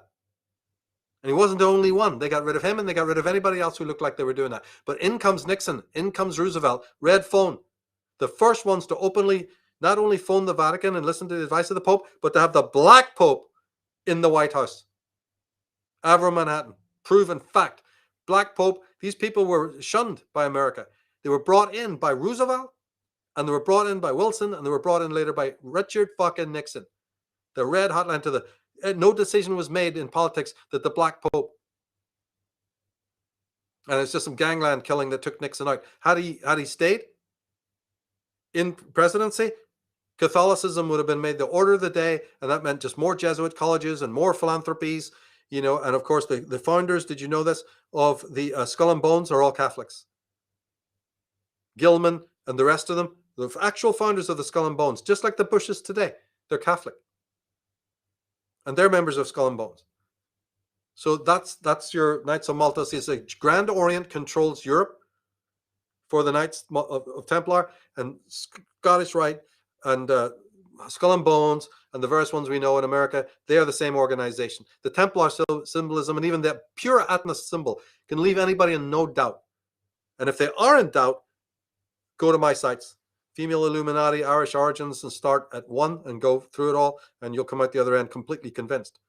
Because I didn't spend the last 35 fucking years studying this to get it wrong. Doesn't mean I know it all, right? But what I do know, I've presented in the most succinct fucking way, and you will find that it connects all the dots. There's not an aspect of the conspiratorial, thought that doesn't come together. Some stuff we've talked about here, but a lot of other things that when you read it, you'll go, oh my God. We haven't even talked about comets here or anything like that. So there's a lot of other symbolism throughout the Bible, throughout the scriptures, through the apocryphal works that brings in really odd things. But the oddest thing is the early history of the genetics. But I didn't write it. Zachariah Sitchin didn't write it. You just translated it. It's there. And it's in multiple books of the Old World. And it's also in the book of Genesis. And also in the book of Genesis is that the women are seduced by the angels of light, but the women do not resist. That is something I got interested in. Why not? And I believe it was because of the seduction of power, which had been in the woman's psyche for a long time, but had got now, fully inflated. This, and then they were given they were given a weapon. It's like playing a video game. How many in the movie with Orson Welles, the funny movie, The Third Man, and they're way up high in that at the circus, and they go up in that wheel or the cable car, and he goes, "If I give you $1,000 for each of those little dots walking around there, how many dots do you think you could sacrifice?" "But I'm a humanitarian." "Yeah, but if I give you $1,000 for each of those little spots," well, that's how they thought. And the women got the video game in their hand, just went, "This is brilliant, kill them all." And it's in their psyche. Because you have to go into psychology to put together the Atlantis book. There's much more to it than other authors even know about. They're trying to write their books on the Nephilim. There's something in the female psyche that was manipulated here. And it's an instinct that's very strong today. It's in the feminist movement, and it's in a lot of women. It'll be in all women until they rout it out. Right? Now, I told you that it's actually ultimately nothing wrong with it. The envy is based in nature. Be angry with nature for giving man muscle endurance and tenacity. Okay? So that's where it originates. But just like any virtue, it can become a vice. And so a crime was done, and we've talked about this at the end of the Priesthood of the Illies and Eastern Illuminati and other shows. I've certainly done it in the premiums, where that envy can be atavistically unleashed at any given time. So the symbolism that you see Madonna and these other plonkers, Katy Perry, and right, those are put in by the media to activate the hatred of women against men. You couldn't have feminism of the 60s without it. So media is behind it. Because every so often, like with the suffragettes, some of this even has, liberal elements that I'm for. I'm not talking about that level of just normal social reform. Jesus, no, the we manipulation, need it. Yeah. But we don't need all the other things that come with it. You see, the venomousness, the violations, the politically correct person being the least politically correct, the socialist and the trade unionist hating his bosses, right? All of that, the left telling you that everybody else is evil, as they're doing right now in the streets. That's what I'm against, the rabid fascism of these people and where that's coming from. But the thing is that original hatred was co-opted. It's right there in Genesis. So we're not writing it. We're interpreting it. We're putting extraordinary pieces together. And then when you find that out, you discover then how the gene infiltration, and the hybridization programs, which were done in the house of Ninti, as she's often called, Lady of the Rib. Like you said, I like the Bible because you can go back to its prototype and find out gems. How could you possibly have that knowledge at the house of Ninti? How did she get it?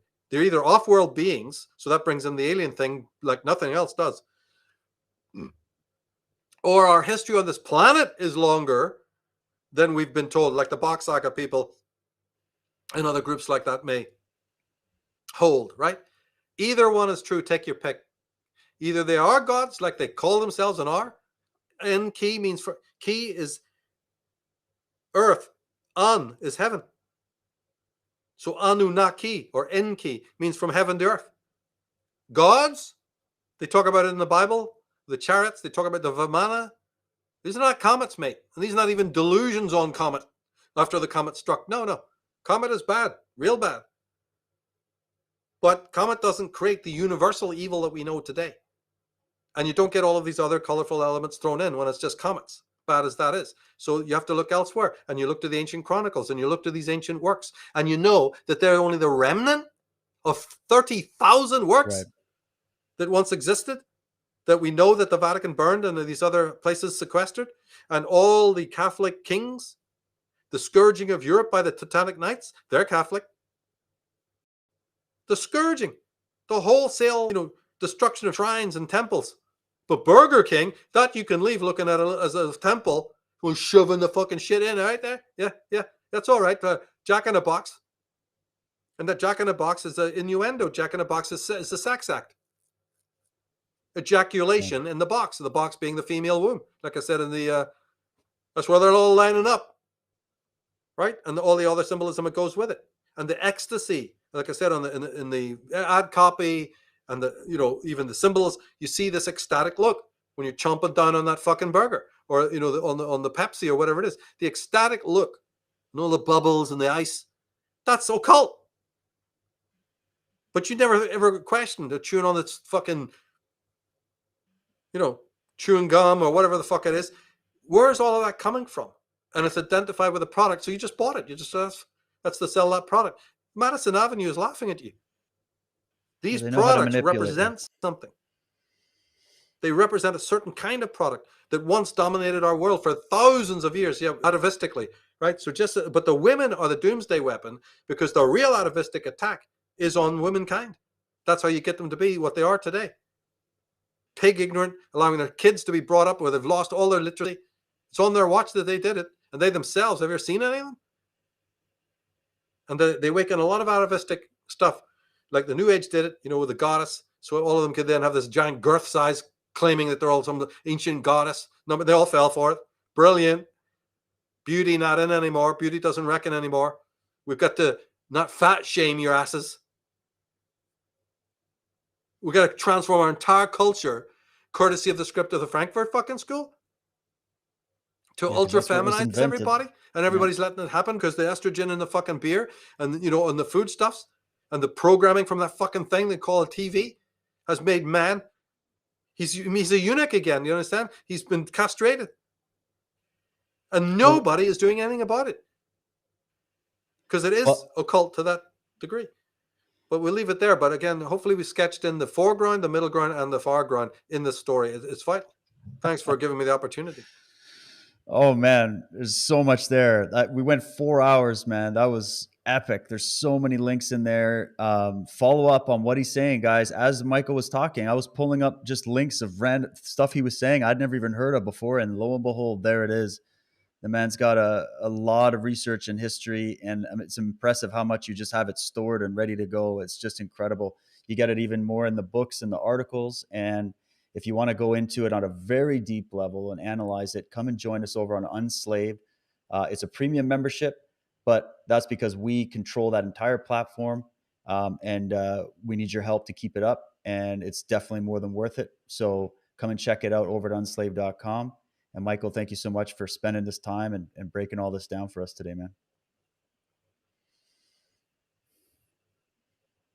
And again, it might be a little delayed and garbled on your end. Sorry about that. Thank you, everybody. Yeah, absolutely. Thanks, guys. Stay tuned for Saturday. Yes, absolutely. Saturday night, I'm going to be doing this part 1 on Mars with Josh. And so stay tuned for that. All right. Thanks, everybody. We'll catch you later. Cheers.